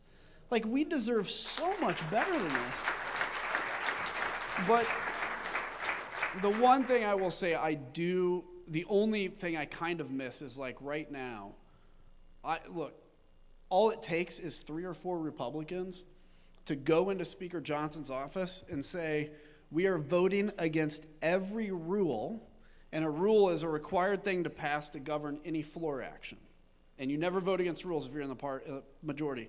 If 3 or 4 Republicans walked in and said, we're voting against any rule until you agree to put Ukraine aid on the floor, he would do it in a week. I guarantee you that. I kind of wish I was there to do that right now. Well, you know, that actually leads me to a question I wanted to ask, which is, you've made the decisions that you've made, and I would safely say ostracized you from your party a little bit. I want you to imagine, and I'm sure as I describe this generic member of Congress, you might come up with some names in your head, and you don't have to say them out loud, but I'm talking about Republicans who share your broad view of Donald Trump, of what is happening to the Republican Party, but these are people who've made a different decision, made a different calculation, and have said, well, you know, maybe I'm willing to compromise on this question of Trump because it's important for me to be in Congress to vote on, say, Ukraine aid or entitlement reform, or pick the issue that is really important and that the replacement for that Republican member of Congress would vote wrong. What do you think about that divide and that tension? Do you understand where some Republicans are coming from who've made a different calculation than the decision you made? Yeah, I mean, I fully understand it because, I mean, that's the battle I had to fight in my own head too, you know, is like, you're going to be replaced by crazier. And the reality is, you see, every election cycle, frankly, the GOP has gotten more insane, honestly. And good people, Mike Gallagher, for instance, are leaving, and then you're seeing probably crazier replace it. Where I would take issue is, like, you ultimately take a job, particularly a job in Congress, to do something. right? It's not a job to make a paycheck and to get famous. It can help you do that, and if that's your goal, you can do that. But really, I think it's a job where you have a sacred trust over 700,000 people to be their voice in D.C., whether they agree with you or not. And what you see is this continued sliding slope of like, okay, I can't vote to impeach Donald Trump because I want to survive. And then it's the next thing. And then it's all of a sudden, well, I can't vote for aid to Ukraine because if I do, I'm going to have a primary and I won't survive. And ultimately what you've done is you've just sold everything down the river to where you may not sound as crazy, but you're voting just like the crazy person that's going to replace you would vote. The thing that was different with me, and it's like, I didn't do anything heroic, and I mean this, like, nothing, people all the time come up and say, like, thank you for, you did something heroic, and I appreciate it, thanks for saying it when you do, but I was just surrounded by cowards. What I did was what I was required to do by the Constitution, which was to uphold it. That's it. And I remember...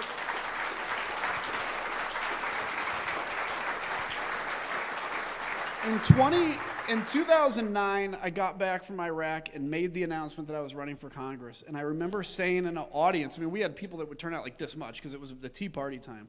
And I remember saying, if we're going to ask young people to sign on the dotted line to die for the country, we have to have members of Congress that are willing to give up their career for the same cause, right? I thought it would be like a vote for Social Security reform or something. I didn't know it would be like January 6th.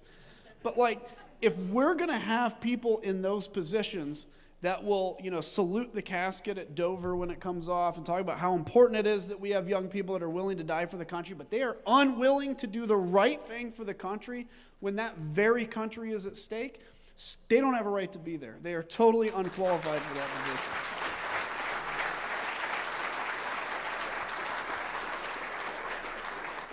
You brought up Mike Gallagher. There have been a number of your former colleagues who are announcing that they're not running, on the Republican side, not running for re-election in the House. And they really run the gamut from, I mean, there are very conservative members, there are more moderate or institutionalist members, there are committee chairs, there are, you know, people who were considered rising stars. Is there one through line with why they are leaving? Because when I ask them, they've got all different reasons, family and this thing. Maybe you're still talking to some of them. What do you think they are thinking?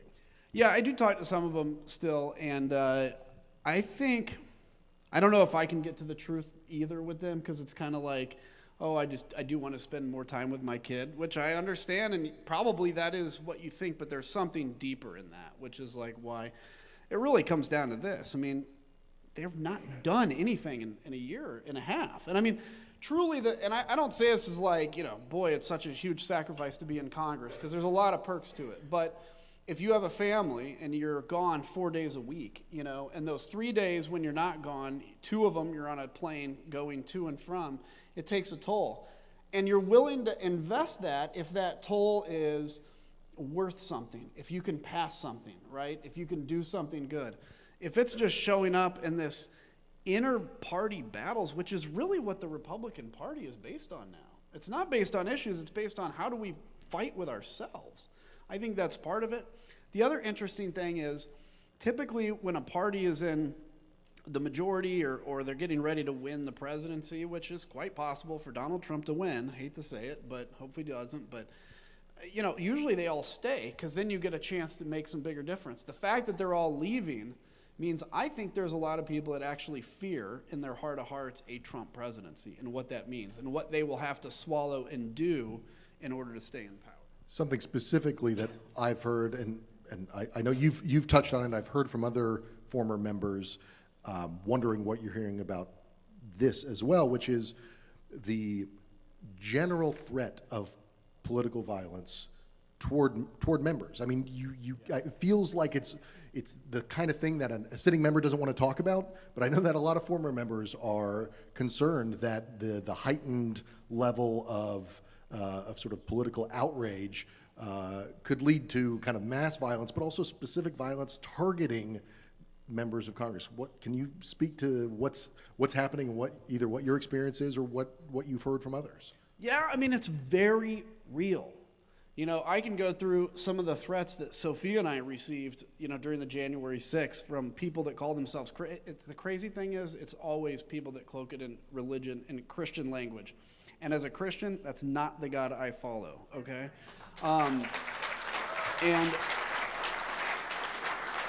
you know, like some of the threats, like wanting my 6-year-old son to wander out into traffic and get killed, right? Saying I'm part of the devil's army, that was family that sent that one.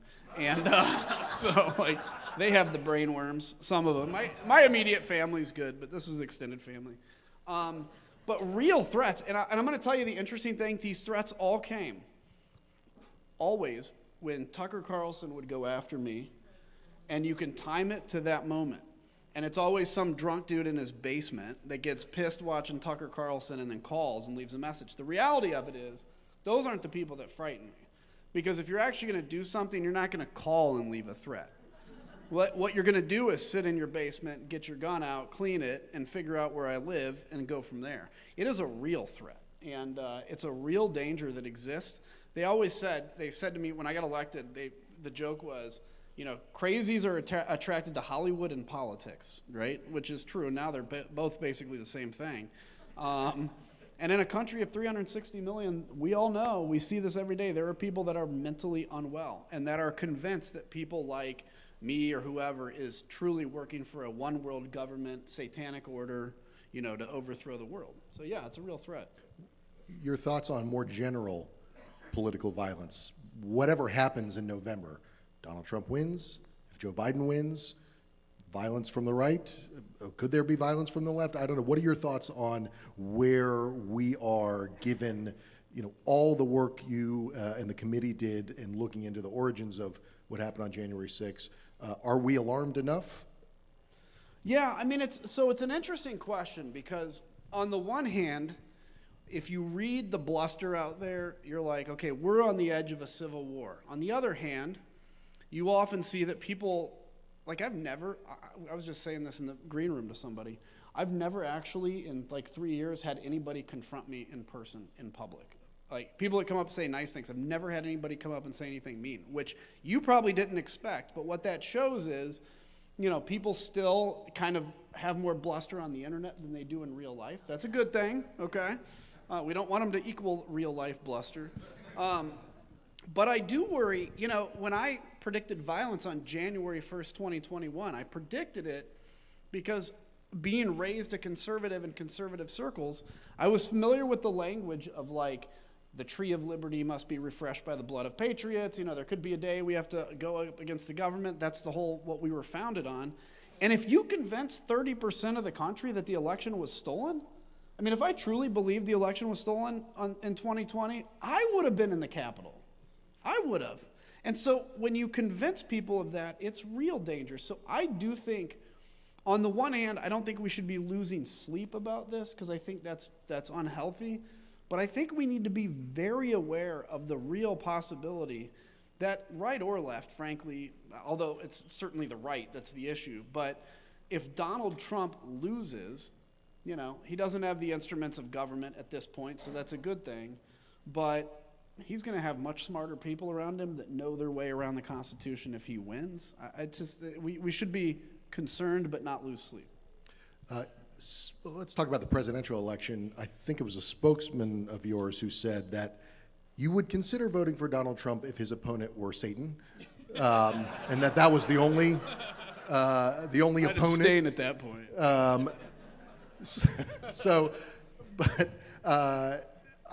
I'm curious your thoughts on the Republican primary as it is right now. Nikki Haley winning nearly 40% in South Carolina. Illinois' primary is on March 18th. If she's still on the ballot and still running, would you vote for her? Well, I'm a Texan now, actually. Oh, I didn't realize. Yeah, we moved. Okay, well, so yeah. For the Texas primary. I went to Texas. That doesn't make, yeah. Well, hey, Texas, what's up? At least there's 3 of us that are normal there. Just kidding. All right, perfect. Perfect. I live in the Woodlands now, so. But, okay. No, so it's a tough question because if Haley's still in this race, and I hope she stays in this race, like to the very end, yeah, I probably at that point will pull a Republican ballot and vote for her because I think it is essential to destroy Trump. Let me ask you that. Why is it important for Haley to stay in the race? Because I think, well, first off, I want Donald Trump to be mad every day. I mean, I really do. And he's mad about this. And I think, you know, yesterday, even though people look and say, oh, she got crushed in her own state, she way outperformed the polls, actually. 40% of voters in the Republican primary voted against Donald Trump. And as somebody that still wants to see the Republican Party come back, I think it is essential that people have a choice. And by the way, if Donald Trump is convicted in June, now maybe she's not the one that, like, you know, receives the fallout of that, but maybe she is. It's good to have somebody in there opposed to Trump, I think is important. So yeah, I mean, I would vote for her, but I'm going to tell you right off the bat, if it's Trump against Biden, I'm going to vote for Biden, because to me, and this is,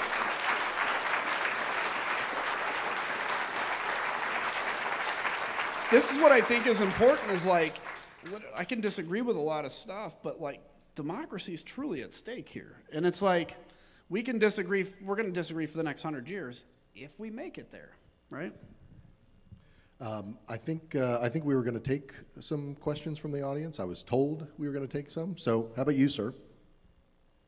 Well, first of all, thank you for your military service. Yeah, thanks. Thanks for paying taxes so I could fly airplanes.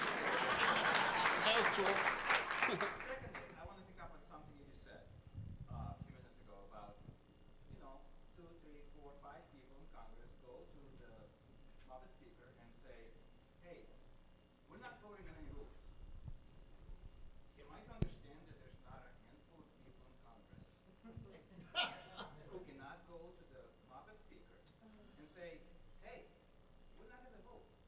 Bring the bill to the table.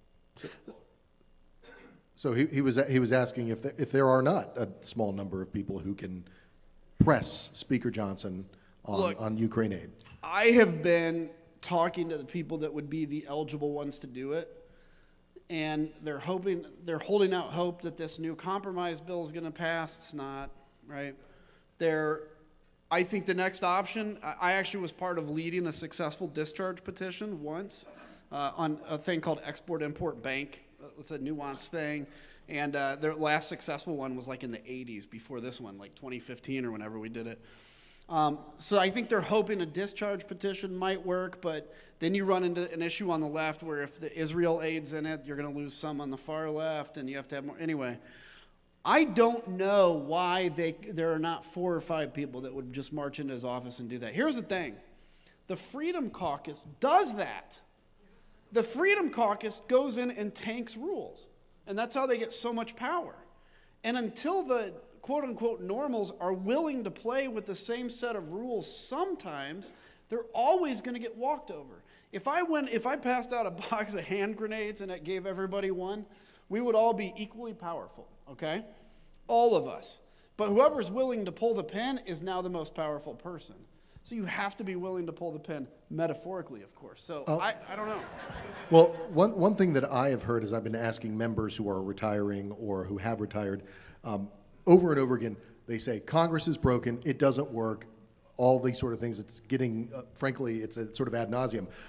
I'm wondering if, when you look back to your time in Congress, what is something that you now think you should have done differently or better or more of or less of to have changed, as you, individual Congressman Adam Kinzinger, to change all these problems that are going on in Congress? Honestly, like, there's 2 things. First off, just generally, I kind of, although I wouldn't have survived to the second impeachment, I kind of wish I'd have voted for the first one, because, I mean, now, I think that for me was a political survival vote. But generally on the tactics, like, honestly, I wish I would have been willing to do more things like what we're talking about, like tanking rules. Because you go in, I was a team player, and you go in, it's like you never vote against a rule, and that is true until the Freedom Caucus started doing it. But generally that is true. I wish I had been willing to play that game a little more then. Is breaking, I mean, they sort of broke the norm, the Freedom Caucus did. I mean, I do think that there's a tension here. I'm curious your thoughts. Because at the time, people would have said that's breaking norms, and this is how Congress works, or this is how government is supposed to work. So is breaking the norm okay if you're doing it for the right reasons? what's your response to that tension? Breaking the norm is okay if you're doing it for the more extreme reason in the Republican Party. I mean, if it's like we're going to be the true conservatives, right? You know, the true whatever, then they do it. If you're breaking the rules because you want to fund Ukraine, and you know Tucker's against that, he's going to excoriate you. And those 3 or 4 people that will do it will be icons on the right-wing media, not in a good way. Even though they will build statues to them in Kyiv if they do it. But I think that's part of the problem. Is it's just like if it's for a more extreme reason, you can break the rules. If you're doing it for good governance, then you know you're a rhino or whatever. I don't know. Let's have I saw your hand up. I'm sorry, I saw your hand up earlier. Do we want to get a microphone?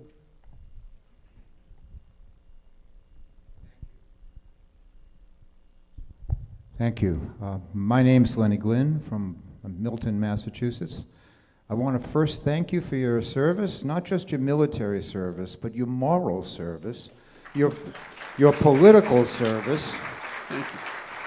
And I want to ask a question that haunts me and causes me fear, and that is it still possible that Nikki Haley may go through one of these humiliating bend-the-knee grovel and endorse this man? And if she does, how does she sleep with, how does she have a decent conscience for the rest of her life? That's the question. I know, that's a good question. I would have said a month ago, like, yeah, of course she's gonna endorse Trump.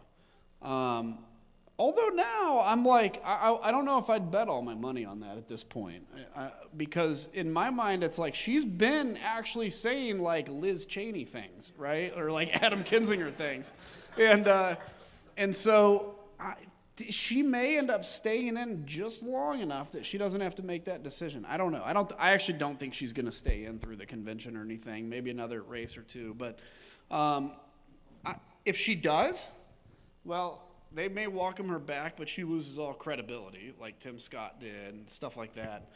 Can I give you guys, though, because I don't want to get through this without forgetting to say this.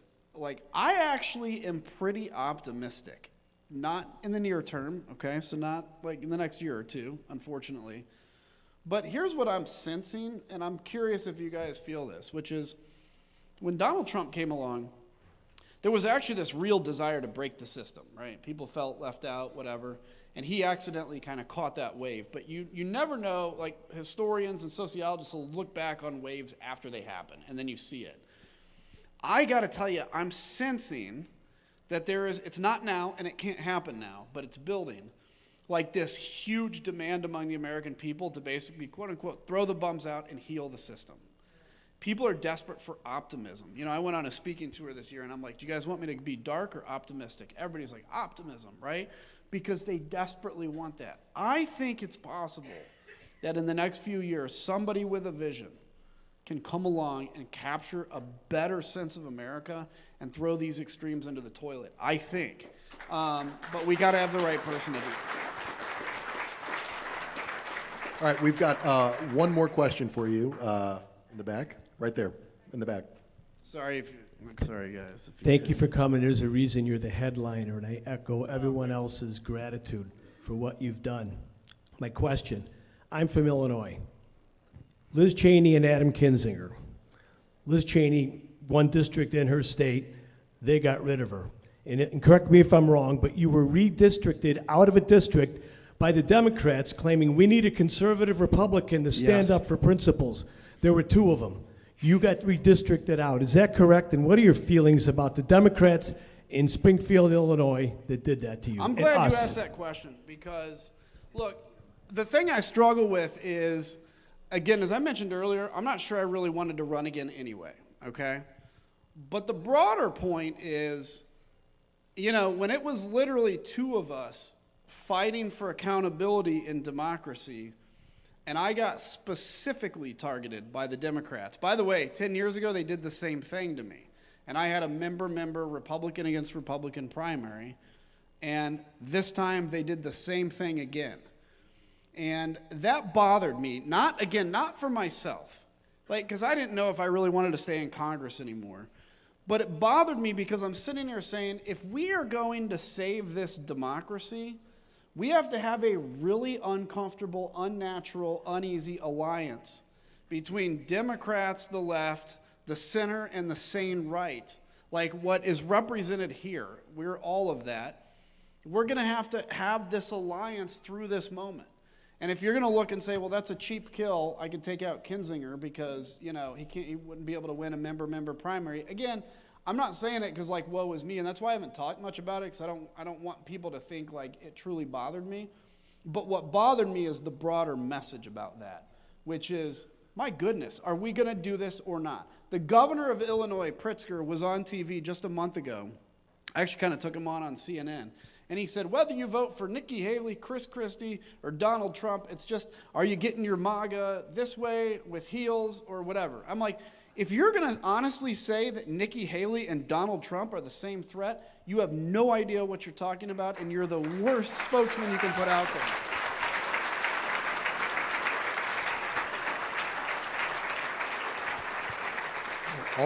Always good to end on a round of applause. So thank you very much for answering questions here. Thank you very much for listening. Thank you.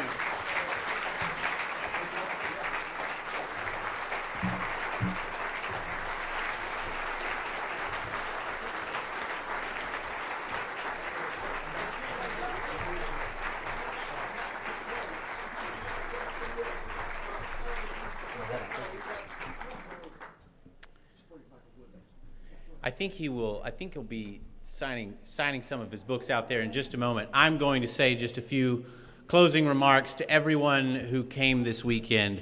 Did you have a good time?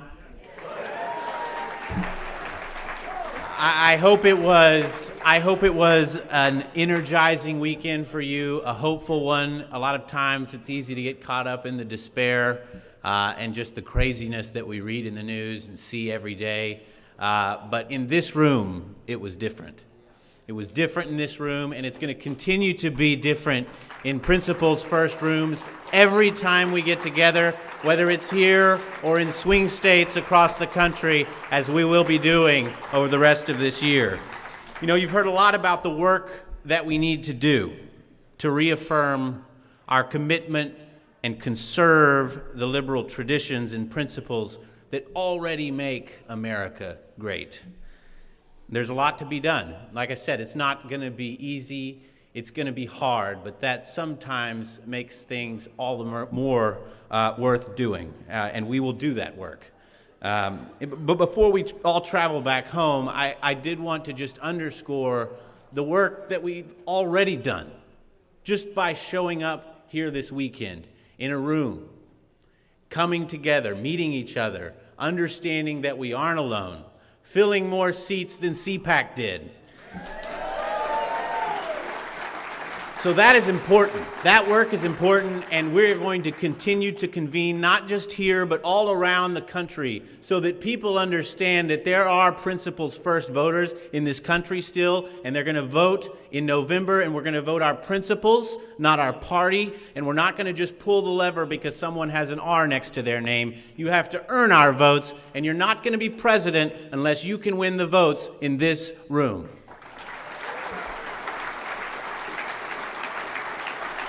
And the last thing I'll end on is just a hope of optimism. Last year, you know, this is our 4th year. This thing started as 200 people over at the press club. The next year it was 250. The year after that we had to move to the Conrad. It was 350. This year we sold out the Conrad, had to take out the tables, and it's been more than double the size to a sold-out audience. Principals First is growing. If we put our head down and we keep doing this work, we are going to grow because we have the right answers to the problems that we face as a country. Don't give up. The tide is turning. History will look at what we are doing fondly and will remember us well, and we will eventually win. Thank you. God bless you. And thank you for an excellent Principals First Summit. Thank you.